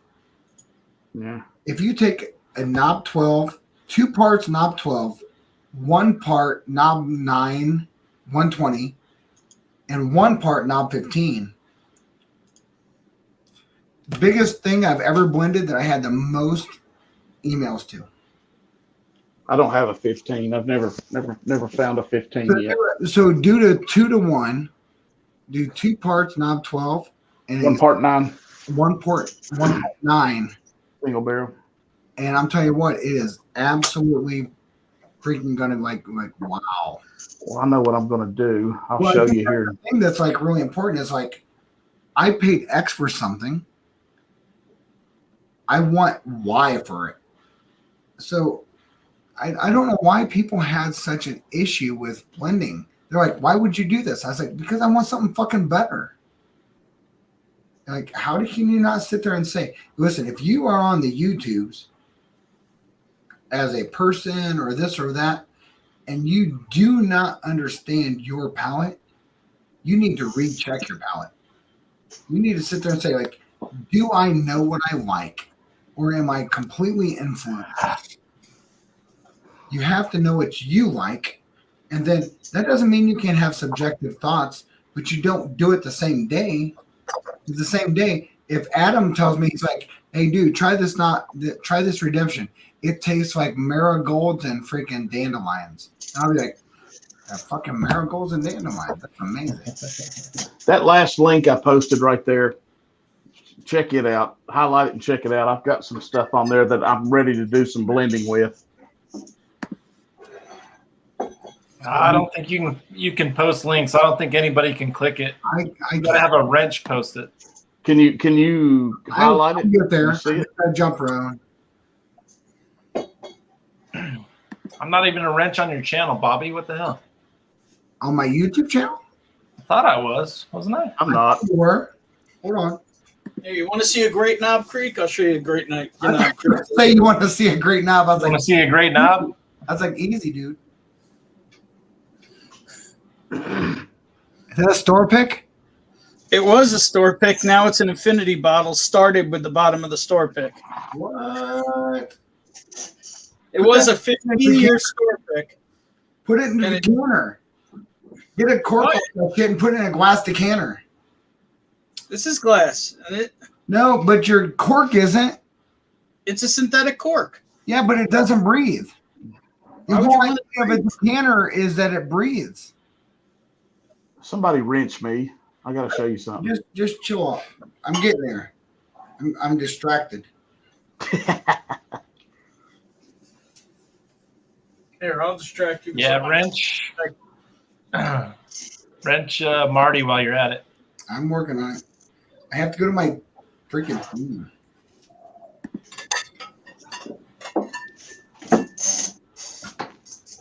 I think Anthony's already a little tipsy. Why? What'd he say? I don't know. I can just tell by the way he's chatting. Well, I work with him, so. So if he's saying crazy shit. No, it's Bourbon Neophyte Anthony. Oh, all right. I think I'm gonna switch over to rye. Hey, is that Anthony you're talking about? That's not Tony G, is it? All right. No, that's Anthony Gargano or Hey, Ben. Tony Toes or what up? Ben, are you a wrench? You did it earlier, yeah. Well, I'm just saying. So you guys should all be wrenches. All right, I'll try to. except You Trev. guys better be ready when I go to the Booker's flights. I'm just saying. There you go. Now, yeah, I'm up. Click on that, and I've got a decanter on there. We just started, so it's coming. When I go to the Booker flights, you don't even want to know. Listen, there's going to be like a lot of people, so it'll be really easy for you. There's going to be some really depressed people because the Gunny has said he's offering shit. And if they're not watching this or someone doesn't come back and watch this, they will not know. If I say the Gunny is offering up stuff, Adam, the Gunny is offering up stuff. I'm just saying. Whether you like it or not, it can barter you some amazing shit. He's like, would you like the very old Barton or would you like the Willard 12? What do you want? I was like, well, what do you want to give? He's like, Everything. do you want a squat bottle? Do you want a not squat bottle? What do you want? And I'm just like, chill out, loser. So I think that's the thing, that it's just the idea of I have intentions to grow the channel, but I also don't have intentions of trying to make it something where I can't communicate to the people that are a part of my subscription. Amen. I'm not saying that I would be sad if it was more than that. I'll tell you what, Adam will tell you, because we don't have very many people in here, I give due diligence to my Patreons. Andre the Giant. No. It is Andre the Giant. It's dry. Oh, dry. Oh, you know what? I tell you what, I need new glasses. It's a Sagamore pick. Oh, nice. Andre the Giant. I have no beef with I love spending one-on-one time with my Patreon guys. I have no problem with them inviting people in, just trying shit, talking shit. And I think that's the thing, right? We all have something to add. We all have something to learn from. if you think you can't learn from something, you're missing the boat. Everybody has something to teach, to learn. Everybody has a different expertise in their professional world. And some of that rolls over to their whiskey world. And for me, if someone says, hey, what's your strengths? One, same as my weakness, I can talk. So I can. But I absolutely 100% and have no doubt of my palate. I know if I taste something, I taste it. If I smell something, I smell it. And the only thing I would struggle and say that I honestly struggle in is proofs. Because I'm such a high proof guy, it's really hard to moderate lower proofs. Because 110 to 80 sometimes is close to the same to me. I have to really think about it. I have to really, really struggle with it. Above that, yeah, I'm pretty good.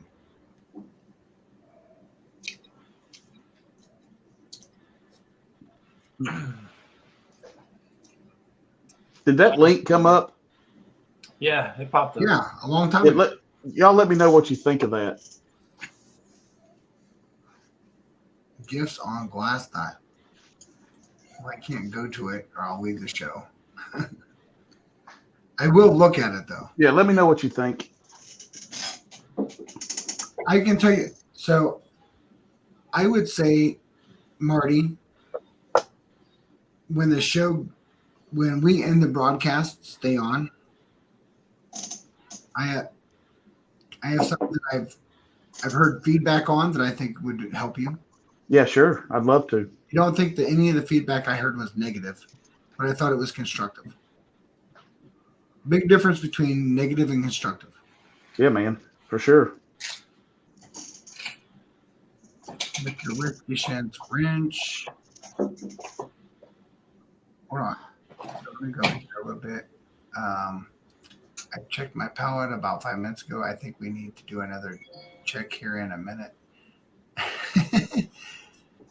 You know, I think the thing that's always important is that you have to give whatever you're sipping, whatever you're tasting. You must be patient. And dude, that's hard. It's effing hard to be patient. Because you have something and you're like, dude, this stuff's hard to find. I want to drink it. Thanks, Bobby, putting that up. Yeah. I think that you have to go through this process of understanding that you have certain things you must do. And I will ask you guys to either say yay or nay, right? One, you must nose, you must taste, you must chew, you must acclimate, you must second pour, and you must come back to your first pour, and then you have to taste again. I don't think you fully acclimate your entire olfactory and your entire palate without that process. I don't know how many people that I've literally been on live streams that are like tubers that like I believe in, I trust, and they'll be like, dude, that was stuff. I said, no, slow down. That will open up. Just nobody has the time. Listen, we are so strapped for time. Ben, we don't have time. You got to make time. Would you agree?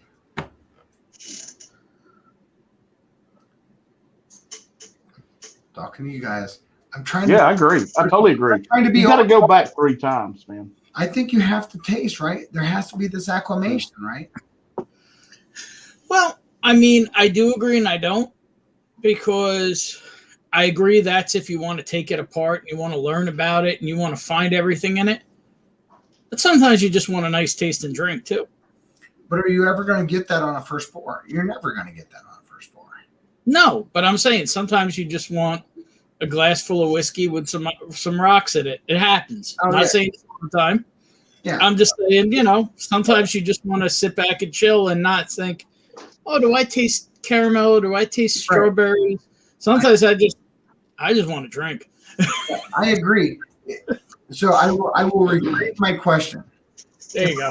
If I'm trying to get to a buzz, Absolutely. do I care? You know what? Everybody that asks me, "Hey, I want to get to a buzz. What do I do?" I say, "Drink tequila." Yeah, because you know what? I'm just giving you my opinion because that's what Ben's shirt says. Mhm. It says, "I just want your opinion. Your opinion matters." Just Read the last line. I only saw the top part, so Yeah, now read the last line. but I think the thing is like I was like, listen. Now, having said that, I really like sipping mezcal, but you're talking about an aged barreled tequila. It's not a white tequila; it's a mezcal. I hear you. Would I? I would not pick a mezcal over rum, and I would not pick a rum over tequila every day. I have before, but the idea of the process, what does it become? If I'm on a bourbon channel, which I am, a whiskey channel, which I am, if you try something and your first initial sip is not good, wait. Why wasn't it good? What's missing? It might miss it. Your palate might not be acclimated. You might not be used to a high proof or a low proof. So you have to explore. Because the only way you can get to where the tubers are, right? We are whiskey tubers / whiskey people that like Daniel H. Listen, Daniel H. knows, oh my God, so much information. Richie Z knows a ton of it. They're not tubers. To me, they're tubers. They support every fucking channel. I trust their palate because they follow every channel. They probably know more than me. So when I go to Daniel and Richie Z and Ben Demon Hunter and Ben Dram Hunter, Cheech, I'm asking like, what do you know about bourbon, scotch, whatever? Because like Ben and Daniel and Richie Z and Ben again, DC, he's smart, man. DC, he can not only draw, but he knows, man. But they're scotch guys too. And Yeah. you know, guys that have transferred, like Daniel, is primarily a scotch guy who started to move to bourbon. Mike Stahl. Yeah, but it's a hard fix, right? So I was a scotch guy. So really, I was a bourbon dude that went to scotch, but I was like, I wouldn't even say I was a scotch guy because I was on the business side of sales, and the only scotch I ever knew was the hardest to find, most expensive shit you could ever taste. Are you doing an Old Fitzgerald bottle and bond? You never know what might pop Which up one? here. If I told you really what this was, I would be thrown off YouTube. No, you wouldn't. Well, maybe. That is Weller Special Reserve in the decanter. Oh, there you The go. the 9 years gone, so I just dumped Weller in it. Why wouldn't you throw that in there? It's a beautiful bottle. Oh, absolutely. That's why I did it. If anybody ever has said they didn't care for you for that they can F off. Yeah. That is just such a So awesome. I have so it's funny, like the Gunny has a serious hold of Old Fitzgerald plastic bottle and bonds before it got like the fancy cool decanters. Wow. We're not talking like a couple. Hey, there's that. And he's like, "You want some Old Fitzgerald bottle and bonds?" Like, yeah. And he's like, "What do you want? You want the rye? You want the bourbon? What do you want?" I got like that shit back when it was cool. Not when it was not cool. When bourbon wasn't cool, the Gunny was cool. Only because of bourbon, nothing else. No prowess, average in the Marine Corps. I never talk shit because we talk shit as brothers in the Marine Corps. So he'll look at me like, "Dude, that was a dick move. Why would you say that?" I was like, "Because it's true." Who got the bigger unit? That's all that matters, right? Just saying. I tower my family, and I'm a whopping 5'11".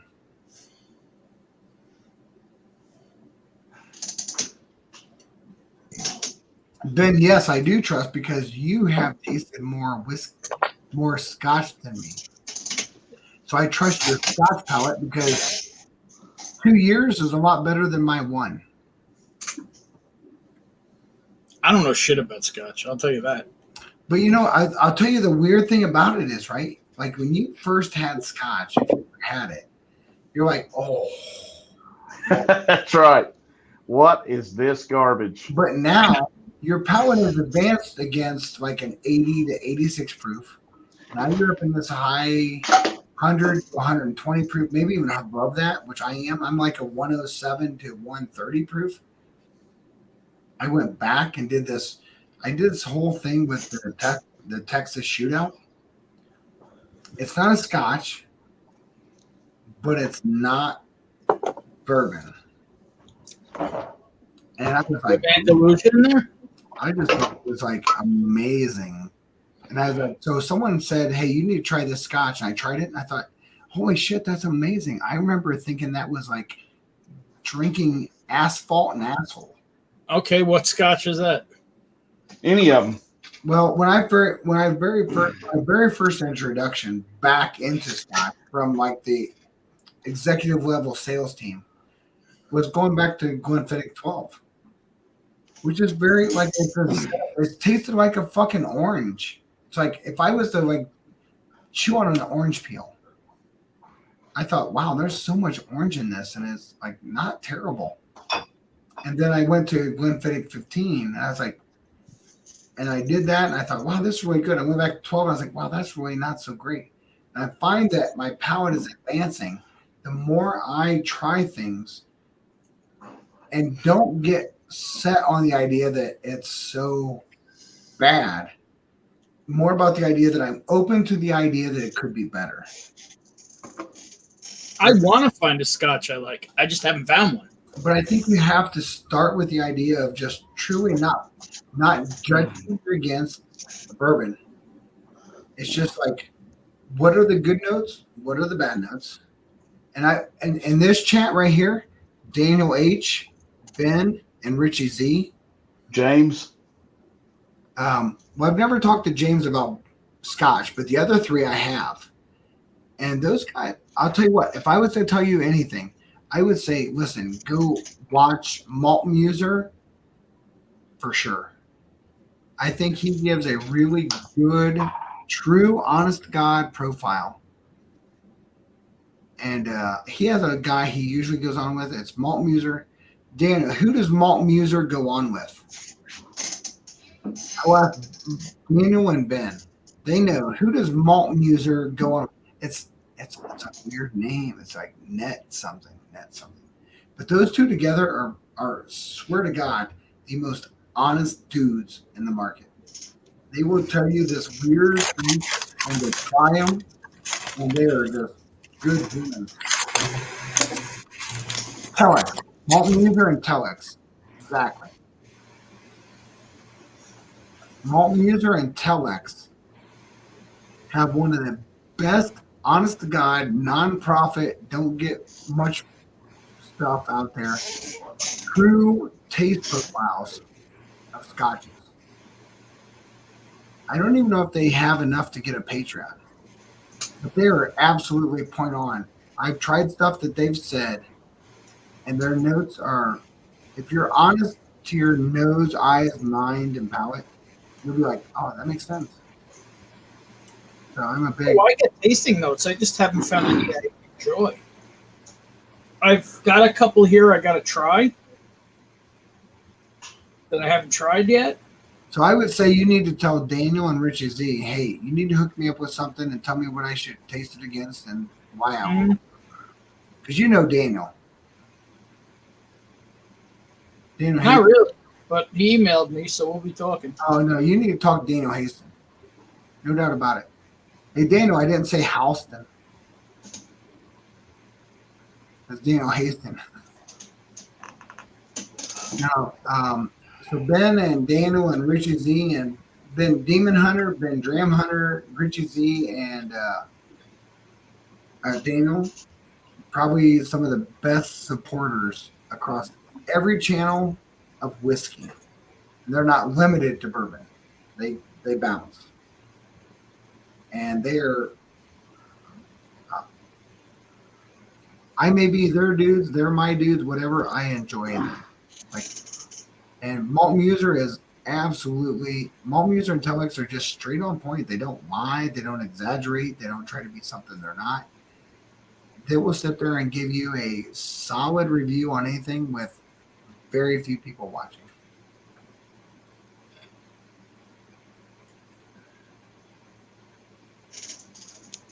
Where'd Adam go? Probably do dad stuff. I don't have to do dad stuff anymore. Where's the better? Where's the better half, Marty? She's gone to bed. It's 20 to 11 here. Same here. Same here. Yeah. She's worked all day. She's wore out. We're going to do a live stream tomorrow at 7, so she's got to get her shit together. You're doing Thursday at 7 p.m.? Yeah. 7 p.m. So that's my time. Yeah. We're going to do Booker's 2021. Donahoe? Yep. How long's your feed? I say me and her will go for probably till 8, and then I'm going to go till probably 11. So I was going to put the link in. So Hey, so let me just say, as a Booker's dude, have a standby. I had some very close friends over Saturday night, and I couldn't help but break it open. Have a standby. The 19 was so much better. Dude, I would say that The 20 was better. I will say this because I doubt that anybody will actually make it this long in my feed because it's a really long time. The Donahoe batch is not even better than the Teresa batch. I believe that. I had it and I was like, what? What? I mean, I don't want to let a whole lot of the cat out of the bag, but Well, no one's gonna watch mine. I've been on here for like oh, 3 hours, 3.5 hours. but I did enjoy it. It still has the Booker's the Booker's taste. It still has a lot of the notes from the other past, but I was disappointed the most in the oil cream that I got from the past years. I love that sitting in the barrel. I love that oil that comes down the side of your palate. I love that when it hits your mouth, you hold it for a second and it releases. To me, that's the heaven of what we do. And I missed that. So I kind of gave it 2 or 3 more. You got, like I said, you got to do 2 or 3 drinks. And I wanted to get past the neck pour. I said, I need to get down into the bottle. So tomorrow we'll be down into the bottle a little bit. So hopefully things will change.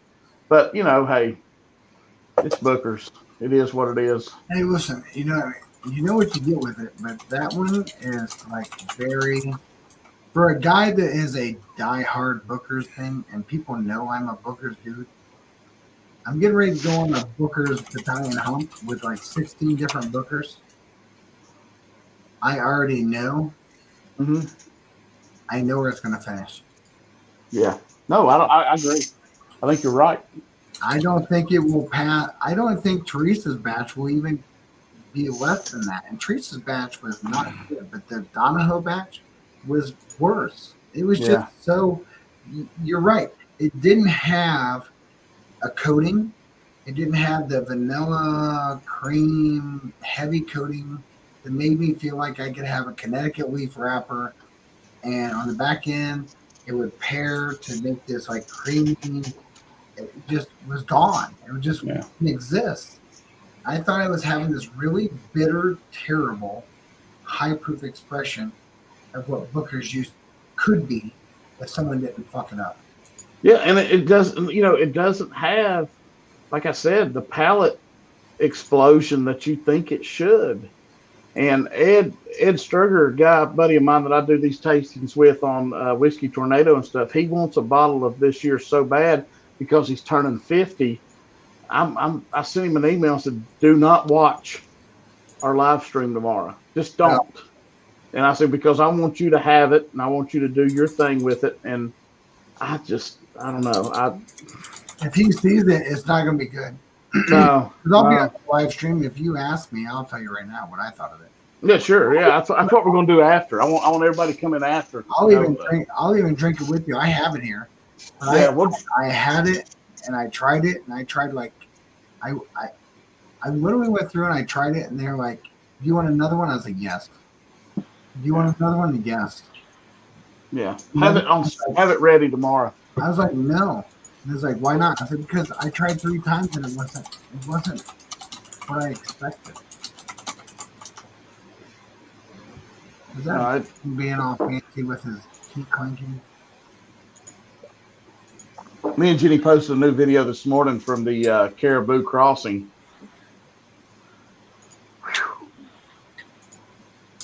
Gotta check Guessing it out. you were not a fan. No. It was how can I explain it? The nose on it was spectacular. It was complex. It had a lot of berry fruit notes, but when it hit your palate, Just dies. Did I yeah, wrench so- neophyte?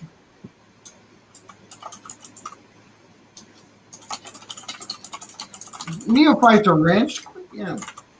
I swear to God. He's been drinking. That's not wrong. I have been too, so.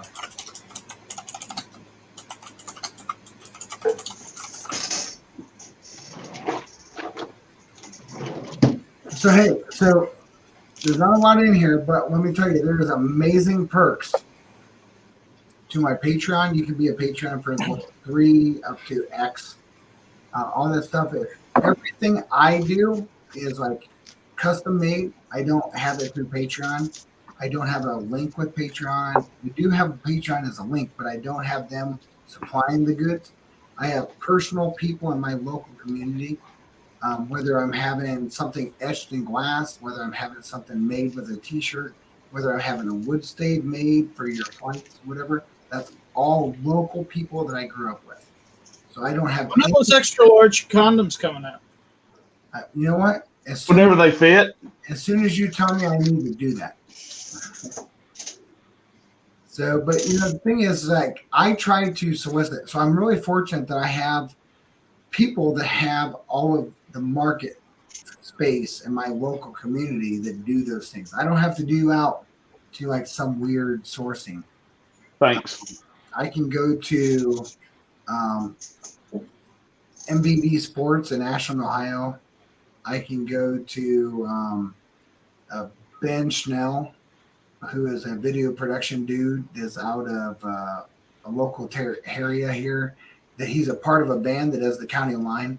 So my next feeds that come up with recon reports, you'll see this editing, you'll see this video, this music video, and all this kind of stuff. It's all Ben Schnell. It's a local guy. He also is the county line. He's one of the guys of that band. I try to only do local for everything. I don't try to do anything. The only thing I can't do local is coins. No one here that I found does coins. So That's all done in China. yeah, so I have to do what I have to do. Daniel H. He's such a good dude, but no doubt about it, he says something absolutely hilarious. I am water pretty legend. Bottle Daniel H is like, yeah. So Daniel H is definitely one of the best dudes on my that follows me, and I appreciate the hell out of him. This right here is like so funny.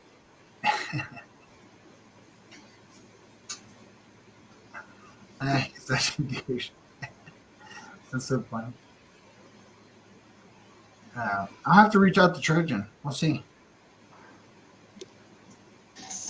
Yeah, so I'm not listen, I've said it before and I'll say it again. I'm always happy to go through and do a lot of things. You know what? I will pick up more because I do have some like videos and editing things that I've spent some time figuring out.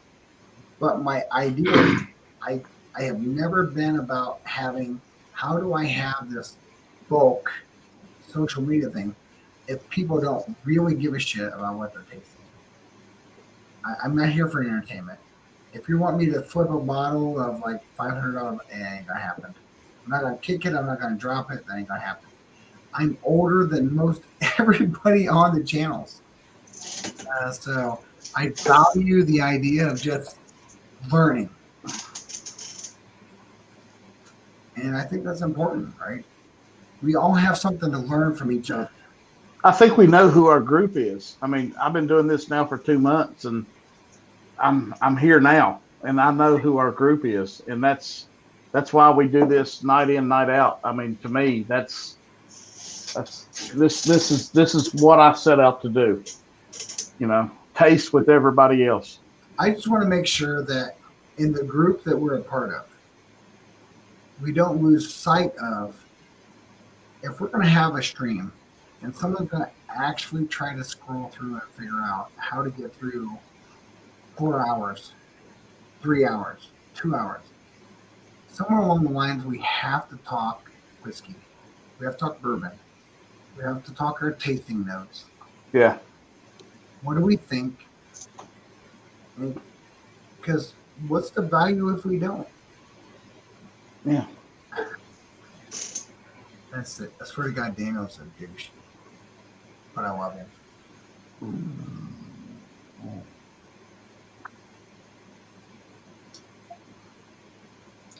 Yeah, so I agree with Daniel said. You need to sub to everybody here. Yeah. We're talking about real people. We don't have distillers calling us. This stuff. No. We are footing the bill and paying people that do have it given to them for free to give you an experience, an honest experience. And and that's the beauty of it. You're just trying to figure out, how do I tell someone this is good? If you're trying to figure out a price point, should you chase it? Yes. So, on that topic, I got a question. Yeah. I don't know if you've ever had it, but you've got a massive collection between you and your brother. Yeah. Joseph Magnus Cigar Blend. Yes. Buy it. I've And never up to found it. what- How much? Up to what price? 150. Do you smoke cigars? Really, Adam? Yeah. Only it I don't think depends. you can find it for 150. It's like 220, right, Ben? Well, MSRP is 150. That's Yeah, what I thought. 140 to 180, depending on what state you're in. I would go 180 Yeah. a day. Yeah. Yeah, I Would got you you. go over 2? I wouldn't go over 2, but I'd go up to 2. I'd go up to 2 for my first bottle. I'm telling you what, I would go up to 2 for my second. What about your first? Well, I've already had it. And it's a known hitter batch. I've already had it. So I'm telling you right now, for me, I thought Joseph Magnus, which we have Joseph Magnus in my liquor store here locally. I've never bought. I don't have Joseph Magnus on the bar. Cigar blend, I would buy 2. I've got Joseph Magnus, and I've got the Murray Hill Club. So I've never seen the Adam? cigar. Adam, am I wrong? So I've only tried a sample of Cigar Blend, and I would die to get one of those. Dude, I'm telling you what, Joseph Magnus cigar blend is unbelievable. I had Because I'm going to try and negotiate on some. I had more than a taste. So my Mid Ohio Bourbon guy, I'm part of the Mid Ohio Bourbon Club, and we had an overnight outing, and they brought 2 bottles. I'm pretty sure I took like most of like 3/4 of one. Wow. and probably 3/4 of a Steg Junior batch 10. So, And then you time traveled. you know what? I'm just saying I have a particular set of skills back then because I was training for it. The other day, I wasn't training for it. I wasn't prepared. I wasn't prepared on Livewire, so hey, I was lackluster. But Did you have a good night? what I remember, I did. I had a good night until I don't remember. Adam and Mike can have that effect on you. Well, you know what, and it's oh god, it's so irritating, right? Because you can get to a certain point and then you just and it's dude, I am like the happiest dude until I'm not. I'm like absolutely like I just don't love people that make you not feel like you want to love them. I'm So just happy, speaking of, Swagner's coming on in 7 minutes. and that's awesome for Swags. I can tell you 17,000 reasons why I like Stanley. That doesn't I really. mean, number one being he's just a sexy hunk. But anyway. It's just, I'm glad he's coming on because you know what? Hey, listen. Everybody has something to add, gain, and learn, and you have to find the channels to give you something to add, gain, and learn. And then it's up to you to determine: is it going to add something to you? Is it going to gain you, or is it going to help you learn? And if it is, you're going to do this. We sat on here tonight because, hey, we were talking. It was something we enjoyed. And, I didn't see Adriana. I didn't see Jason. I respect both of them. But I also feel really comfortable in what I can do. And I feel really comfortable about what my strengths are. I know my weakness. Every time I stop and say, Adam, say something, I recognize my weakness. Adam is just, his weakness is the polar opposite of my strength. Oh, I just realized I actually have something worthy of talking about tomorrow that I'm doing tomorrow. So I'm not going to be around for streams because I'm going to a whiskey dinner with Wes Anderson. What the? Why was I invited? Get your ass to New York by tomorrow. I'll get you a seat. Go. That Oh, I would teach tomorrow. Founder or co-founder of Angel's Envy. Oh, nice. Wow. And it's a single barrel dinner with 5 courses, all paired with different Angel's Envy stuff. Oh, that's awesome. Ooh. You are definitely going to have. Fun, man. You are. Oh yeah. So I went to a bar Saturday, and basically my options to sip on all night were Angel's Envy bourbon and Knob Creek 9. So I didn't see the Knob Creek at first, so I was drinking Angel's Envy all night, and then I saw the Knob, and I'm like, give me that, and yeah, it was better. You know what this is? That's always behind me, and everybody sees it, but I don't think anybody knows what it is. A barrel? Pull it back a little bit. Get too close. Is it a whistle? Most people think it's like a Spartan mask. A Roman war helmet. Oh wait, that's when you put the balls here. It's actually a magazine, an AR-15 magazine speed loader. I was close. I said barrel something. It's a speed loader, but it looks like a Spartan warrior mask. Looks like a KKK hood, but not. I have a speed loader for a Mosin. I've never seen a speed loader for a 7.62-39. So this is not 7.62. This is a 223.556 speed loader that attaches to the magazine. Right, but you said it was for an AK. AR. Oh, did he say AK or AR? Because I heard AK, but I've been drinking, so I How might long miss- have you had that? Longer than I've been alive. Probably. Why you gotta make me feel old, Adam? Because you are. Should I shave my head and feel old like you? Just got to make myself feel young. Yeah, well, you're not wrong. Hey, at least you're not like Perry, who's the same age as my oldest daughter. Yeah, what is he, 27 or something? When he said that, I was like, what? You know, the very first, so I will throw out some heavy feel good notes, right? When I was I've been doing bourbon for a long time. And when the gunny is like, hey, you need to like follow some people and like watch stuff. So the very first group we ever watched was It's Bourbon Night. But It's Bourbon Night in the very beginning always had Perry modding and looking at their stuff. Oh, okay. So has this podcast only been up for like a year? Well, his podcast was up for a long time, but his YouTube like visual is very recent. Yeah. Perry's been around for a long time. I mean, long time is relevant to me and YouTube. I mean, like, significant amount of time for his age.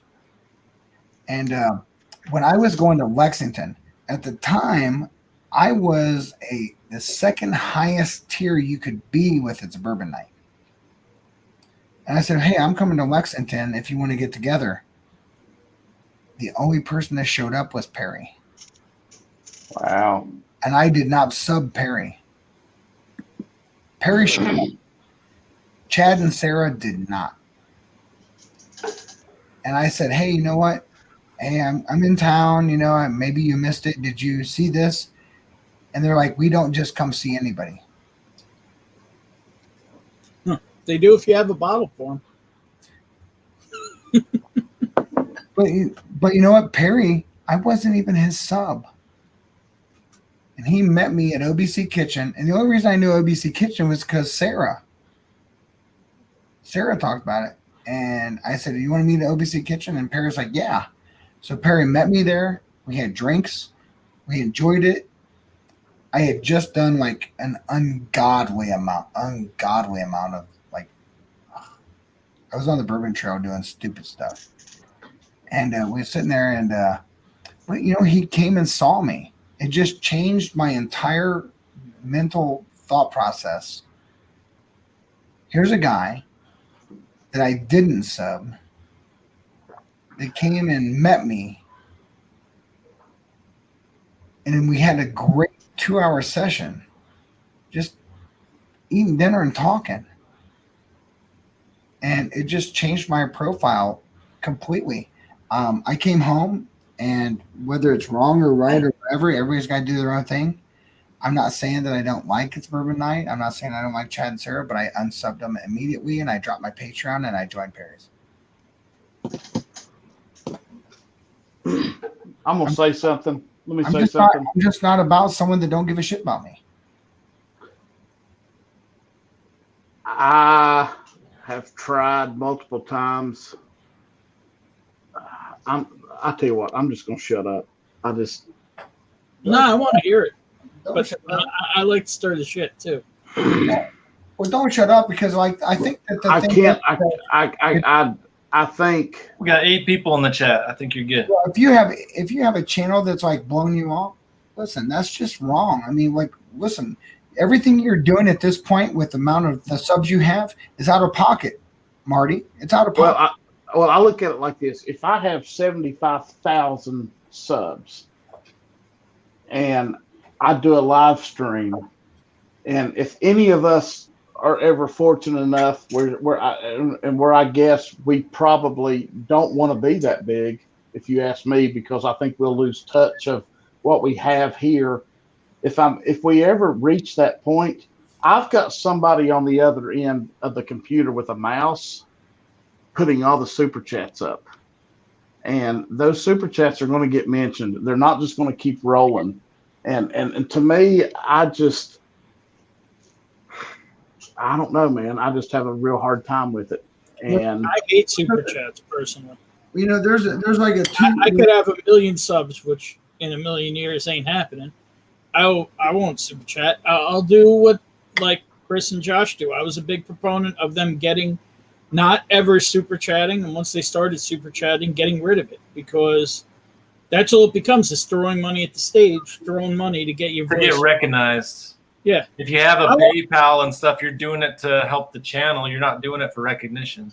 Yeah, and I had. Go ahead, Ben. Go ahead, Ben. No, I'm saying, when I say shit, if you're going to read it, I want it to either be funny, stupid, meaningful, fun, whatever. I want it to be part of the conversation. So, like, something I'll say, as much of a character as like Dan Shook can be, I'll say this: whenever I send him a message, he answers me within an hour. Even with all their subs and everything. And yeah, they don't see a lot of my messages with super chats. I don't super chat. I had a hard problem when I first started, that I was so involved trying to promote Whiskey Nose, and I would do super chats, and I've been kind of bad about it, of saying, hey, this is where we're at, thank you everybody, and then whoever reads it say, hey, go subscribe to Whiskey Nose. And the more I've started thinking about it, I'm going to pull back on that, because I want you to find me, because we're here together. I've realized in the last 2 weeks, when all of us guys right here, we've spent so much time together. This is where it's at for me and Jenny. We'll still make our little funny videos and do our tastings and do our live streams, but for me, this is it. So I've kind of had to. Yeah. I think word of mouth subs. So like Mike turned me onto your channel. I didn't go and just sub to your channel, and like I went and watched a live and watched you guys. I'm like, yeah, this is entertaining. Like, this is something that I want to watch, and that's the kind of subs you want. You don't want a big channel being like, hey, go sub to these guys because they're a channel. It's like, no, like, are you gonna watch my stuff? Are you gonna enjoy it? Like, why are you a sub other than the you see these big channels? A threshold. So yeah, Bourbon Junkies have 60,000 followers. How many do they get on the live? A lot, but it's less than 1,000. No, it's never been. I don't think any more than 700 that I've noticed. Which, good Lord, I mean, but still, Yeah, you're right. You're right, Matt's Adam. got over 1,000 a couple times, right? ADHD on his, so his base is a little more tuned in with him and his channel, I think, and his sense of humor. Like, they're subbed for a reason, as opposed to this is a big channel, this is popular thing, whatever. Like, I would rather have people sub because they enjoy what's going on in the actual channel than just because, I mean, Adam and Bourbon, y'all, and all y'all. I mean, if you've ever been on my live stream, sometimes, I mean, Matt will get on my damn live streams, and I'm in awe, and I'll go to work the next day and say, guys, you won't believe who made some chat comments tonight, and stuff like that, but it's just about what we're doing right now. Hey, Big League Bourbon, you're the man. But yeah, this is it. I think that's like the thing that is so important, is the idea of does what you're a part of grow you? Does it make you challenge your palate? And do you learn anything? Does it? Is it? And I'm sure somewhere along the line it's my age. And I've had a couple people say, like, listen, it's different because you're older. I was like, I struggle with the idea of being disrespectful. I struggle with the idea of saying something. That doesn't mean that I won't get drunk enough to do it. Adam knows I have. It's just not like my normal character, my normal nature. I just want to talk about the shit I love, and I love whiskey. I love it. I love the profile. I love the taste. I love how to smoke it, to blend it, to pair it. I can put something on a barbecue, and I can say, oh, dude, take this and do this and do this. It's just, I love it. I love everything about it. It's my passion, man. I realized it about 2 months ago, and you can look behind me and see that's what's happened. I mean, it's. Adam's my Patreon. He knows. So my Patreons actually get like bar tours and weird shit and like dumb shit. And hey, listen, me and the Gunny, I'm not saying we're like rocking the boat and we're not doing anything crazy. but we're also not schlep rocks, right? And that just shows our age. That's the fact that I said schlep rock, right? So, but it's the idea of Hey, I appreciate the Yiddish. yeah, I know you get it, but the idea is that it's just the idea of, hey, we've done some stuff, we've tried some stuff, we've been through this. It's if you do not recognize that your palate has changed and these things are good, you have to. If I started today and the very first person that ever watched my very first thing, and today was the very first thing, and I was on a cash drink and thought it was amazing, they're absolutely going to think it is absolute octane. It's going to hurt. It's miserable. I will never drink this. You don't know what you're talking about. But you have to like evolve, and I think that's the thing, right? Because before Adam and Mike had a channel, listen, we talked all the time. And I jumped to my channel because, well, I've been doing this with Gunny for a long time before I knew having a channel was something I could do because I traveled. Hey, JD's in the chat. What's up, JD? Oh, what's up, JD? Yeah, JD's a good dude. Thanks for pointing that out. It's morning where he's at. He was on, I think he was on Ken's earlier, probably last night for him. He was on Ken's for a little bit. Ken went freaking over 9 hours, dude. Which is no surprise for Ken, but. So Ben Demon Hunt. Hold on, let me go up here. Ben, hello this morning from Europe. Cheers. It's only 5 hours ahead. So it's like really early for you. Don't act like it's like mid morning. It's only 5 hours in Europe. Where are you at in Europe? I mean, I work with everybody from England. So is Jason Mash and Drum and Matt ADHD Whiskey. But if want they chat with over 300 plus live streams, they're really only one channel that I love. Yeah, and on that comment, dude, like I have a hard time chatting in those big channels just because the chat's just constantly. Like I'll come in and say what's up, but I'm not sitting there monitoring, or if I see my name pop up, I'll respond, but I'm not trying to have a conversation in those chats. Dude, it's hard. I mean, I'm a mod for some of those, and I'm like, I just can't even enjoy the channel because I'm so busy. And I was just like, yeah, Daniel, I knew we had, like, when I first started busting each other's shops. Cheech is back. No. So the Mash and Drum is over? What's up? Yeah. Hey, Cheech, get comfy in your favorite chair and jump on live, buddy. Cheers, all. Richie Z's back. Richie Z. I wish I could in the damn link. How did the show go? Slovakia. Cheech, did we win anything?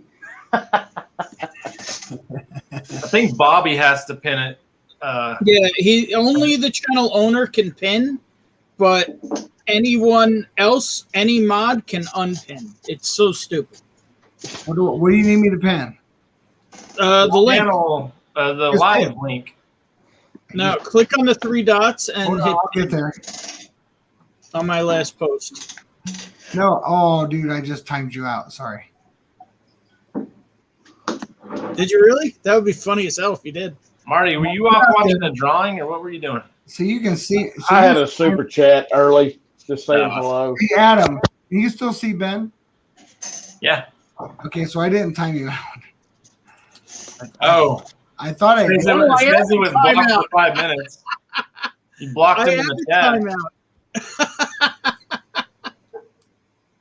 Cheech said, "No, Marty, you didn't win. What else is new? I'm here, so I'm a winner."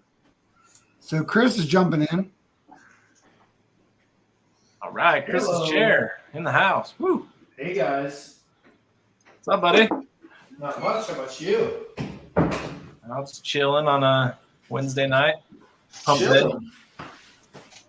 Chilling. Looks like you're chilling. Yeah, I was upstairs working. Might as well drink. Bobby, check the private chat. I want to burn a little incense because I'm weird like that. That was your message, trying to comment? Yep.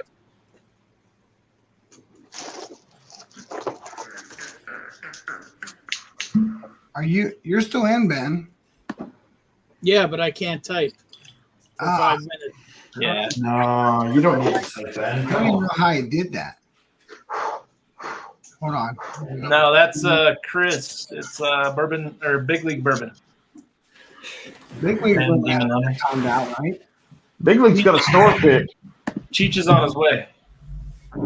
Oh yeah, I haven't opened that yet. What is it, buddy? It is a 8-year. Traverse City Barrel Proof, or what is it? Yeah, Traverse City Yeah. Barrel Proof 8-year MGP. Ooh. Have you sent my box yet? I might want a sample of that, dude. I have not sent your box. I have all your labels right here. I got to pour everything. I I've made all never those tried labels one of today. the Traverse City.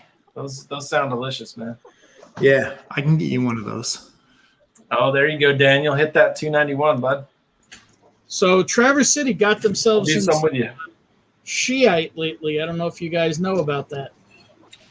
Uh-oh, what'd they do now? Well, they were saying that all their picks were MGP, and then it turned out a bunch of them were not. They were sourced elsewhere.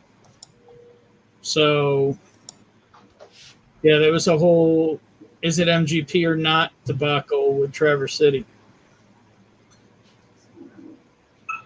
I mean, if you're tasting it, you know if it's MGP or not. What the hell's going on with my headphones? My headphones keep on cutting in. Are and they out. all sourced, or are they starting to mix their own stuff?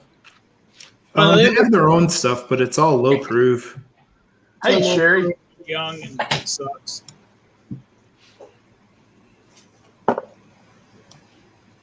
Hey Ben, send a message or something because I'm trying to. I have to wait 5 minutes. You can't undo it. I've been, Oh, Richie. I've been literally. Me and, Yeah, Sorry. no, it won't work. me and Daniel H are having some of this 291. I sent him a sample a while back, and he's polishing the sample off. So I'm gonna drink a little bit with him. Yeah, it looks like I got like another 2-3 minutes, Bobby, till I can post. Hold on, let me see. No, you can't do anything about it. It's a timer. Don't time him out for another 5 minutes. Well, it was really funny. It had I this really like, can. weird, I don't really it care. had this like weird thing that said this, and I hit it, and then I read it, and the second half said this. I was like, well, no. So it's like, oh, Just let it sit. all right. Well, I can still hear you. Oh, well.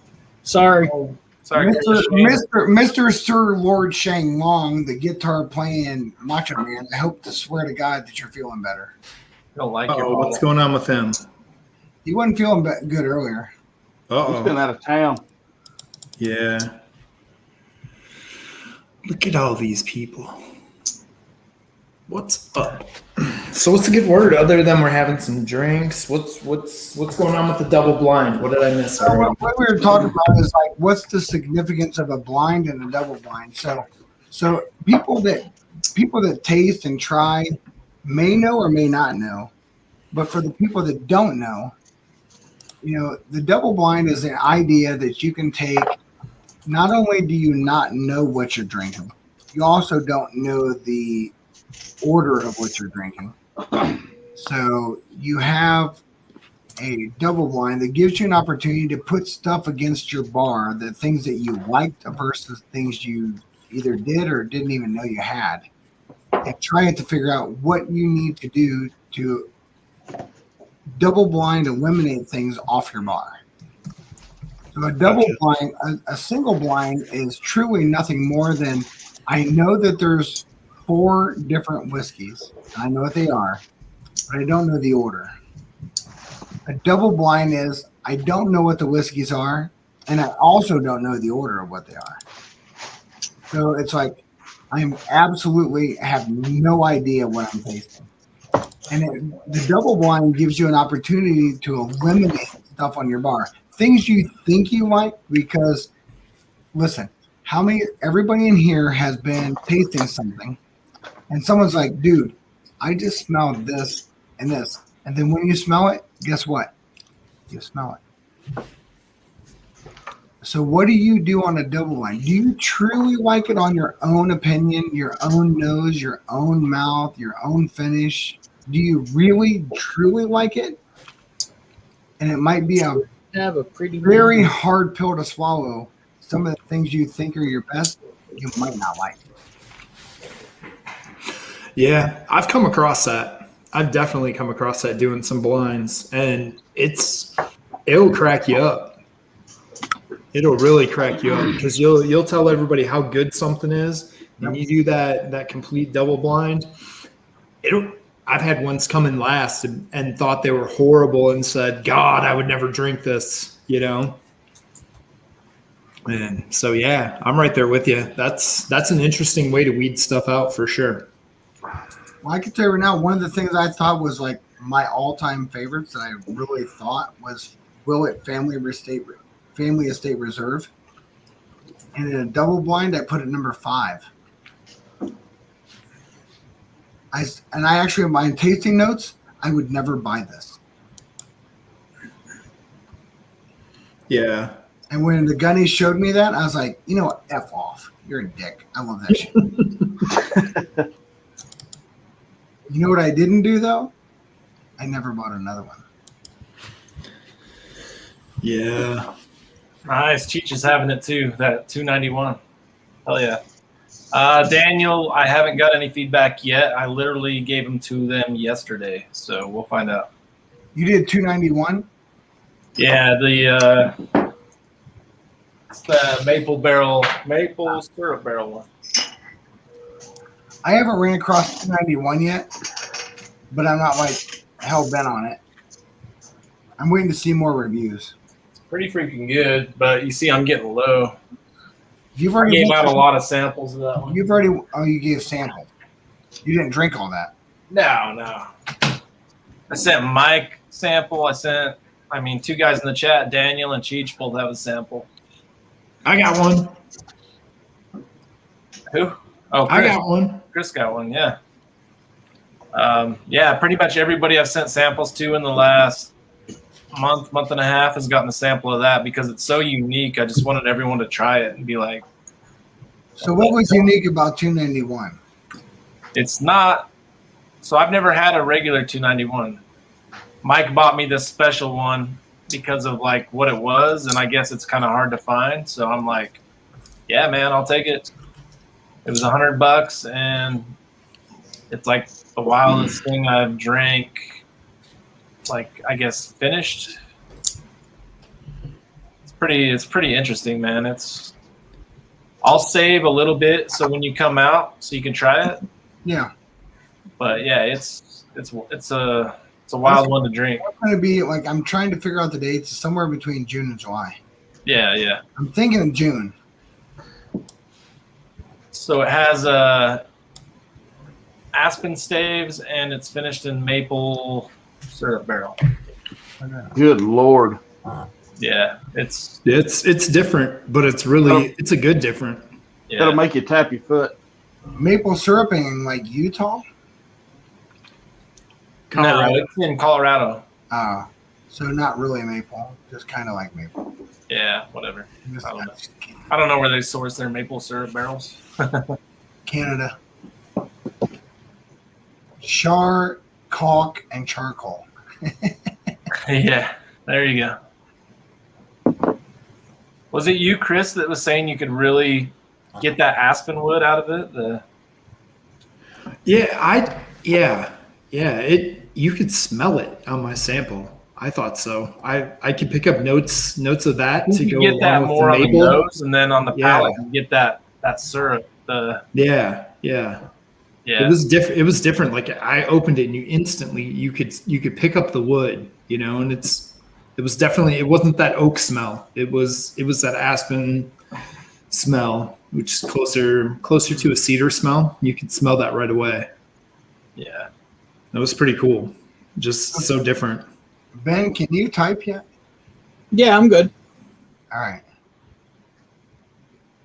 All right. Luckily, you didn't mute him. He can talk.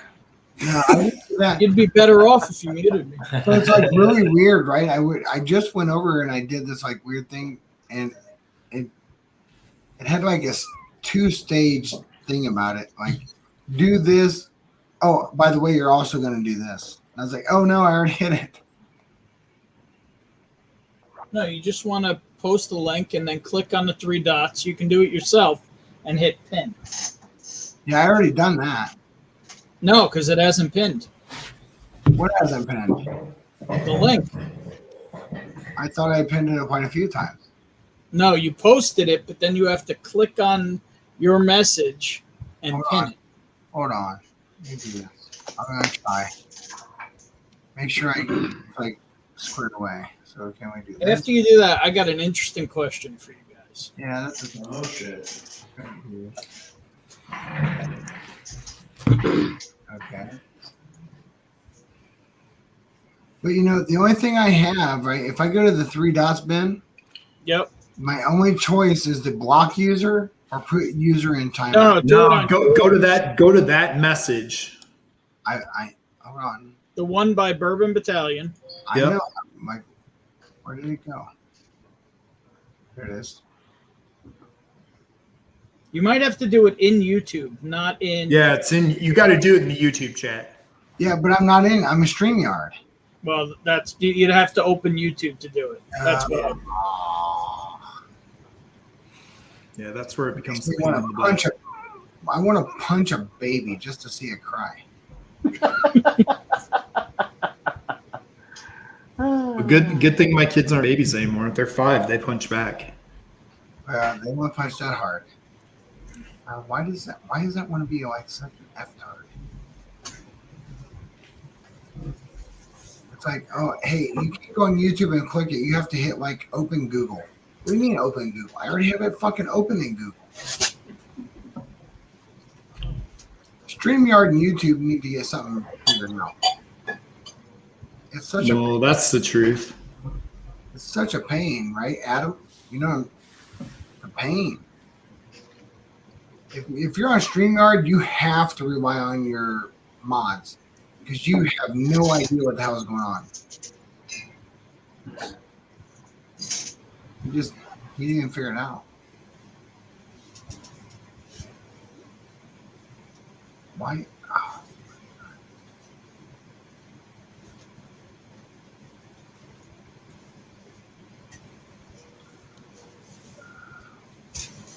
Guys, jump in and tell us what you're drinking, because we've probably had 2 of them already. So You guys are a little ahead, man. I got to catch up here. Yep, I give up. I'm not even gonna try. don't worry Don't about worry it. about it. It makes me watch it in Safari, and then it says join the stream. I'm already in the stream.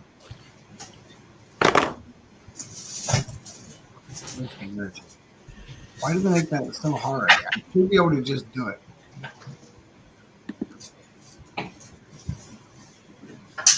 I'll figure this out. But in the meantime, what is everybody? I'm on. I think I'm on the last of my barrel-proof Elijah Craig. Which one is it, Bobby?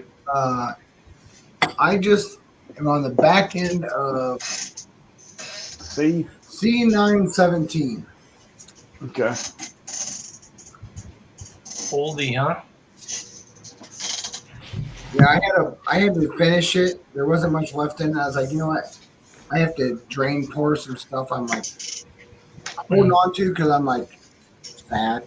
I went into a Idaho liquor store today, hoping that I would like stumble across something good or like some old Elijah Craig barrel proofs or something, but no luck. I just ended up scooping this guy. There you go. Those are always good. Yeah, man. Those. Yeah, I haven't had one for a while, so I figured I'll just snag it. They're good for barrel chugs and then like be muted and go. Look at Bourbon finally filling them shelves, man. Love it. Bourbon, you got to do a bottle chug. Which one are we chugging? No, Adam, the last time you did this, like that shit happened. You know, like so, like everybody's like, oh, you know, you don't have much, and I'm like, oh, I just don't show any. Hey, good night, Shane Long. Feel better, buddy. Feel better, buddy. I Feel don't better, show Shane. anything. Later, Shaner. I don't show All right, any. strong. Yeah. Good night, Shane. I hope you I feel don't know. better. Ben's been about the bottle chugs lately for some reason. So Hey, I have. yeah, like the last 2 live streams we've done. Because Last people three. asked for him. Yeah. And you do them. You oblige. What am I going to do? Now you're the bottle chug guy. Well, what should I go with here for a real pick? JD Bourbon Approach said, I've "Hey, got 2 High Wests here. has anybody tried the EG?" Oh, the boo rye. Well, it's 2018 Bull Rye or 2018 Double Rye. Hey, Adam, What, Bull Rye? what's JD saying here? EG Straight Ride. I think he's talking about EC8 Ride. EC Straight Ride. Am I right, Chicken? Elijah Craig? Yeah, Elijah Craig just dropped in a bunch of states. The ride did. It's Craig, not in right? South Carolina anymore. Okay. I don't think it's in. It's definitely hasn't hit Utah that I know Yeah, of. it just dropped in Illinois Utah. this week. Well, I was struggling with EG, and I'm like, Yeah, I think that's right. I think All that's right, how you say all right, Elijah Adam, I'm going Craig to open in there. this. Do it. Might as well. Let me know how it is. So, I'm going to let it breathe a little bit. Then so I'll you guys pour it. might remember we did a blind, and I had the Woodinville store pick Mhm. that won it for me, and it was like the most amazing thing, right? In my opinion. And I went to Adriana and Nick's yesterday to give them their stuff, and they had a Woodinville private select, or it wasn't a private select, it was just a barrel strength. Ooh. So it wasn't a store pick, but it was a full proof or whatever. well, they all are. So every Woodinville that came out as a foolproof was a store pick. Oh, well, it didn't have any information on it because they weren't sure either. Yeah. But anyway, So every one of them on the label is an actual store pick because that's the only way Woodinville would want it. okay, that makes sense. So I was like, oh, that's cool, and they actually poured me a sample of it. So I brought it home. I'm like, hell yeah! And then I tried it, and it was like totally different from that first one that I had. Like it tasted like a toasted barrel something. Yeah. So this is you're talking about Woodinville, right? Yeah. So this is my Woodinville. Okay.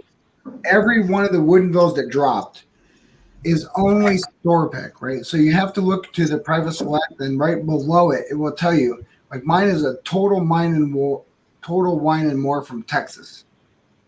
So And in every New one of them York, all dropped as only store picks. They didn't launch one that wasn't a store pick. Well, except for their base stuff, right? yours might be from here because in New York that's blank, and then there's a hang tag that tells you the pick information because New York is stupid. Now you have to look at the very bottom to see, but nothing came out as the Woodinville Straight Bourbon Private Select store pick. Nowhere on there does it say cask strength. Nowhere does it say it's a store pick, other than it says a store number. But it does not say cask strength, barrel strength, foolproof, nothing. You just have to know that when you go research it, it will tell you that. Yeah.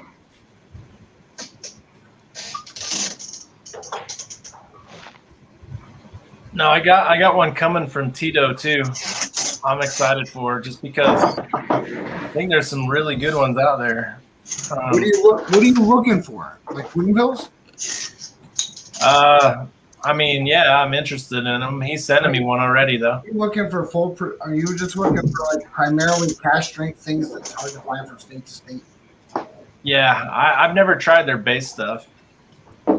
I can It's pretty damn good. The Woodinville. Adam, I actually have 2 open bottles of the base stuff if you want like a nice pour of it. Well, I hear the port finisher pretty amazing, huh? Yeah, I don't have the port, but I have an open one, and then I was given another open one by somebody who didn't want it anymore. We've got the port. It's really good. the That's port's the port, really good the for rye. the port's really good for a cigar blend.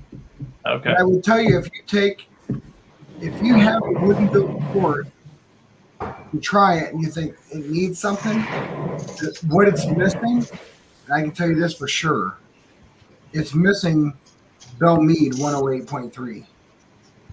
Do a 1-for-1 cigar blend. 108.3 with Woodinville regular. Woodinville Port Ah, and a Bell Mead 108.3. what about Bellmead True Cask Strength? You can do that. It's a little higher, which is fine if you want to amp it up. Yeah, But I've the been trying to bunker those here because they're getting real scarce.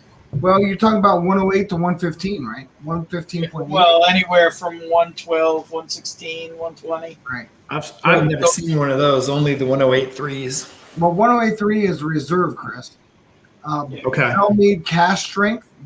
What they were trying to do all these years to get to 108.3 reserve was the different proofs of cask strength.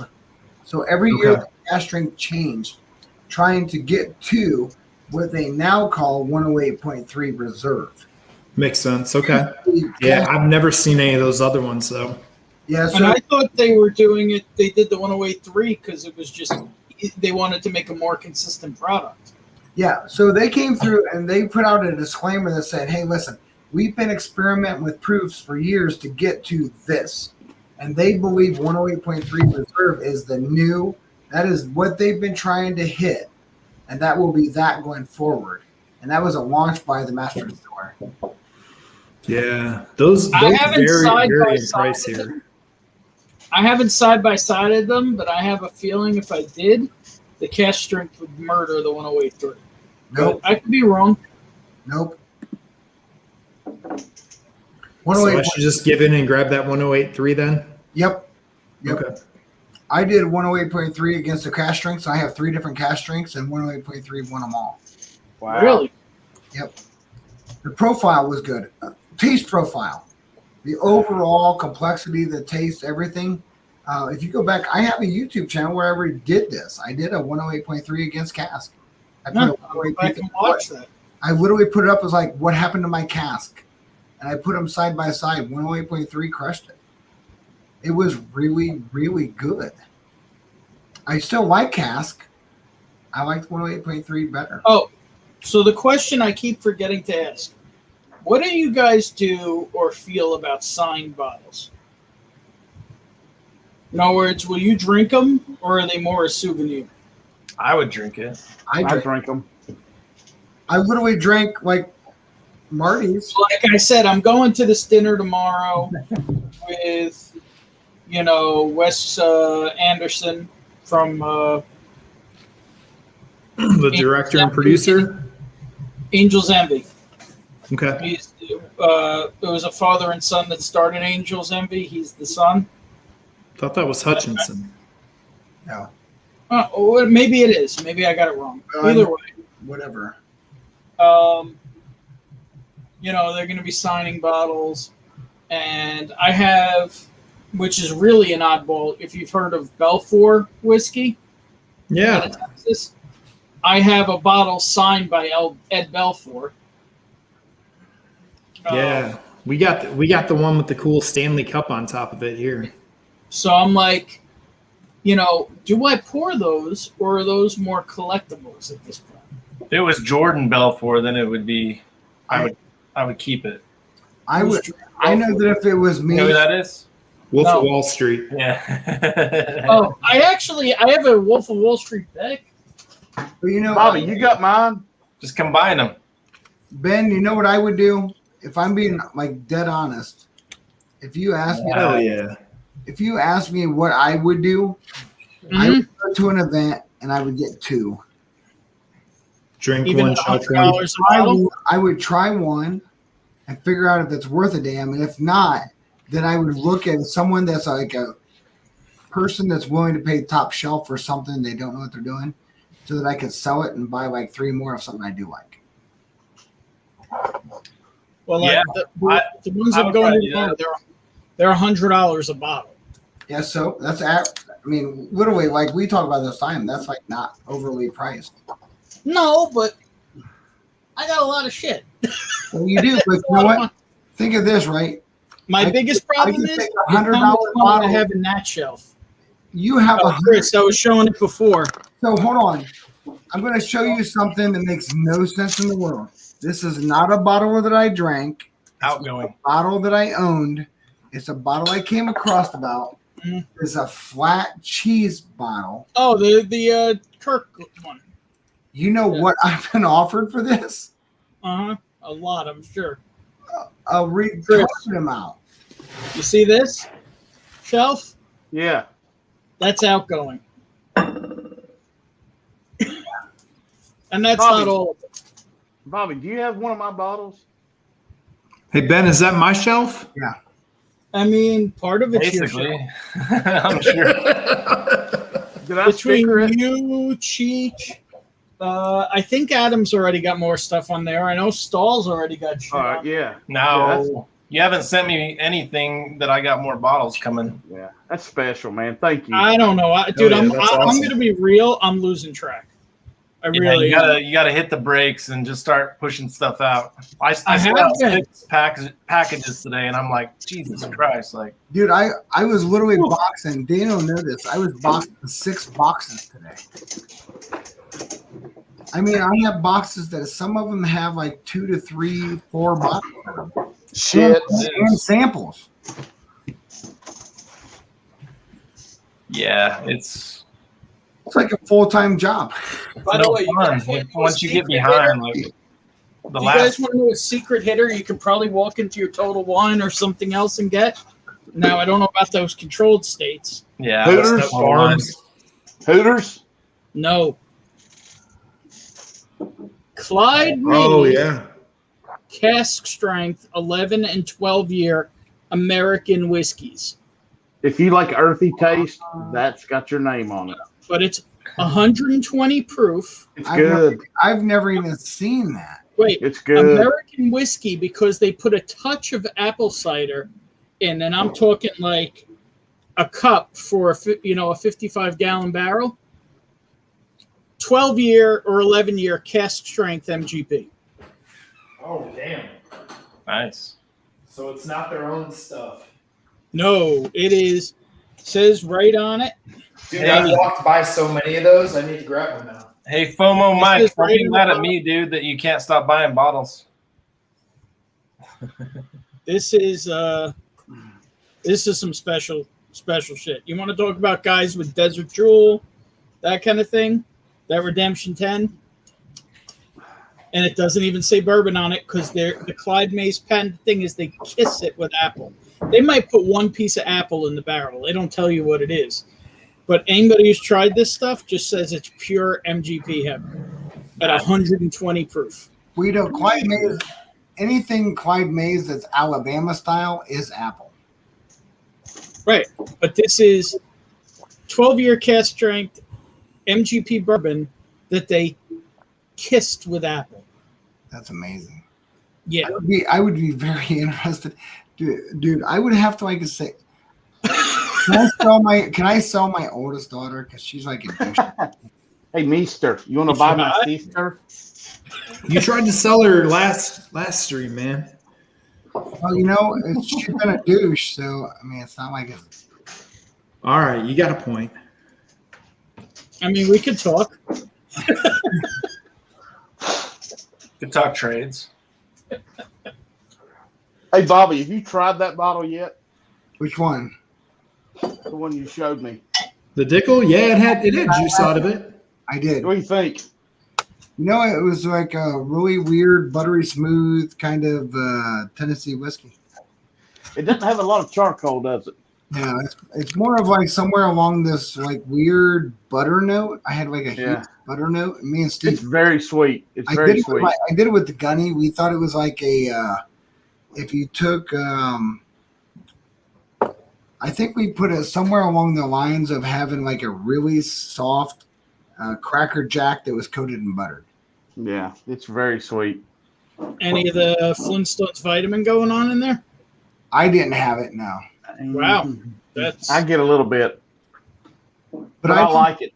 I just don't focus on that. I'm trying to find like if I do that, then I'm subjecting myself to someone's thought. I just want to know what do I think. Oh no, the reason I ask is I mean, I'll be a lot honest. of Dickel stuff I cannot drink. I I taste it. can tell you the very first note I told my brother without a without a doubt, which was silly, was there used to be this like cereal when we were kids that had a frog. And I was Apple like, Jacks. Smacks? Apple Jacks. Apple Jacks? Apple Jacks. Smacks. Smack. Livewire, you're Smack. not jumping on with us? What's going on? The wife mad at you? Oh no, he doesn't live stream anymore. Only on Sundays. Oh yeah, he got a talking to. And I'm pretty sure it was my fault. Well, he said that Monday morning, and then he was on Marty's stream Monday night, and then he was on Ken's stream today. So I don't think he's Wore out. living up to that. No, I thought it was like Sugar Smacks, right? Yeah. Sugar Smacks. I think there's a few, but it's the same looking kind of cereal, I'm trying to entice like him a on- rice puff, right? Covered in honey or whatever. Yeah, it's just that, but there's like this thing. But if you took like a Sugar Smack that was in milk for a while, and then like the milk is all gone, you have that last little bit at the bottom. Yeah. Pick it up, there where it's like it kind of was like that, which I don't hate. I mean, I literally would drink Sugar Smacks all day long. So does it have this complexity and this big blowout and this like, wow, I really like this fruit? No, but it had this like really subtle honey rice puff kind of like sugar smacky kind of thing. And me and Gunny never ever talk about our nuts when we take them, and we both said honey cereal.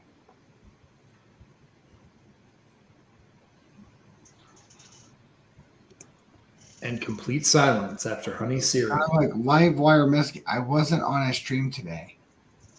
Well, what are you doing? I'm trying to break some kind of like record. Come on. Scotch down under. Ken, you can jump on here. Yeah, man. Dude, We might pull out some scotch. Maybe. I'll pull out some scotch. Yeah. Hey, let's get funky.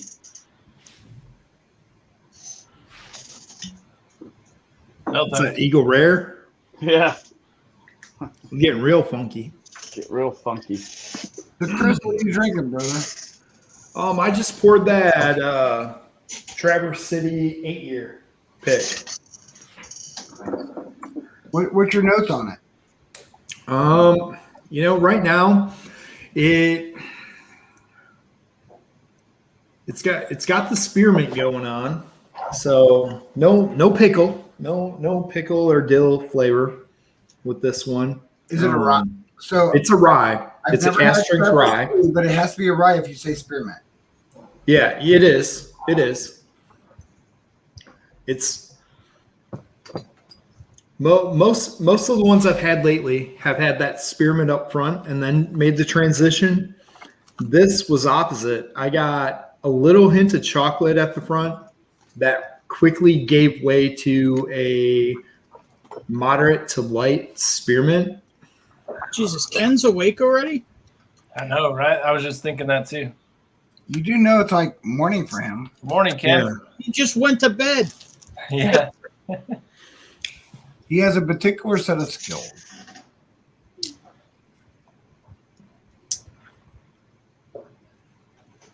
See, I'm like putting up the mic signal. Like this bat signal, this is the whiskey, the live wire whiskey signal. Play with knives. Yeah. That Yeah, it's brings the definitely Mike different, Stalls though. out of the shadows. Is that the new one? Yeah.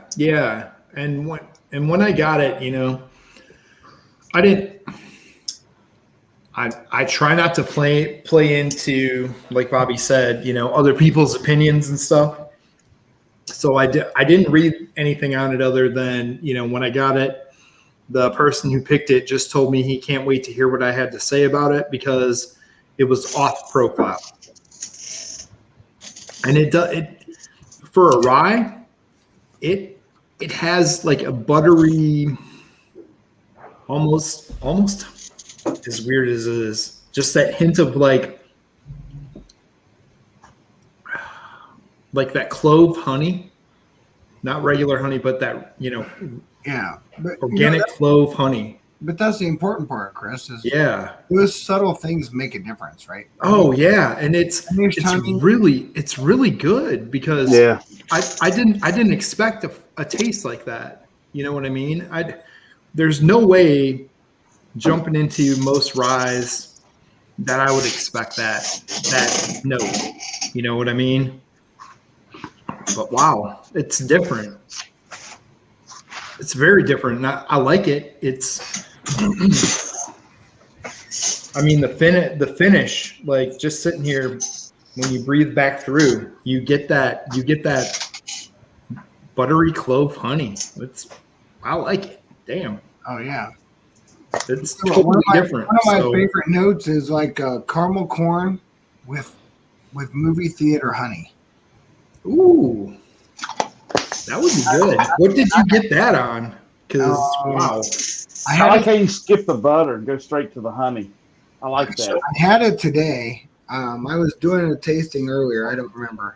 It was like a long time ago, but I did it today and I was like, dude, that's like caramel corn at movie theater butter on it. Yeah, I like that. Which like a note that I told, well, some people saw it like through my Instagram when I did the Driftless Glen cast strength rye. It had the flavor, the little bit off that. It was very chocolate on the finish and everything, where you got that hint of the little bit of mint in the front, and that faded quickly to the chocolate. But the chocolate that I got there was weird. It was almost like that milk chocolate in a Nestle's Crunch bar, where you almost got that like puffed rice film flavor to it at the end. Which Did you go look? Because I would be really interested to think that I would imagine that you were at least above 6% malted barley. yeah. Because if you go above 6%, I don't know why. It's like stupid. I don't know why. If you go above 6% malted barley, you get these weird chocolate, cocoa, milk chocolate notes, depending on how high it is. Yeah. And it's like night and day. I can tell the moment that I'm above 6%. Oh yeah, and that's one of the reasons I like a lot of the Chattanooga stuff, because everything's malted, so it's completely different. I mean, the profile on those, some of them blows me away, because you have no clue what you're walking into when you got malted rye, malted barley, malted wheat, malted cereal grain. I did this thing a while ago. It's been a while ago on Instagram. I was with the Sarcastic Whiskey Wench, who I very, very much value from Instagram. I think she's like down to earth and she really knows her palate. She was a whiskey bourbon girl that went to Ireland and Scotland. She's been over there for a long time, so she transferred. Okay. And she knows her Scotch all day long. Nice. And we went through and did a weird tasting. Like her first live was the same day I did the very first live that Adriana ever had on Instagram. And we went through, and I was with Sarah from the Winch, and we took Glenfiddich 12 and blended it with Woodford American malt, and it tasted like a chocolate orange. It was Nice. like a chocolate orange bomb. Wow. So I don't know if anybody got on the Hood Sommelier on Monday when it was on there. He had his little WTF bottle section, and there was like the big debates about the Rabbit Hole and the Mizunara casks. Kind of went off on that a little bit about, it's not for the average person, it's for a bar, or it's for somebody who's trying to flex hard, that kind of stuff. And they were all trying to say how it's so different, it's this and that. And today, one of my stores rolled out a Scotch, but a Glendalough that's 17 years old in a Mizunara cask, and it's $2.99. And it comes in a really fancy ass wood box, just like the Rabbit Hole. which is $14.99 at the same store. And Glendalough made their own shit compared to Rabbit Hole, who sourced the 15-year-old tote. Yeah. Yeah, I can't say I really dig what Rabbit Hole's doing. No, I haven't tried it. you're not missing anything. I've heard My all the opinion. reviews, but it's not anything I'm looking for. No. I'm gonna If somebody say- offers it to you, you know, like to take a drink, Oh, yeah. it's not. It's worth it that way, but it ain't worth the price.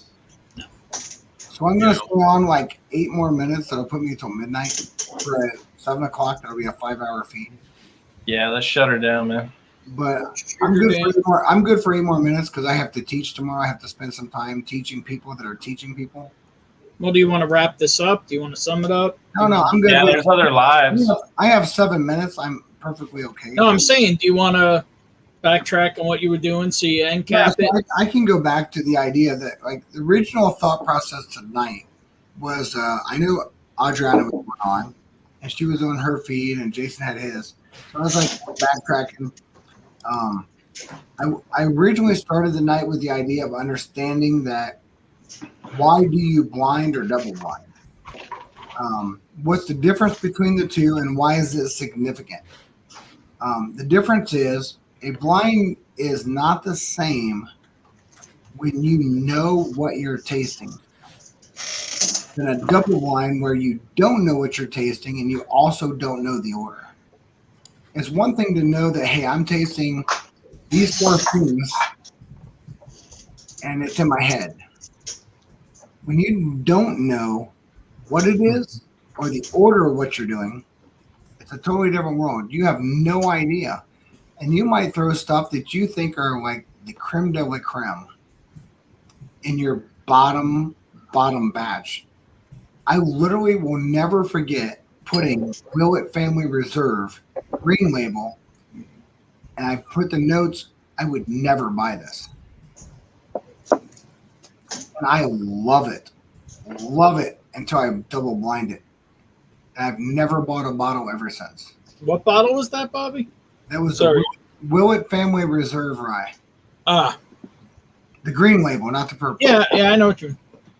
But you have to go through that process because you can be very set to being subjective, to taste profiles, people you look up to that you think you identify with, and you have to find for your own palate.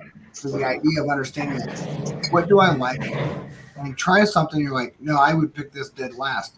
Well, then don't buy it. Don't buy it because you have been completely subjective to the idea of something you've either heard or been told and that kind of stuff. So a double blind helps you do that.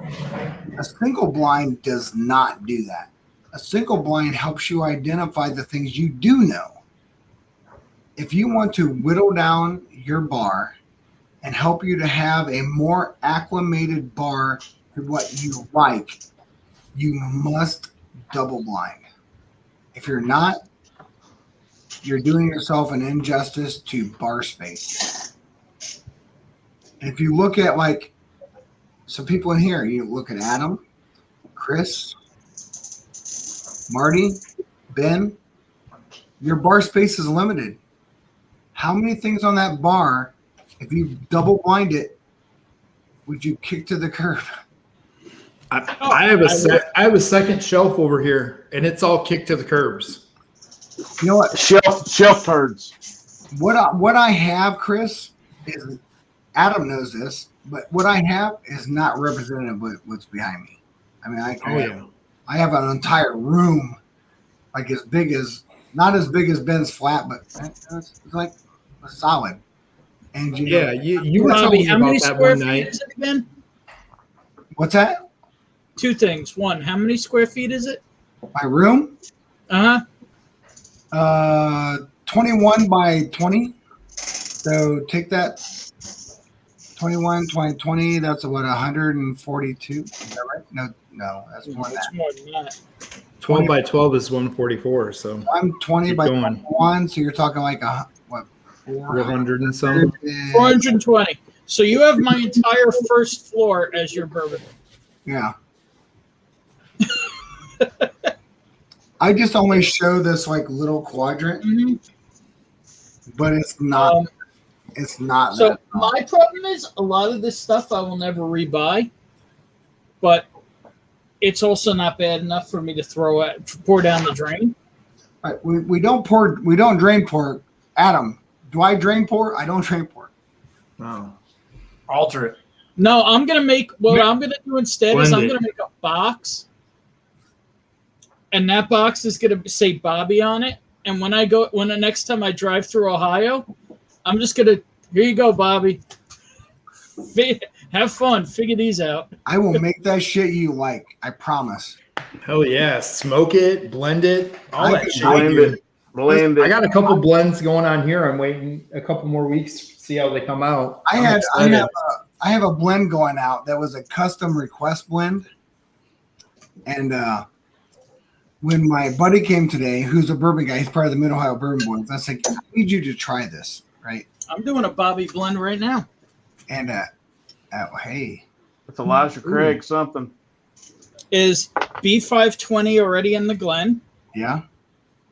And I'm putting Toasted Barrel on top. Ooh. When you do it, like Dude, I love Beat 520 as is. I never thought of putting my toasted barrel on This is top. a Bobby blend. But He was that's the talking thing, about right? it earlier. You have to figure out what is something missing. You can like something, but if you have to Yeah. sit there and say, what is it missing? What's it missing? I'm thinking about both their profiles in my head, and you're right. Shit. That's a good finisher. That's a great finisher. Well, I'm pretty sure this might be the finishing move for me. Yeah. Midnight on a work night. Make Finish the, him. so Ben, take the time to marry it. Just shake it. Just Yeah. swirl Yeah. it. Marry it really good. I would say if you have another Glen. I mean, I didn't do an exact 50-50. I did a little and a little. it will not matter because Hey, they're the same juice, different profiles. Bobby, I did this. I think I did the A121 though, so it was like a lower proof. Yeah. And the toasted, and I let it sit for a month. Yep. I let that sucker marry. Ooh. 123.6. I did not enjoy it though. I wonder if the higher proof would have been better, or Well, I think the thing that you have to look at is which of the ones you're tasting is better. What do you like the best? And when you do that, which is the one, what is it missing? And then whatever is missing, your base profile has to be the thing you like the most. yeah, I A think little it's hard John for me to Rempe pick double that out. barrel. But you know, if you age it though, there's like a really complexity to this, right? If you're aging it for a long time, you have to understand what are you in a decanter with a glass top? Are you in a sealed? Yeah, That I had does- it literally in a sample bottle. It's not big enough. No, Not big enough and didn't breathe. yeah, Did you not- need way it's not bigger. big- Did it's you not put it in big- like a 375 and so it has air in it, or what? I mean, I was only doing 2 ounces. Dude, get a bullet, big boy. Yeah. And still only do a little amount, or what? No, so you have to go through and like, so for me, when I go through and do something, I will do proportional size, right? Like if I was going to fill this bottle, I'd be proportioned. So I can find smaller bottles, right? So I have, this is a big bottle. If I was doing a smaller bottle, I might be on, a smaller bottle might be on this. Yeah.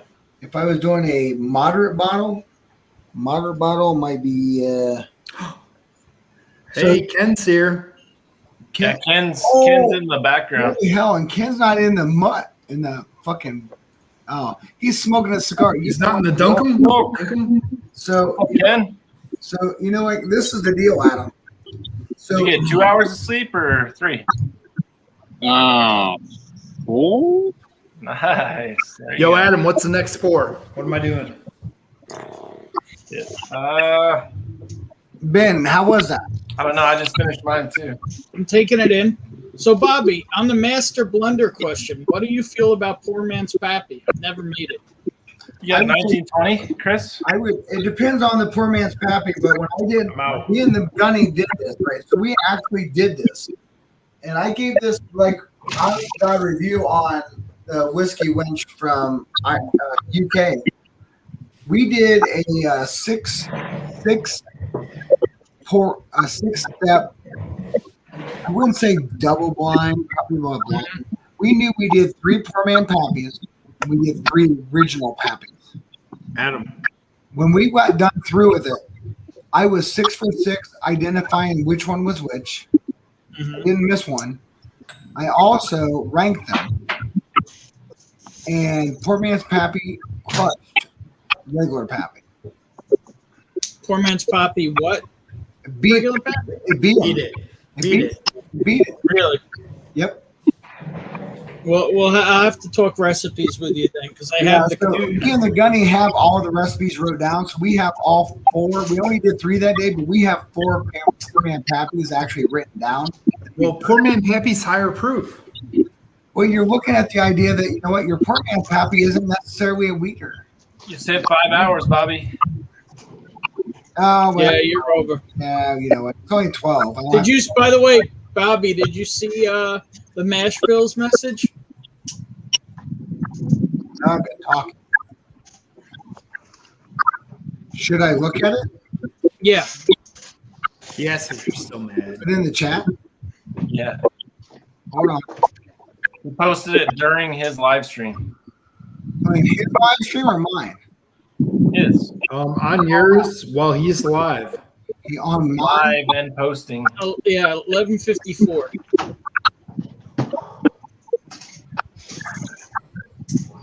And by the way, Adam, your single barrel is so different in remits than mine that I'm going out to buy another single barrel from somewhere else just to see.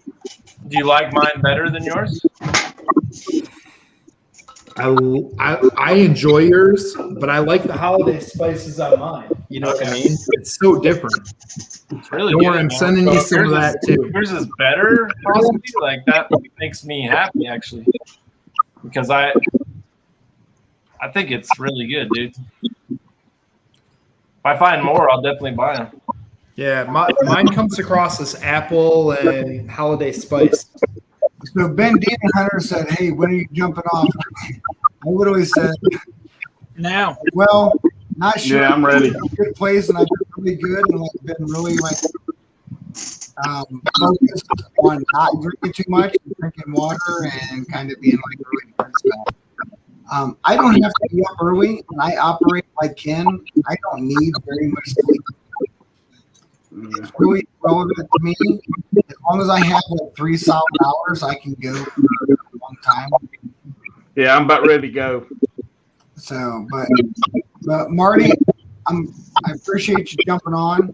Yeah, man. You want me to hang around for a minute? You wanted to talk to me? Hey, anything you want? Are you jumping off? That's what he's saying. You want to do like behind the scenes chat? Or? I can. Yeah, I want to talk to you. Find out what you were talking about. All right, so I'll wrap up real quick. Thanks to everybody that was on here. Let me go on here and do this because I'm pretty sure it's here. Yeah. Cheers, everybody. And thanks for jumping on. I hope the blind and double blind, if you can muscle through like 5 hours, wasn't intended that way. But there is a significant importance to being able to blind and double blind and being true to it. And when you find out that you've tasted something you really think you like and you voted it dead last, then move on. Have the courage to move on. You have to move on. Your palate will always change. There's things you will find that will change. And I challenge you to change your palate and hopefully understand that it's not just me. There's a lot of people that will say, listen, the things they liked when they were introduced to whiskey are not things they would go back to.